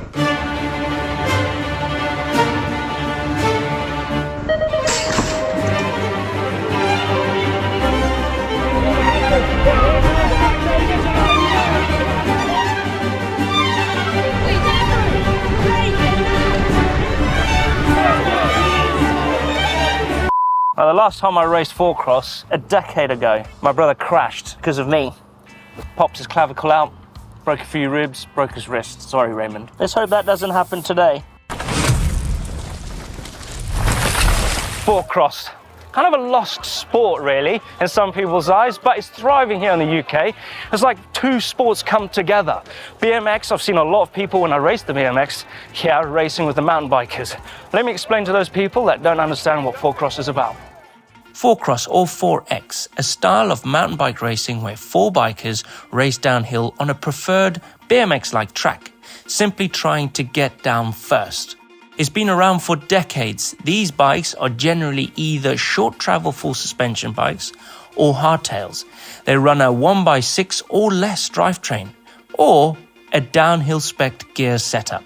They have slack head angles, short chainstays, low bottom brackets for good cornering and acceleration. The preferred wheel size is 26. The tracks raced have been rougher and less like those used in BMX racing. We're here at Chicksands Bike Park in Bedfordshire for the first round of the British Four-Cross Series. There are 10 rounds to this series, and I'm here to see what it's all about. Let's go racing. Right, that's the intro. Let's get signed on, and this is where it all kicks off. Practice, and then race.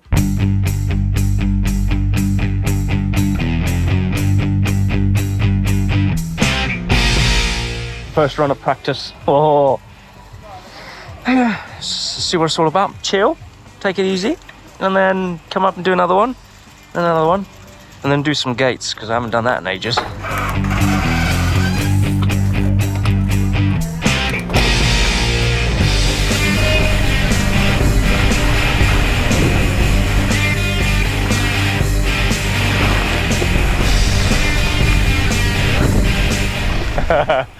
That was something else.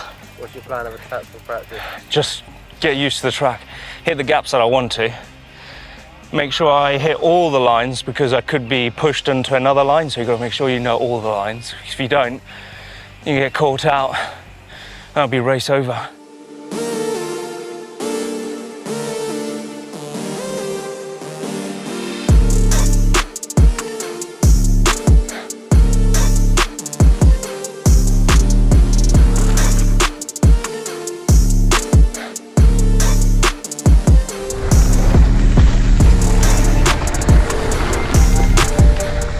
Right, it's practice still, and I'm practicing the lines, trying to hit pretty much all the gaps, because I don't know where I'm going to get pushed over to if I get into a bit of a ruck. I've done the double-double. I want to do the big double now, There's a bit of a headwind, so you're going to have to go flat out along the flat there. Good race line into it, carry your speed to hit it. The rest of the track's pretty cool. I can go inside on that one, clear the triple, double, and take the inside berm second to last. And then, yeah, should be all right. Let's try hit that. I did hit it just now, cased it.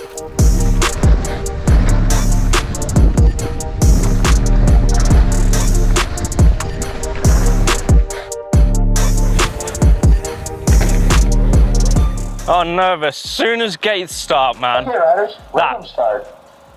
That's scary. Riders ready? Oh, not ready. No, I don't want to. Oh, see you later. Oh, I'm not very good at gates. Don't do it. But we have to give it a shot. Okay, riders, random start. Riders ready? Watch the gate.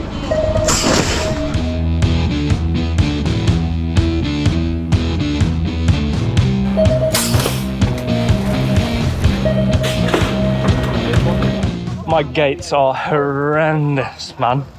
I'm probably the worst gate starter ever. But if you watch BMX coaches here, he helped me coach me through BMX racing, my first ever one, and he's back here. But his son's racing. Yeah, Zach's racing. Yeah, bit of fun today. Yep. You know, it's a national, but it's really good fun. It's like BMX in the 80s, really, you know, dirt and downhill. Yeah, is it? Yeah. It's actually mountain cross. That's what 4 cross stands for, apparently. Yeah. I think I made it up. There's 4 riders. That's 4 cross. Yeah. Yeah. But anyway, gate. Oh, I'm still struggling. But I'm 29er. I went from one extreme to the other. Yeah, this is quite big, isn't it? It's a beast. You dropped the dropper. Yeah, I'm not going to race it like that. That's over the bars, definitely. Yeah. But yeah, on red. On red. R of red. R B of red. beep, and get on with it. Yes. Nice one. Thanks, coach.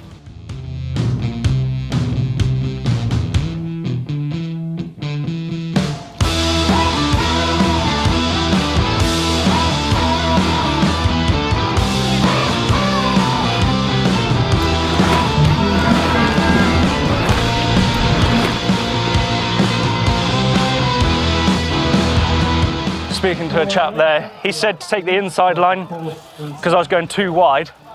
So I went inside and stuck the inside. Did him because he was second on the jump. I was in front.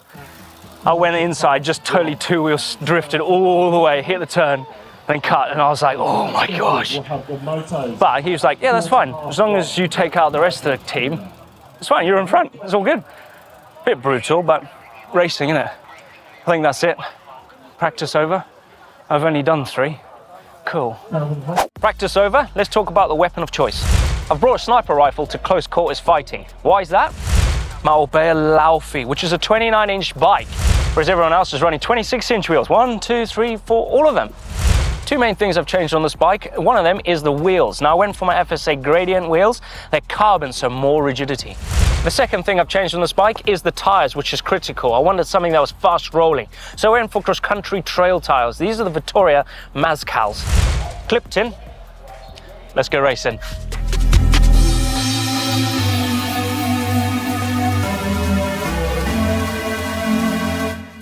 Better riders briefing. Racing has started now. It's getting serious. They're about to drop in. I'm race number 20. So, this is where it gets real.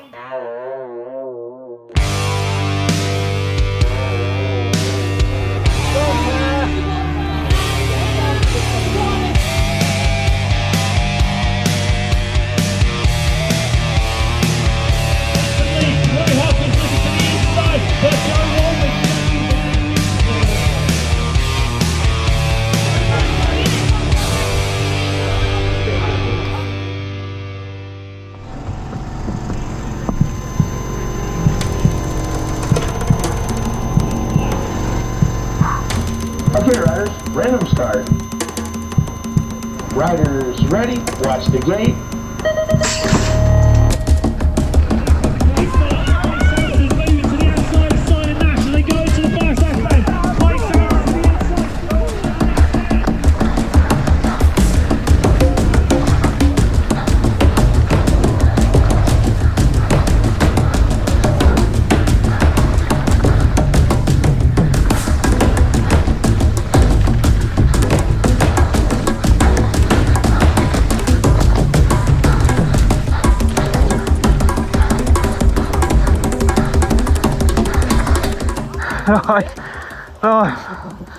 Holy crap. Mate, it was good. It literally reminded me of watching all those old videos, Crank It Up, watching old MBK movies, videos of 4Cross back in the day and how people were racing, and I just remember all the race lines and literally hug the inside line, and that's what made me get the win. Even though I was slow coming out, everyone behind me had to slow down. As long as I'm in the front, that's fine, isn't it? So that's what my game is. That's what I'm gonna do. As long as I'm in the front, slow everyone else down.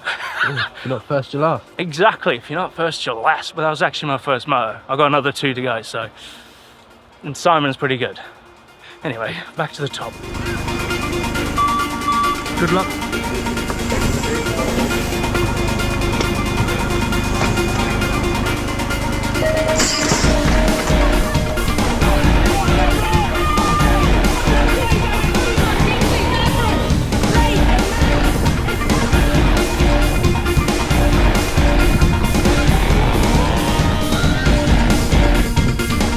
Well done. Well done. I was supposed to be a gentleman for this. Huh? I was supposed to be a gentleman for this sport. Well, I was thinking down that start straight, just go left and squeeze you in. yeah, you did. You squeezed me. I was like, oh, that's what he's doing. That was good. Right, how am I feeling? Moto 2's done. I got tipped that there was 2 blokes on that gate that were they're seasoned veterans. They're not veterans because they're masters, but they are really good. I got third. I got told, you're gonna come third, just stick with third. And I was like, oh, okay, watch this. Actually came in third, so, because they're really good out the gate. Riders ready, watch the gate.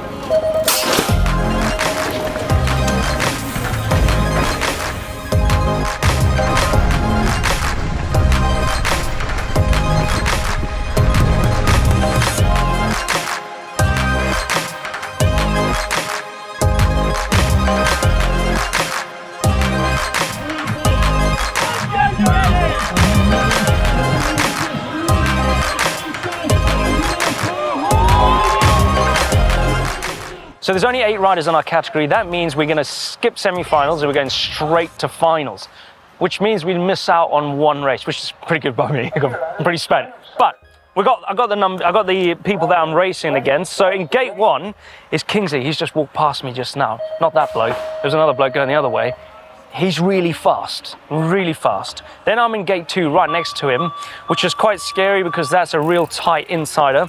And then number 3 is David Richardson, which is the bloke that I raced with when I was with Kingsley and I got 3rd place in Moto 2. They're both really good. And then Angus Child, which is in Moto 3, he was right next to me. He fumbled, he messed up, and I don't know what he got. Anyway, I'm racing against them, straight to finals. We're in the A finals.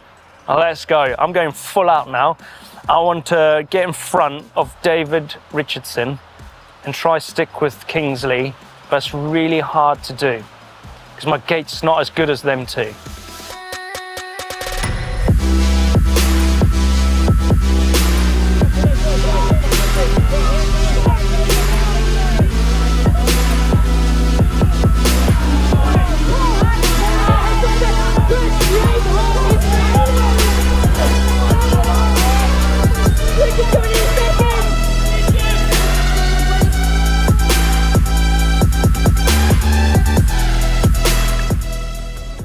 Okay, riders, random start. Riders ready, watch the gate.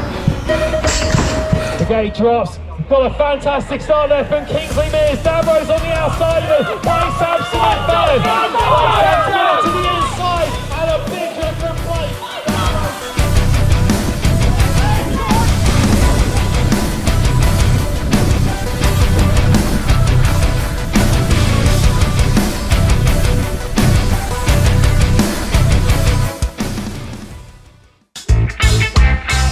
In third, for Global Mountain Bike Network, Blake Sampson.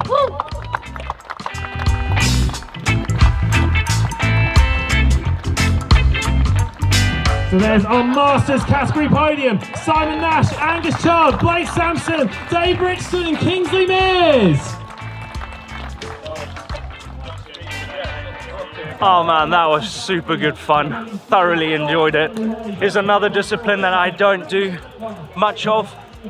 And like I've said in the BMX racing, we always get our blinkers on. We just focus on just riding trails or bike parks. Spice up your biking a bit. Go and try something different. I absolutely love it. I love it. I got a podium. I'm heading back to the downhill race paddock. It's a place where I've spent a massive chunk of my life. I grew up there, I made some lifelong friends racing downhill. I made a living out of it for a while, but actually, it feels like a lifetime ago now. So I'm going to my first proper downhill race in about 12 years. I'm excited, I'm nervous, but first, I'm in Crawley to pick up a brand new bike.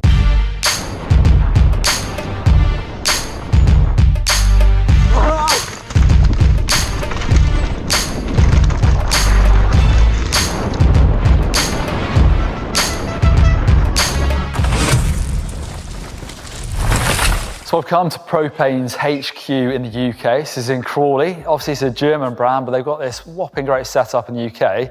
So you can come and check out the showroom. It's a really cool place actually. But also in the UK, if you want to spec your bike online, you can come here and pick it up in person if you want. So let's take a look around. So it's a really cool spot just to come and check out. That's one of Gaetan Vige's bike that he rode at Hardline, but you can check out all the range of Propane. He's got the trick shot dirt jump bike. Obviously at GMBN we're super lucky to be supported by Propane. They're one of the companies that makes our channel possible. But I'm also checking out some of the bikes that I have at home. Got the Ecano 2, my favourite e-bike, love that thing. But also I am drawn over to the kids' bikes. Look at that, 14-inch wheels, disc brake on the rear, and then that's, so this is a Yuma, 24 wheels with an option to run 26, so it can grow with your kids as well. I'm definitely looking at kids' bikes closer now. We've come through into the workshop where there's a bit of extracurricular activities for the boys, which is pretty cool. Also a couple of John O'Jones bikes hanging there, but I'm more interested in my brand new Propane Rage 3 CF. Check that out. That is their badminton colour, that's called. It's minty green. Loving it. So this is obviously the downhill bike, 200mm travel, got a RockShox boxer up front, direct mount stem, really cool. 215mm travel in the rear, RockShox setup on this bike with a super deluxe coil shock. It's got Propane's Pro 10 linkage system here, so progressive. Not ridden a Rage before, so I'm looking forward to setting this thing up. I don't have much time before the weekend, so I'm pretty much jumping on for practice on Saturday on this. I'm gonna cut the bars down and run like 760mm bars on pretty much all my bikes. This is size medium. I'm 5'10", 178 centimeters tall. Yeah, swap out a few bits and get this bike set up for Llangollen. I'm heading up to Llangollen for the Gravity Events Round 2 downhill race. It's a venue I've ridden a few times, steep and mostly in the open. The race will be on the Ride Portugal track. It's by no means crazy technical, but still a challenge to ride fast. It's 1 kilometre long with 240 metres of elevation change and an average gradient of 20%. Right, so I've made it to Llangollen for my first downhill race in 12 years. Got my bike set up. Well, sort of, obviously I've not ridden the bike at all yet. It's my first try out today, so there'll be some messing around with settings, I'm sure. But as ever, as you'd expect in the UK, it is raining. Good thing about this place is it's super steep hill, so it'll drain, but it's gonna be a mudder. So it's gonna be difficult to get used to a bike when it's brand new, and it's gonna be pretty tricky conditions.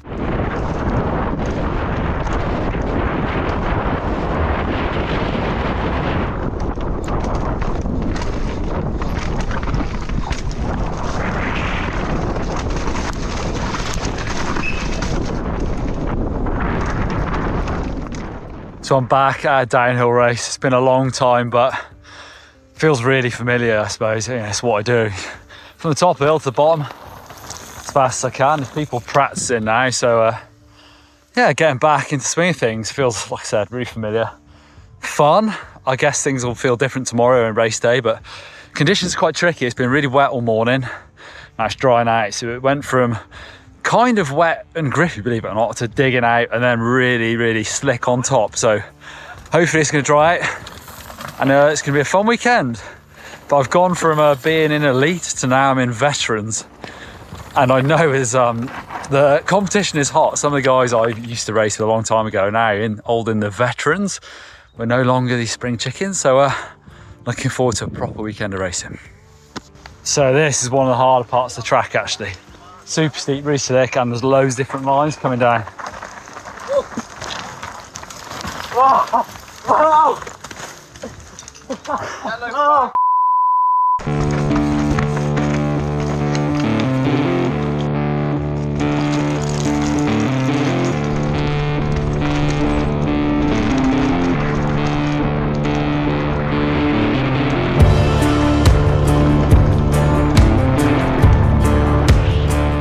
Three runs down with varying degrees of success, but loving the sort of process of trying to work out the fastest way down the track. But I'm feeling something now. It's a brand new bike obviously, so I can feel something loose. Time to do a bolt check.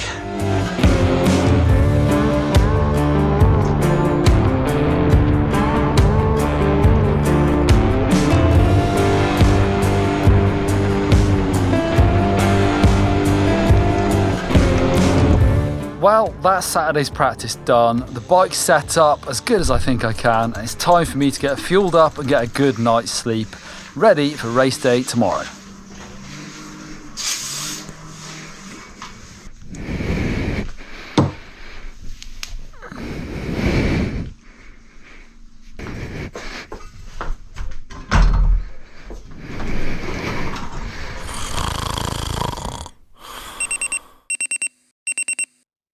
Alright, it's race day now, so did 5 practice runs yesterday, which felt like plenty. I had loads more time, but I thought I'd give it a rest. The rain came in yesterday afternoon, so I was like, I'll save my energy. I thought the track was going to change a lot, and today it's super sunny.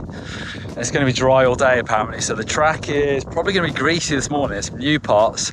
There's some ruts were already going yesterday, so I think it's going to build into quite an interesting race course today. So we're at a Gravity UK event where there's 2 race runs today, which is kind of different to a lot of races where you just have one chance to do it. So I'm quite excited about it really. I need to get a couple of good banker sort of downhill practice runs this morning, see how the track is already. But like I said, I think it's going to dry out and save some energy for my 2 race runs later on.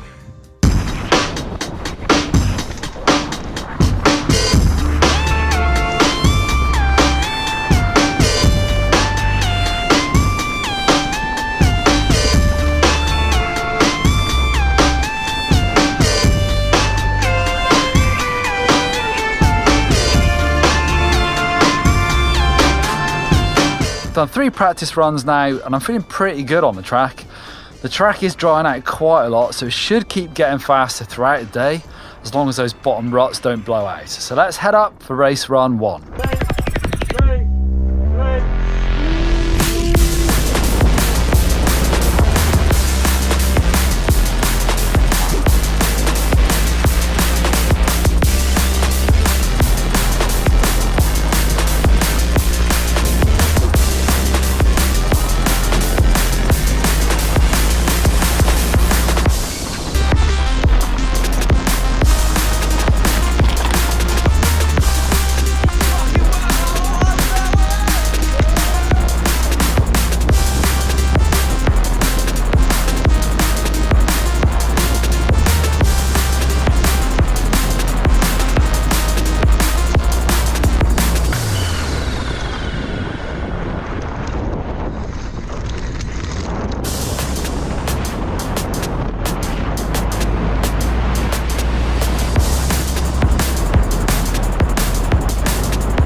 That run was pretty solid. I very nearly threw it away. I was so lucky the front wheel stayed gripping before going into the tricky woods, but I did not crash. 2 minutes 40 seconds put me in 3rd place after run 1.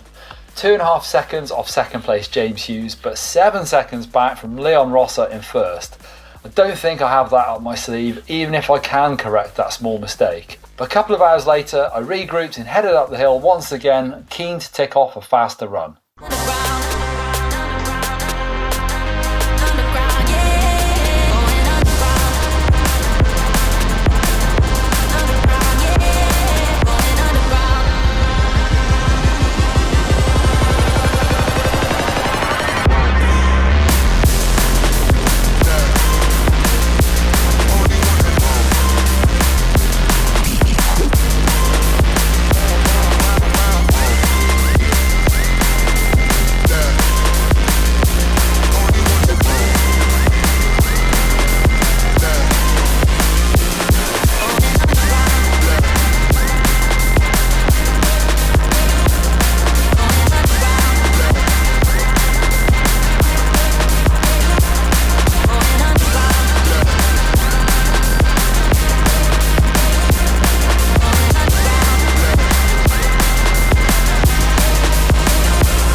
Race run 2 was better, but not enough. I took almost 2 seconds off, good enough to finish in 3rd place, 5 seconds off the win.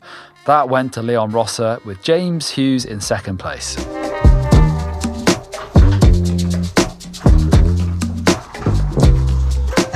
Well, there you go. What a fun weekend of racing that was. It was great to be back in the pits and seeing some friends of old, but also it was really nice being able to race and it basically not having any pressure like I used to when I was a pro of kind of my living depended on it. I was there to just try and do a good run on the track. It was actually really inspiring as well to see those older guys, how dedicated and how fast they are. And it's inspired me. I want to do some more racing and maybe get back into race shape a bit better and do some more of that. That probably wasn't the best part. Actually, it was really cool to see my family come and watch me race. It's the first time any of my kids have seen me do the thing that I used to do. And it was Father's Day as well, so that made it extra special. But that's not the end of it. Very soon, I'll be heading out to France and I'll be testing my speed against the world's best pros. So that's going to be a very different matter indeed, but keep watching the channel. That'll be coming very soon. Thanks for watching. See you later. I am back in Arizona for the 24 hours in the old Pueblo race.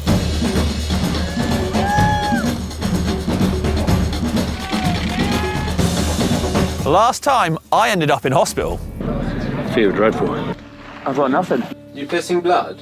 I would go tonight and get tests. It's not how I saw this ending. This time, though, that's not going to happen. This time, I'm going to finish. Redemption, the act of redeeming or atoning for a fault or mistake, or the state of being redeemed. This then is a story of redemption.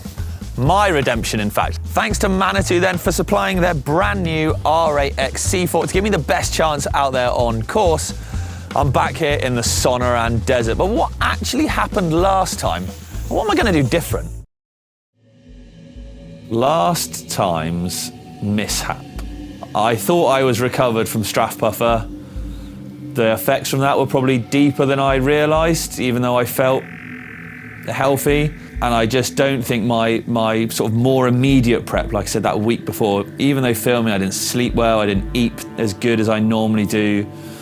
And I just maybe mentally wasn't as there as I thought I was, as well as physically. And all these things I think just added up.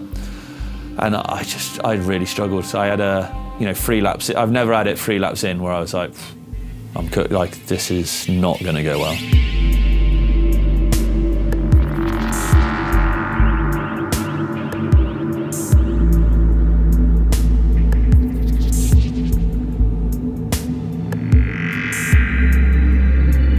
So we did have a few things wrong with us in the end. Exertional rhabdomyolysis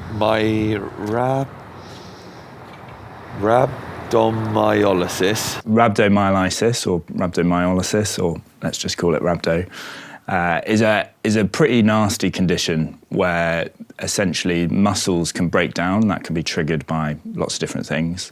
And the sort of waste product of that muscle breakdown can be incredibly toxic to the kidneys and cause all kinds of problems. Rhabdo can be caused by lots of different things. I think specific to cycling, essentially a lot of exercise load on the muscle can go into stress, and the cells of the muscle can start to break down because of that, releasing these toxic proteins, one particularly called myoglobin, which can essentially get stuck, if you like, in the kidney and block the kidney and cause all kinds of damage to the kidney through that. So rhabdo, if left unchecked, can be fatal. That's how dangerous kidney failure is, essentially. And that's the rhabdo itself isn't the thing that kills you, it's the kidney failure secondary to the rhabdo. If the kidney completely fails, then it can't do those really vital jobs. And so that, if left completely unchecked, could be fatal, yeah.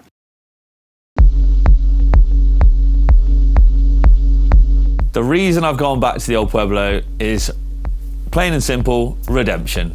I, in my own terms, failed at my last attempt, unfortunately. And that's why I want to come back. I want to sort of prove to myself, and I want to show the viewers that it can be done, and I can do it sort of as, you know, for myself as much as anything, really.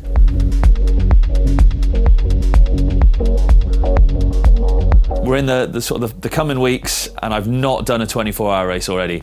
That, probably looking back, was a bit silly. I've tried to train more, larger volume, just to get, you know, ready for that kind of distance and time in the saddle. I've tried to really focus on smartly training. I've had a bit of help from certain personal training friends of mine we've looked at like just how much volume and steadily increasing it, and then actually, you know, as it stands now, I'm decreasing that load, ready to just purely rest for the race.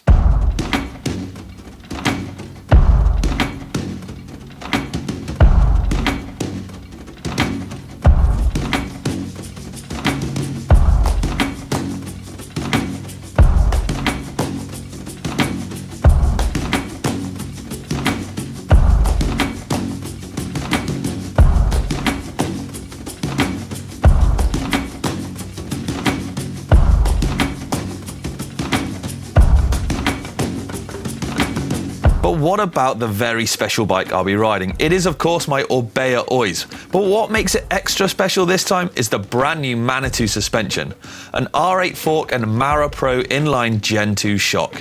This new R8 uses a 34mm Hyperlite chassis, up from the 32mm on the previous model, to increase stiffness as requested by the riders. Yet still with weight in mind, they managed to get the fork down to a staggering 1,480 grams. It's the internals that get interesting. Using the XC-tuned Dorado air spring, the system contains a unique balancing valve that equalizes the positive and negative air chambers during the airfill process. This gives the spring rate a consistent feel without any flat or dead spots in the stroke, along with giving riders of different weights the same initial stroke feel. Paired with the Mara Pro rear shock and the all-new Ace-induced remote lockout lever, Manitou have made their own tidy lockout and dropper lever combo to sit tidily under the bar. Armed with this new suspension then, it's time to sign on.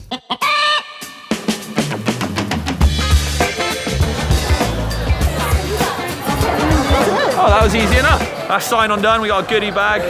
Bike's getting worked on by Bike Ranch Arizona, which is pretty cool, so let's go just chill out for a bit, I think.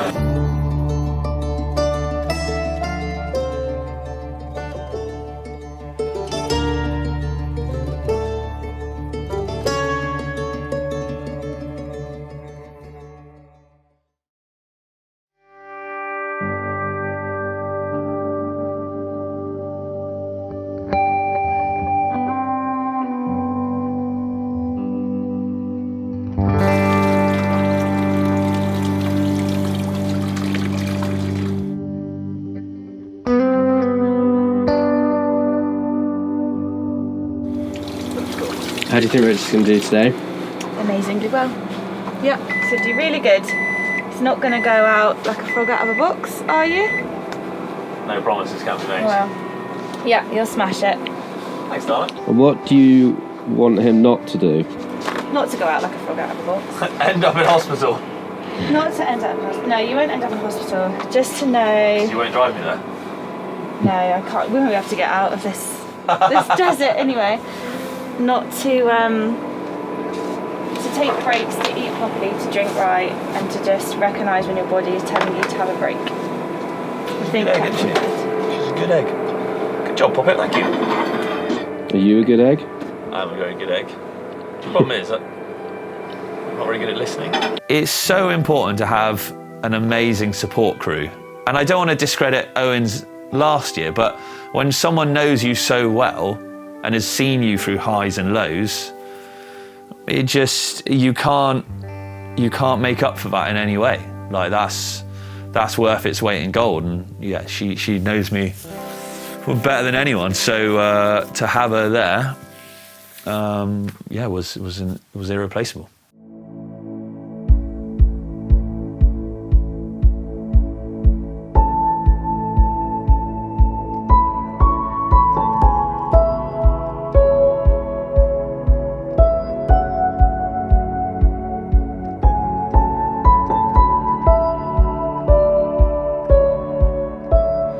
Right, let's get it done.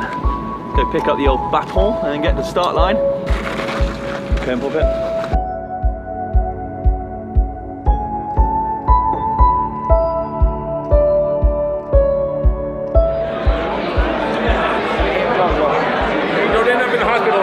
Thanks guys, have fun. So when I turned up this year, that was quite a common statement, or make sure you don't end up back in hospital. And it was actually, you know, from everyone, it came from a kind place. It was never like, oh, you're a good one, end up in hospital. Nothing. It was never like that. Everyone was like genuinely like, good to see you back. You know, hopefully you finish this time. And I was like, of course I'm flipping finished. That was in my head. Pressure-wise, that didn't really add to it at all, because I know that people are just kind and concerned and are hyped to be there and hyped to be back. So I didn't add any extra pressure from sort of people reminding me, if you like, of what happened last time. I was fully aware of what happened, sadly.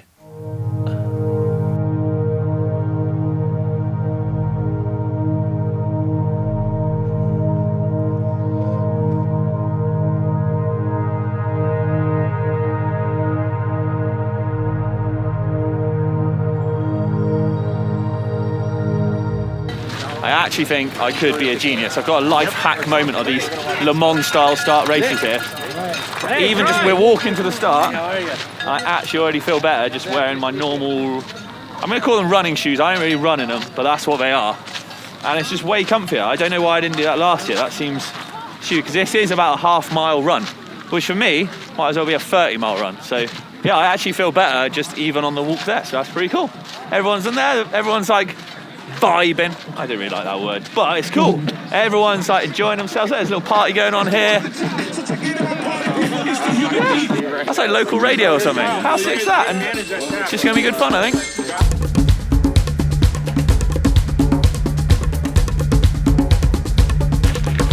How was the nervous peak? Clear. That's all it needs to be.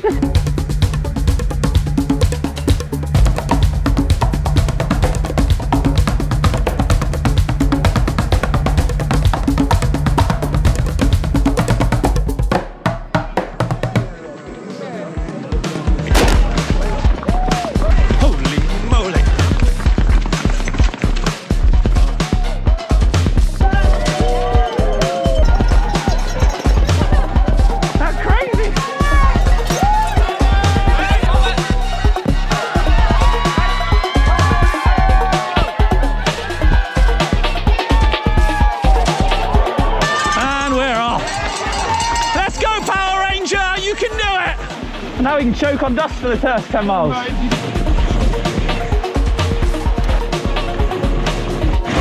All right, we've settled in a little bit now. Everyone sort of spread out a bit, found their pace. I found mine.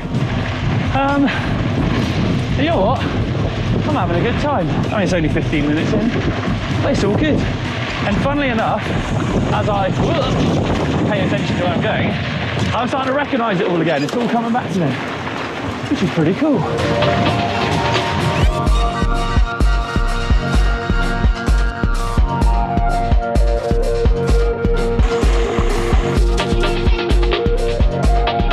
Good first lap.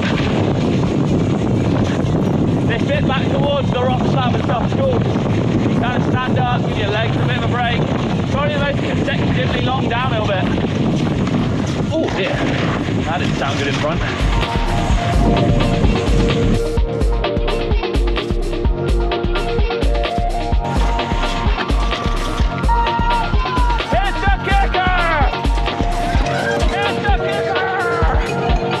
Hey, how's it going, Poppet? You alright? Tip top. Mwah! Bye! There we go, that is a lap done. Actually, not too shabby. That was an hour 5-ish, so pretty cool.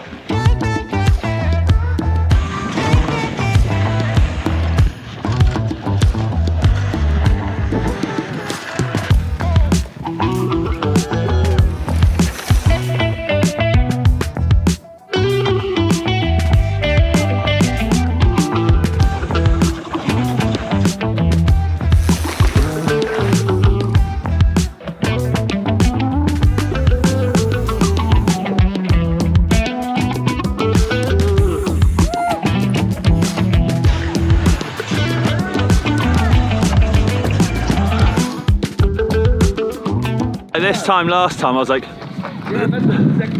not feeling it at all. This time we're all right. I'm gonna go out and do 4 consecutive laps. I'll be over 100k already. And then I think we'll pit after that, because then it'll be getting towards nightness. No, one more, and that'll be 4 in a row. You're trying to kill me, darling. Love you, darling. Love you, darling.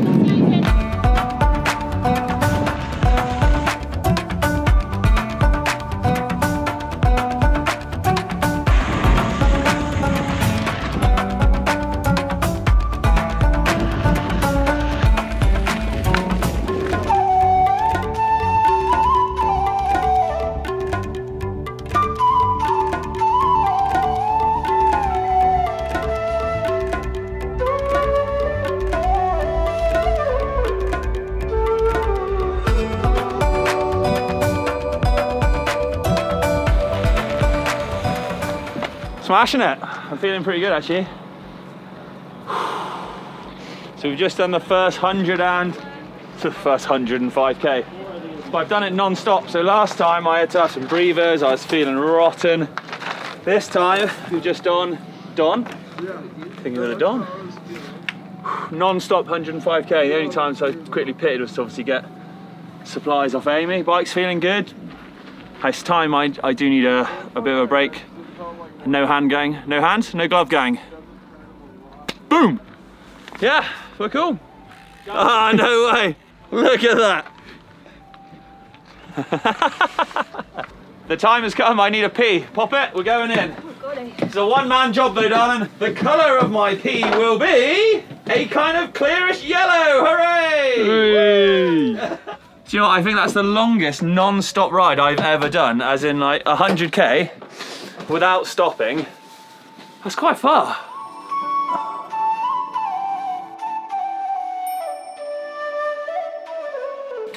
As we move into the night shift then, clear lenses are very much required. That one goes there.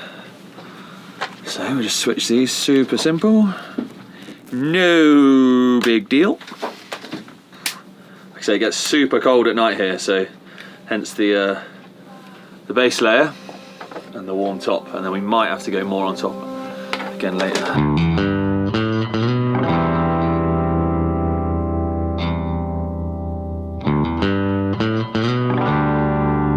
Sunset was around 8 p.m, 7:30, 8 p.m. when it got proper dark, I believe. So at that point you're 8 hours in, so that's a lot of riding, a long time on the bike by anyone's measures. I was feeling good. I paced myself very well. I could have gone a bit faster, but I don't, you never know what the effects later on in the race will be. So by sunset, I was feeling pretty confident. I'd come in and have my dinner. I was in as good a place as I could have wanted to be at that sort of time.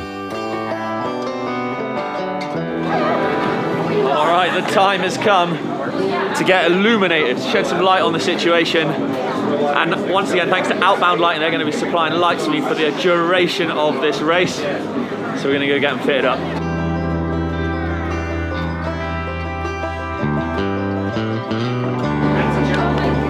Nice, and what are we running, Tom? What have we got here?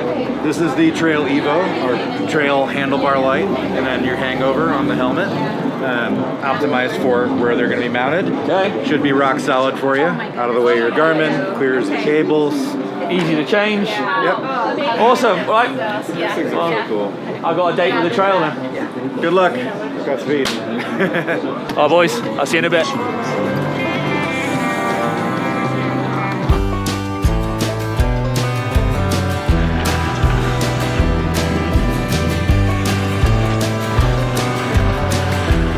I tell you what, you ain't gonna see a better sunset than this in many places. Have a look at this.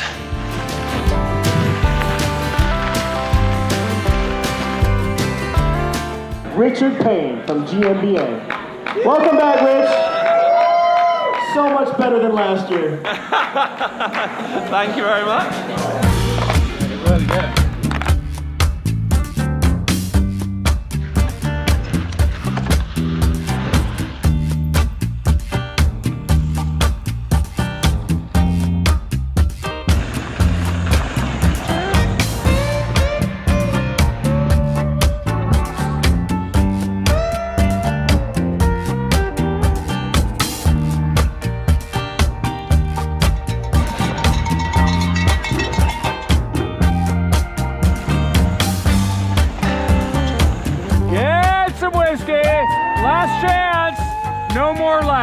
Whiskey tree going dry. The whiskey tree may have been going dry, but my drive to finish wasn't. I'd really taken time to focus on bike setup this year, with particular focus on the suspension. The new R8 has so much tunability, I was able to dial it in exactly how I wanted it.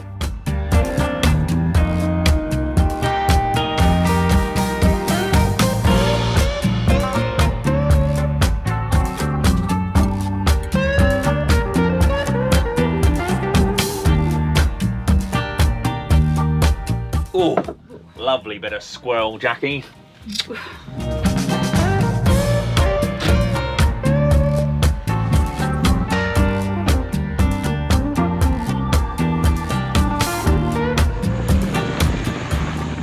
Every mega endurance thing I do, be it a race or just a challenge, you always hit that lull at like 3-4 o'clock in the morning when you've been out for ages and you are just fatigued, you are tired.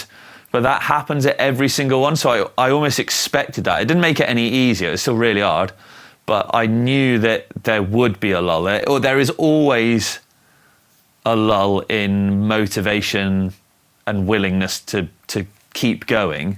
And that's I think when you really have to dig that bit deeper and in this case be surrounded by good people to keep you going. So I would say that was the main lull, but there wasn't like a, man, I'm hitting a wall, I physically can't go on. There was luckily nothing quite that, but more a mental battle than anything else.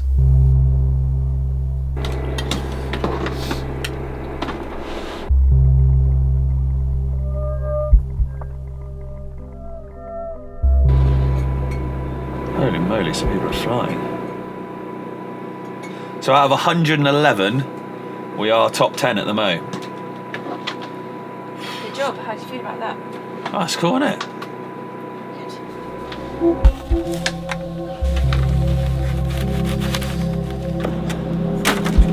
Right. Here we go.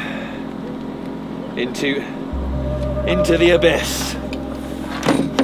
Now we need some fresh lights, and I've just swapping them out now. Now these outbound lights that I'm using put out 1,000 lumens respectively here, 2,200 here on the bar mounted one. And the interesting thing is, this nice little quick release thing to do, you'll get a 6.5 hour run time out of the one on your head, and that's obviously with it on the lowest setting, and you'll also get 8.5 hours out of the one on the bar combined. But the good thing is, it's not just obviously how they go putting out, you know, there are lights out there, I don't say, that put out thousands more lumens, but it's the way that they put the light out onto the trail that really matters. You know, the spread that it uses, it's not just one big spotlight, it actually means you get a good sort of peripheral light all over the trail. So yeah, right, we're heading out for lap 9. Poppett's been cooking up a feast and looking after me. Fresh bottle, fresh chamois cream. What more can you want in life? Right, see you in a bit.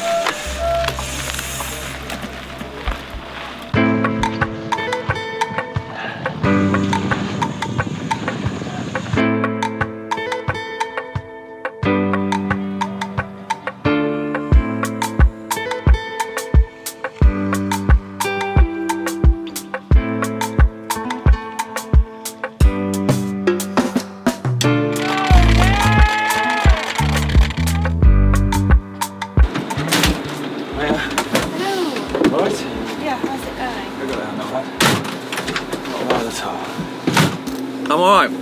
I've gone 40k past my longest ride, my previous ride, so that's quite cool. So that's a win nonetheless, regardless of how much more or less I do or don't do, which is pretty wicked. But my wrists are feeling it. It's relentless, because it's a course obviously that just there's not much let up in it. It's not up and down, it's quite flat. So you're just on it the whole time. And it's cold.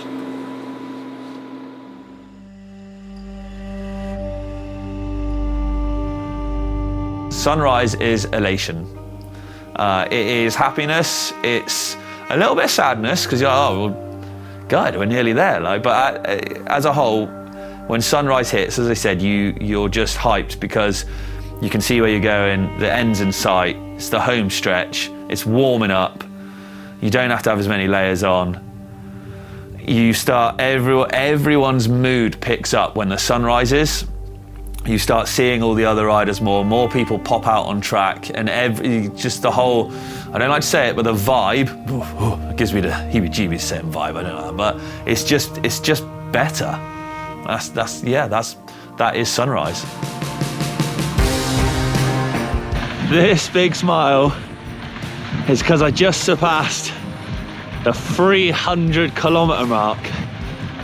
I mean, that's crazy. I am feeling it, I am cooked. I'm sore, I'm achy, I'm tired. I'm everything else that goes with racing for 24 hours. But that's a sick achievement. With the end well and truly in sight, comfort had definitely been key in finishing, and while no 24-hour race is truly comfortable, the right tools for the right job always help. I'd softened my suspension up to help with the small bump absorption, and because of the VTT Pro X damper, the high and low speed compression remained unaffected during the lockout modes, so I was always riding with the feeling I wanted and without compromise. But enough of that, I'm nearly there.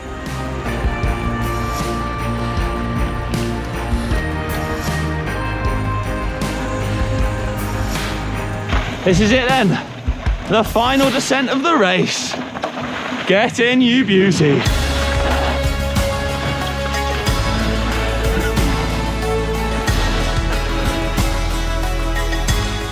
And we're done. There's a little bit more time left on the clock for the race, but I think if I head back out, I'm not gonna make it back. I'm absolutely cooked. It's super good. Go team.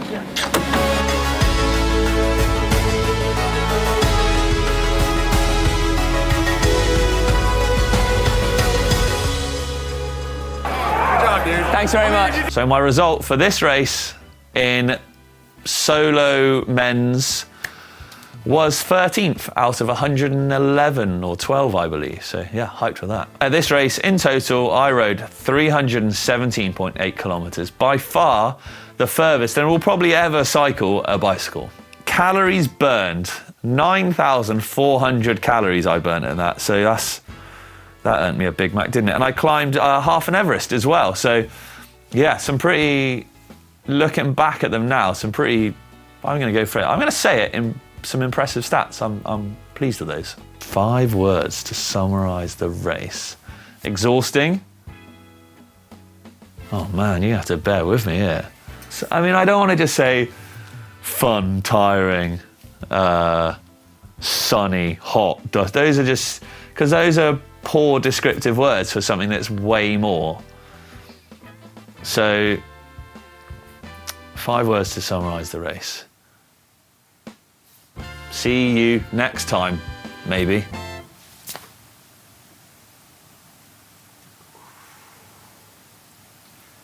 There you go. Holy moly! Cento. Kinko. You know how many that is? Cactuses are like that. Hello, everybody, I'm Rod Bloody Gilbert. The power of 1,000,000 lumens. He's got it. You actually turned my stop. Welcome to the Spa Swiss Epic, a 5-day cross-country stage race across the Swiss Alps. 11,400 meters of climbing, 341 kilometers, 5 days. Woo, it tests every rider to the limit. The Swiss Epic is more than just a race, it's an experience. Us as riders, we traverse the insane trails that Switzerland's got to offer.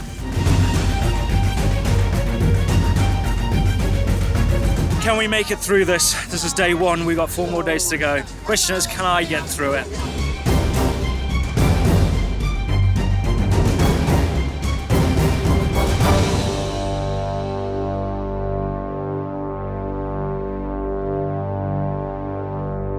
Big thanks to HumanGo for making this challenge possible. So Swiss Epic is a 5-day cross-country stage race.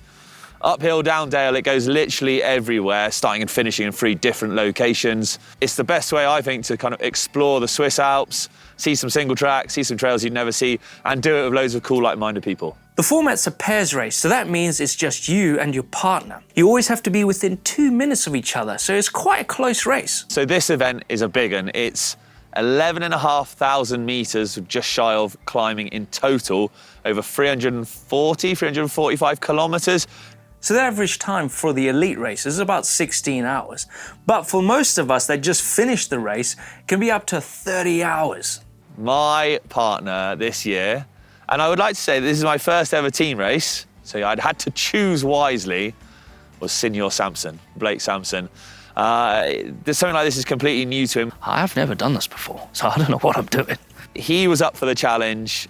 I kind of wanted to do it with someone. You gotta be real friendly with someone. And it just seemed like, why not? It seemed like a good choice. So I've never had a training schedule. I've never done anything to do with gym work, sat on turbos for a specific reason.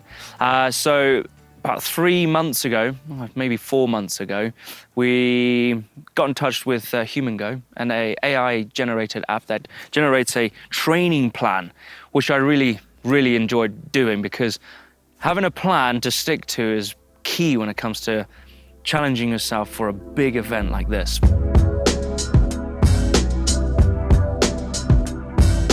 I've had a busy few months, and the way HumanGo's plans adapt to what I've been up to has been a lifesaver.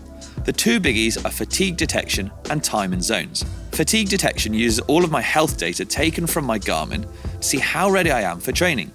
It looks at things like my heart rate variability, sleep score, and my subjective feedback on how fresh I'm feeling to constantly adapt my upcoming sessions. It also takes into account the amount of riding and training I've already done that week.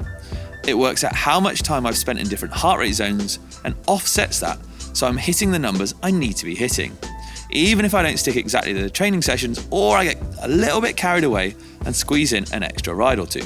The AI-powered adaptation is something I haven't had in any traditional training plans I've used before, and it really helps.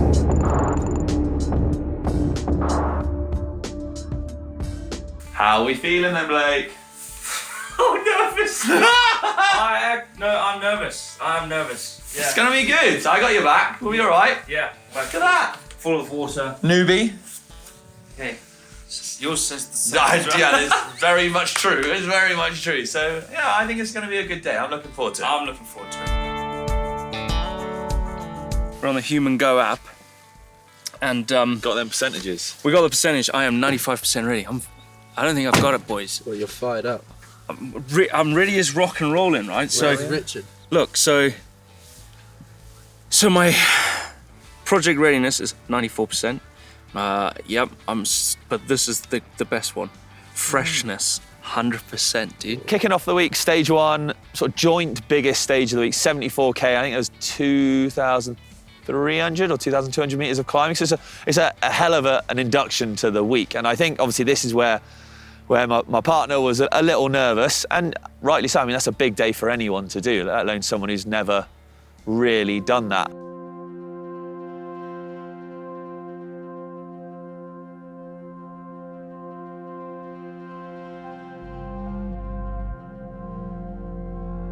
Being at the starting gate, it always gives me the heebie-jeebies. It gives me I just nerve up straight away. I'm like, oh man, I don't want to be here now. I don't like this. I don't like this. So I wanted to try and calm his nerves, especially going back to that start line when it's all getting real hectic and all the announcers are kicking off and they they're building the whole thing up. You can see he's looking around like this and everyone's there's a lot of serious Sammies there, a lot of lycra clad guys on fancy bikes, and I wanted to try and just sort of chill him out. So it's like, dude, people are going to go off fast, some are going to go steady. We'll just ride together. I'll pace us, don't you worry. I've got us covered. Just stick to the game plan, steady up, make sure you can get a pace you can do, and then we'll hoon it and have hell of a good time back on the way back down.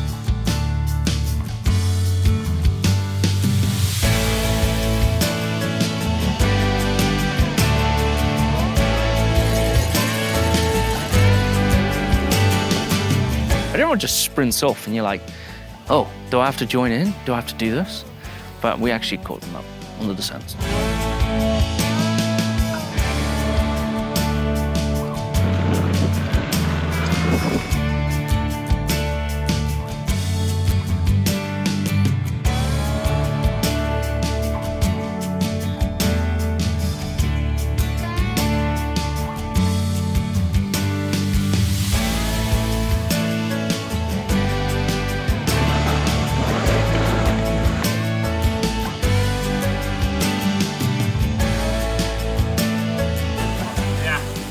Boys. Yo, yo. How you doing? Yeah, we're good. We're riding well as a team. We're communicating. Pace is good. I'm kind of doing like the leading out and then just making sure he's behind me all the time. I think we're doing really well. Yeah. What's the strategy here today now? The strategy is quick refuel. I might have to have a quick wee actually. So I'll leave you to talk to camera. I'm bloody loving it. We're just some manoeuvres on a hill. We're doing it. But pushed it along here and I was like, oh, I've got to slow down because we've actually got the biggest climb of the day coming up. And it's going to be nuts. That's what teammates are for. They feed you, they bath you, they wash you, yeah? And that's what we're about. See you later. This is where I throw up now.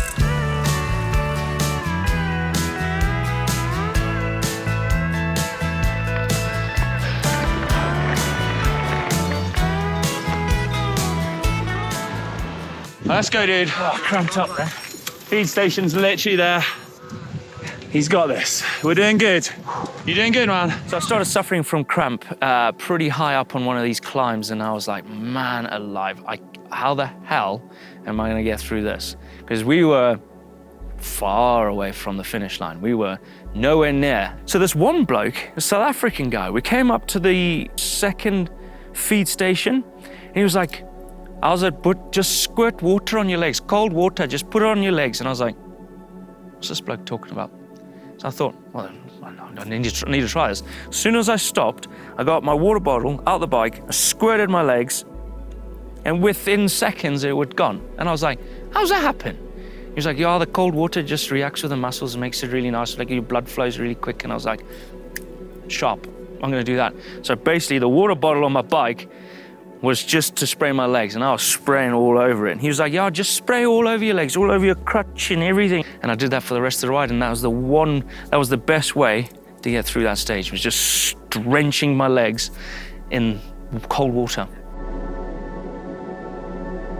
Once we'd got like the biggest uphill of that stage done, and it's not, you can't really call it an uphill, you should call it an up mountain because it's that big. We got to the top, you like look on your course map, big old downhill, and that's like when we excelled. We hit this huge blue kind of flow trail, and we were just blasting down it. It just like filled me with like, I had second wind. I was like, yes. Woo.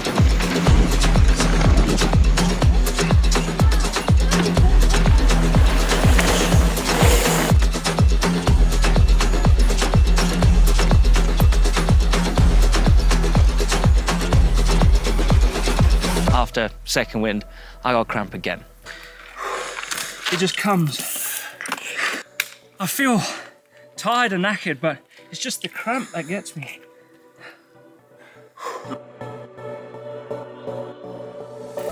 Yeah, this quick bursts on my legs gives me cramp. So I'm chilling. We're nearly there.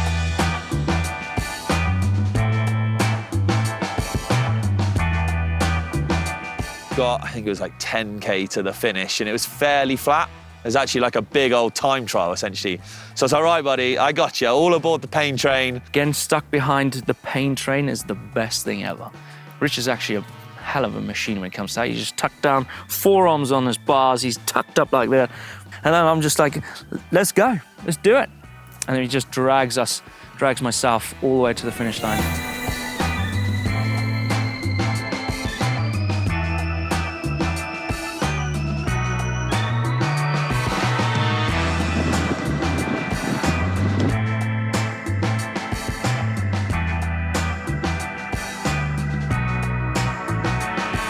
We do our prop, fist, and do it. Nailed it. Stage done. That was something else. The main thing is just cramp in my legs. I think I need to fuel up better. Yeah, the cramp was a bit of a bummer for you, wasn't it? Yeah, cramp's terrible. You know, it's how teams roll, isn't it? You got to stay together. That's the new thing for me is I've doing it in a team. I just normally on my own, so yeah, it's cool. We did it though. First day tick. Second day to go, bud. 4 to go. Yeah. So good. Yeah, man.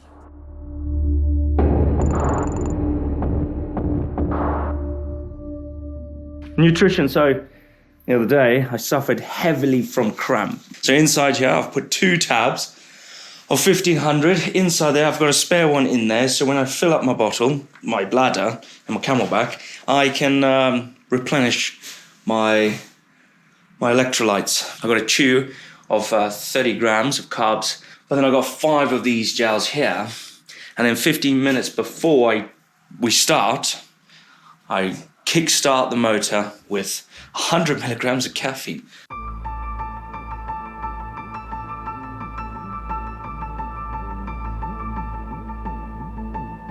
So stage 2 was the Queen stage. So you would reach the highest peak of all 5 stages. And this, you could see on the stage profile where it just carried on and then just kicked straight up to 2,600 and something meters. It's just a monster day, and when you're spending altitude, anything over 2,000 meters is hard work. The altitude then just really starts to get you, so I was a bit worried. I knew it was going to be tough, but I didn't know it was going to be that tough. See you later, alligator.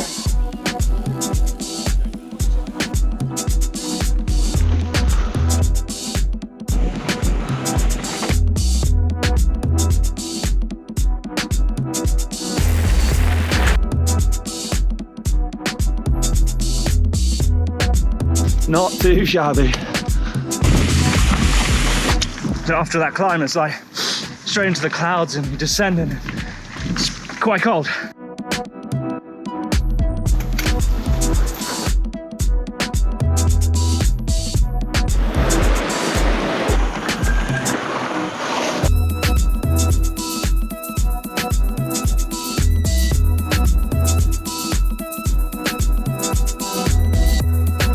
And it's fairly flat at the beginning of the stage. You sort of a few ziggles up and downs here and there, and it just went pow up this Scaletta Pass. The lower Scaletta Pass sort of weaved its way and climbed up through this valley, but it started off nice and mellow and weavy, like very Swiss and picturesque, proper postcard.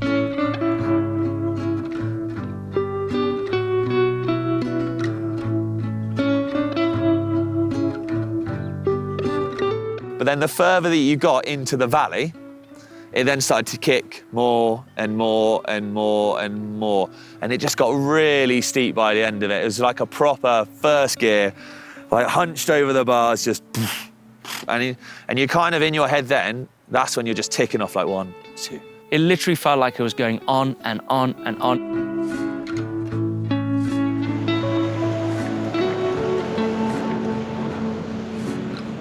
Definitely steep.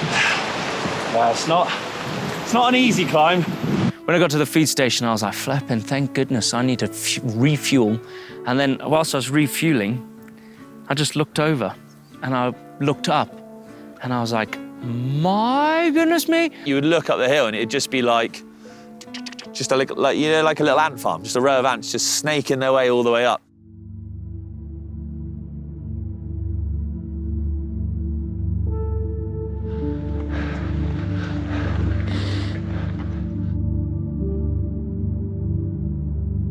So the second stage of that climb was actually pretty brutal. So Rich tried to pedal up it because he didn't want to hike, because our cycling shoes are not meant for hiking. They're meant for cycling and rigidity. It was brutal.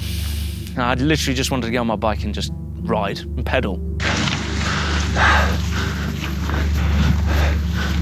The worst part was once you'd made it past the flipping switchbacks, it then sort of dragged to the top. But the trouble was, it was like washed out rocks, and so it was so chunky and loose. It was that, like maybe some of the elite men's or maybe some of the elite women's, but I don't know anyone who managed to ride up that. It was almost unrideable, I would have said, which is what finished off our heels.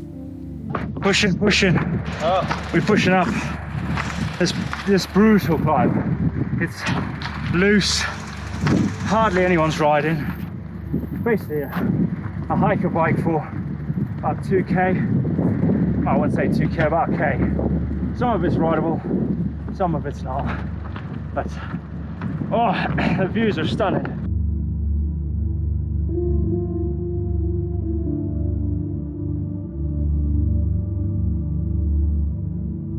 So you climbed all the way up to 2,600 and something meters on this pass, and you're like, well, there's only one way, and one way is down. And it was massive. It was the longest descent. It was like, I don't know, 10 kilometers or something? It was massive.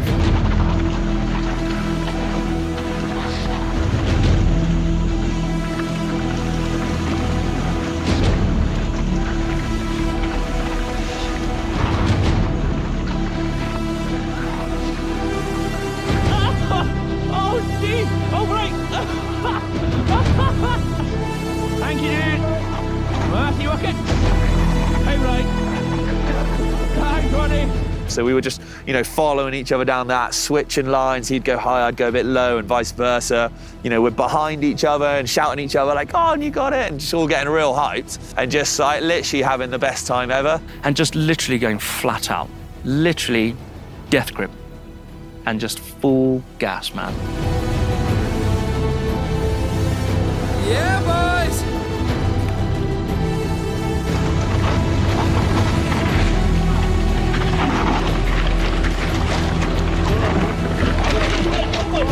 God, Rich.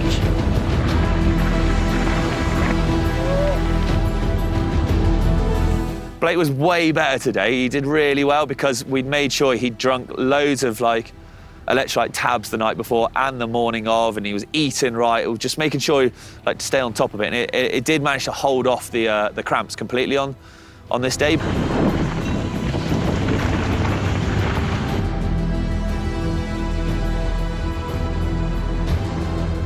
Yeah, done the descent, gone along a little bit, and then hit this little pokey climb. And we got to the top of this little pokey climb, and then it was big, real fun long switchbacks down into Davos, little kind of TT again where the pain train checked out, and boom, across the finish. All smiles and all fist bumps. It was good. Good day. Oh, mate. That was good, wasn't it? That was really good. Really good. You rode well today. Yeah. Go team. Go team.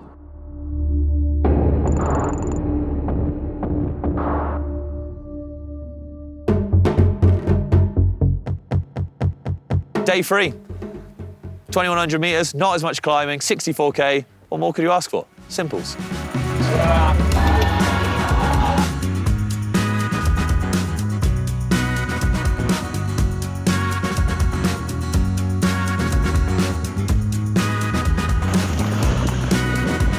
Oh, that's close.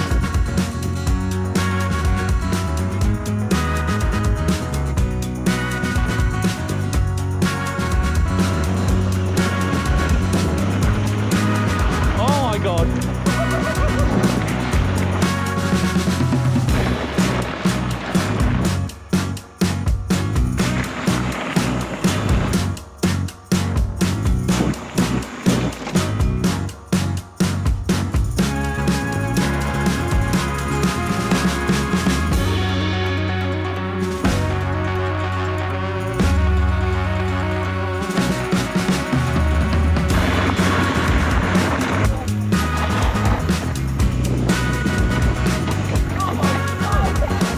When you have big uphills to climb and you introduced with that single track, just, oh man, that's what makes today. Day 3, what a doozy.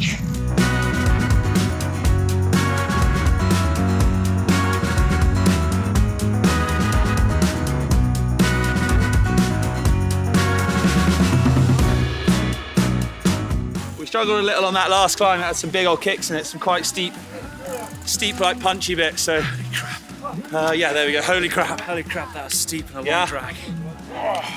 Oh wow. It's a self-accomplishment, really. Like, I've never done something like this. Never raced cross country. No, I jump bikes and go downhill a lot. So to do something that goes up, to earn the downhill is, oh man, I feel emotional because today's quite hard. I'm loving it though. It's a hell of a challenge. If you get the opportunity to do something like this, 100% do it.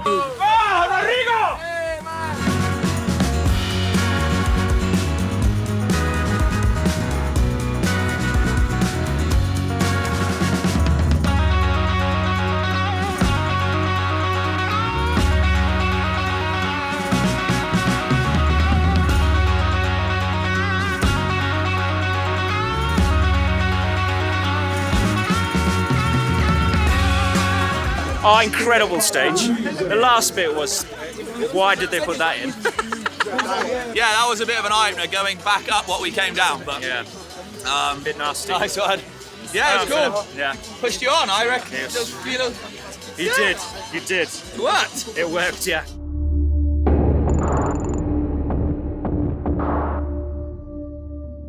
Stage 4, we headed over to Chur. So the stage profile was literally up, down, up, and down, and then a little up, and then a down.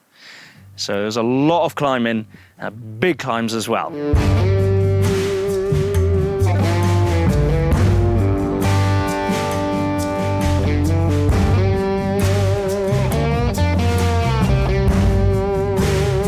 Three, two, one, go!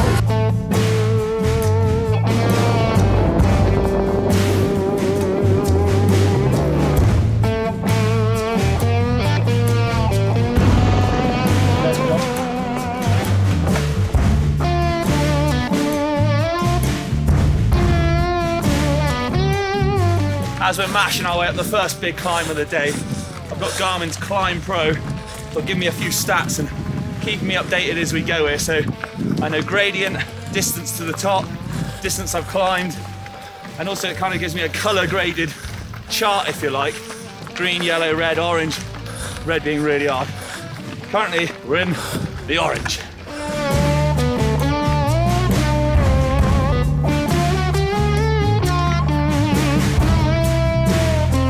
So to start the day off was, one huge, I think 800 to 900 meter uphill, maybe 10K, something like that. Straight out the gate, you climb up and then it's just straight up. Into another little hiker bike, which murdered my blisters again. I don't know if Blake might have mentioned it once or twice. I don't know if he's probably said that he got a blister, but yeah, to be fair, it was pretty horrible. These kind of shoes, they're not designed really for walking, certainly long periods in, so they don't bend as such, so your heel kind of just picks up and rubs in them. It's hard going, and yeah, that was just like another little nail in his coffin sort of there. He was struggling, bless him.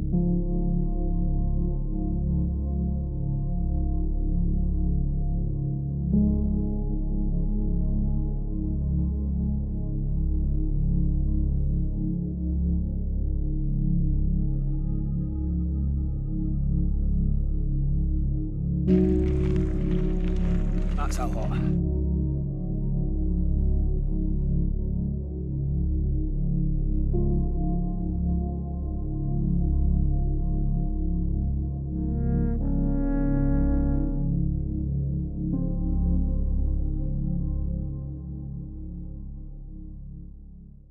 So the descent on stage 4, I thought it was going to be the same as stage 2, like really cool, massive, just flat out.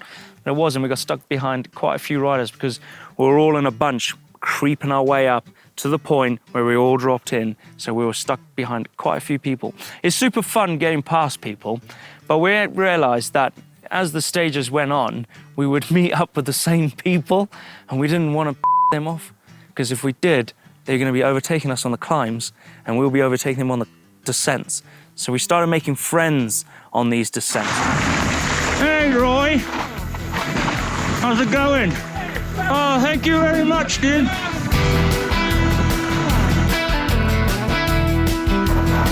Yeah, boy.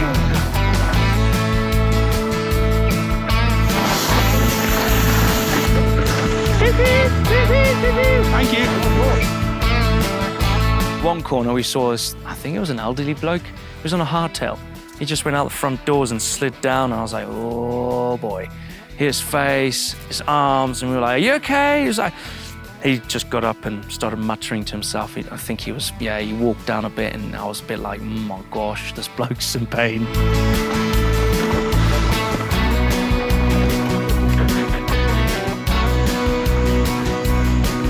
Because then, puncture struck.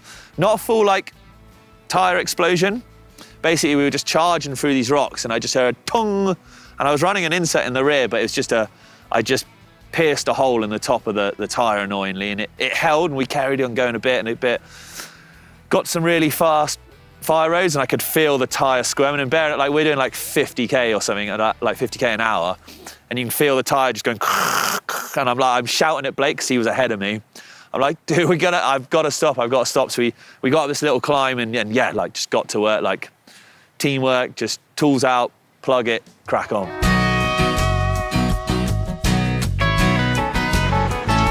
One of the biggest viaducts in Switzerland there.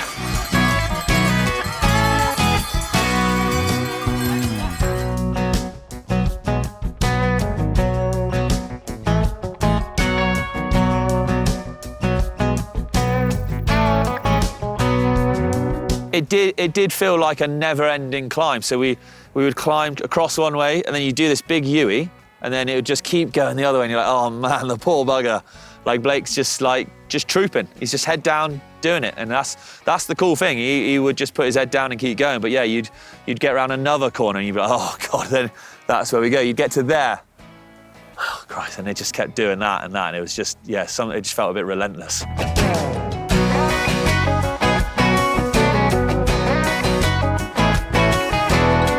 So nearing the top, we literally must have been 100 metres from the top, and then, you know, at the gravel road that it finished on, and then boom, it just opened up, and this huge kind of grass meadow, essentially, at the top. It almost looked like a golf course up there. It was so wide open and big.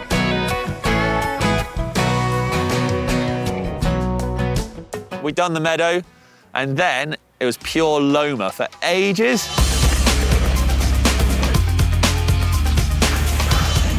Oh wow, this is too good. Now that was ridiculous.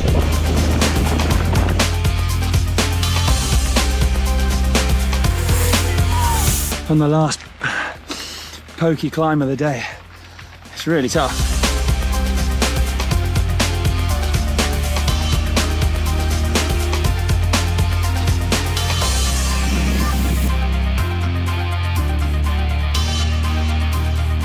We had a little, like, steam train again to the finish in Kerr, and it was get food, get fuel, get under some shade just to cool down, and then, yeah, it was back in the van, back to Davos, day 5.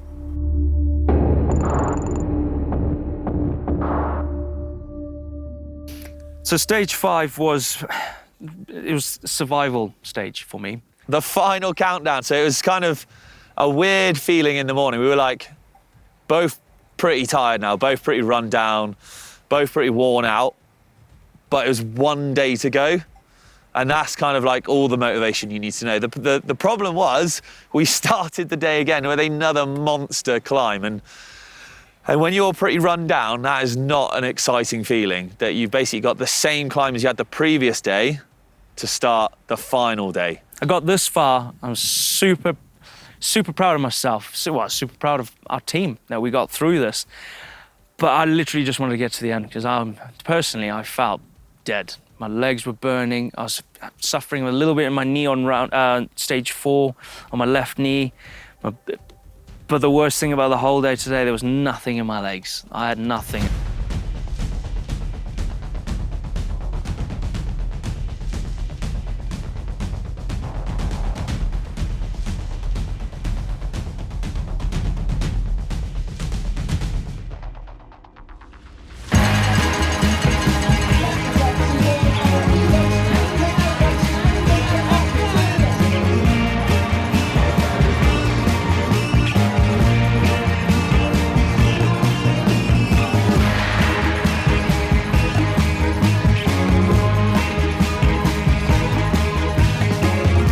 first climb.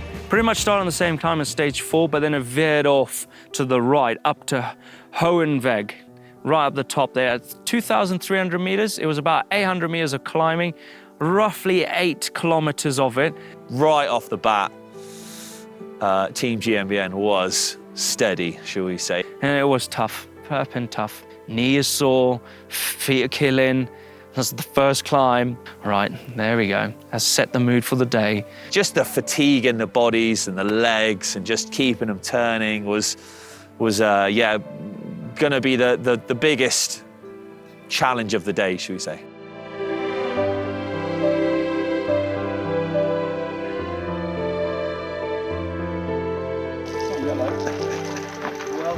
That's a P with a V if ever I seen one.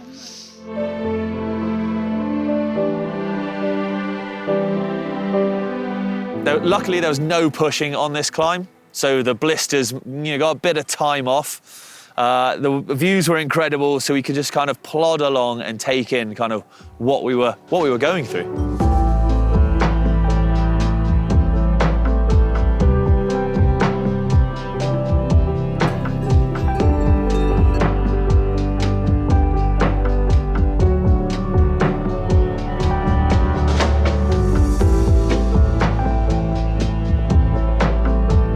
We got to the top, and then it was onto the Panorama Trail, which was this incredible kind of trail that would just weave its way along the side of the mountains like this. It'd be, no right turn, definitely. You wouldn't want to fall down there, but like it just opened up, and it was literally a incredible panoramic view.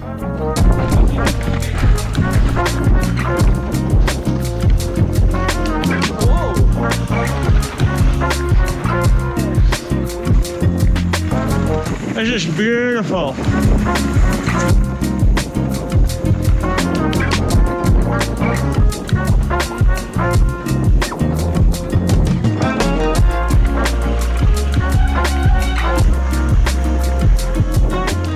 The Panorama Trail sort of then changed, and we went into the woodlands, and it got a lot more like sort of typical alpine kind of woodland trail, little sniper routes here and there, little stream crossings.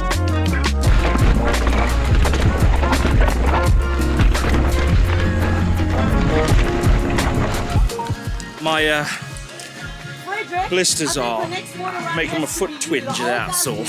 But the last bit was the best. Probably why we climbed so high to ride alpine just like that. Really good.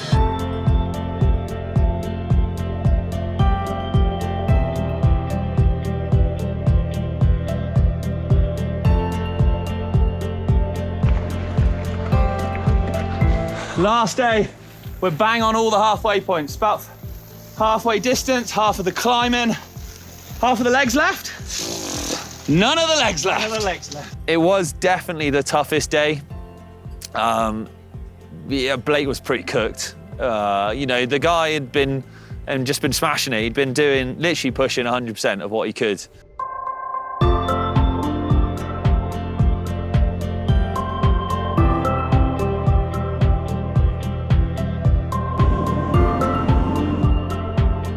Yo, we're good. Blowing up a bit after giving him some of the pushes. But it's all good, that's what teammates do. We push each other, physically and mentally. But it's taking its toll a little bit now. We're way over halfway, second feed station, so let's get someone in us. No, Cram, just really sore blisters. Like excruciating. Have you got blisters? Oh. You should have said you had blisters. I didn't know. You hadn't said nothing. Come on, Rich, hurry up. I'm sorry for holding you up. It's all right.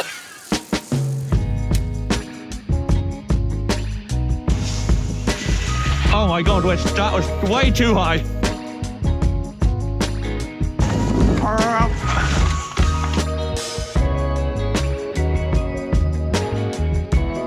To me, it felt like there was more climbing than down.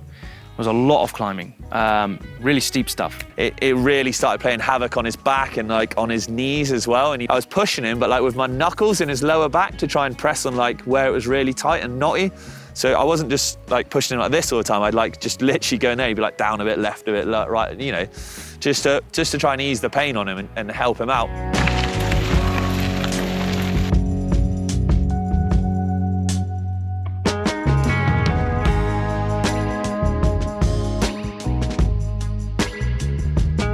the last climb. Just get me up to the top. Just get me up to the top. I'm done with this. I don't want to climb anymore. You got it, buddy. It's all downhill when I'm out. Big push. No, let's go. We dropped in. It was a little bit of a bit, but we dropped in. And soon as I saw rollers and tables and gaps, I was shouting, "It's a bike park! We're in a bike park, Rich!" He's like, "Flow trail!" We both know what that meant. That was like go times. Yeah, boy, we're in a bike park. Yeah, boys. Yeah. Oh my God, that was close.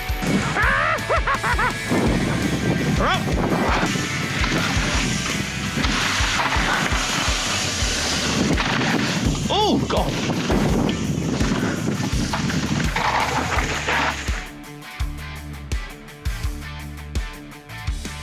This is it! Home stretch, buddy! Home stretch, right! Oh my God, it's been emotional. It has. Hell of a week. But let's plough on to the finish. Go on, Ed. Go on, Ed. Right, on the finish line, the fist bump.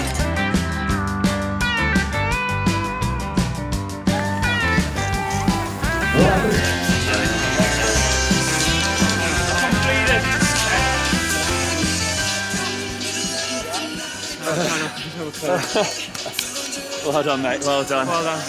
Oh my God, that was a hard day. That was a hard day. I'm cooked. That was such a hard day today. It's really hot. We had a few little team struggles, but I mean, I'm stoked. We made it. We got it through the whole thing. It's been wicked. What more can you say? Mate, that's epic. It's epic. It is epic. Seeing the arch, the Spa Swiss Epic arch with the time, everyone there cheering. It was actually quite busy, stuff going on. It was brilliant. It was Rich and I just gave each other the biggest fist bump ever, and it's done, finished. We're like, yes, got there, medals on our heads, we completed it, done. That elation of crossing the line together and sort of, you know, after the hugs, the fist bumps, the finisher medals and everything had kind of subsided, and, you know, I was literally at one point like sparkled on my back on the floor, just looking a bit boggly-eyed, because I really did try on that last day. We came 38th in amateur men's. We were absolutely hyped with that, couldn't believe it. I think there were 67 teams started in amateur men's and we were 38th. So, you know, unbelievable. I think we surprised ourselves. We probably surprised a few people watching that actually we were that high up. What I've learned from this race is I can actually ride a big thing. I can ride a lot, and I've proved to myself I can climb. I can do multi-day stages, apart from the last day. That was the worst. I blew up, my body was dead. Just finishing, doing well, both being healthy, coming away from it. Couldn't ask for more. 26 hours of saddle time on a bicycle over the 5 days is unreal, dude. So yeah, huge thanks to Spa Swiss Epic for having us, and Human Go for making it happen. Definitely Human Go for getting us as ready as we possibly could be for this.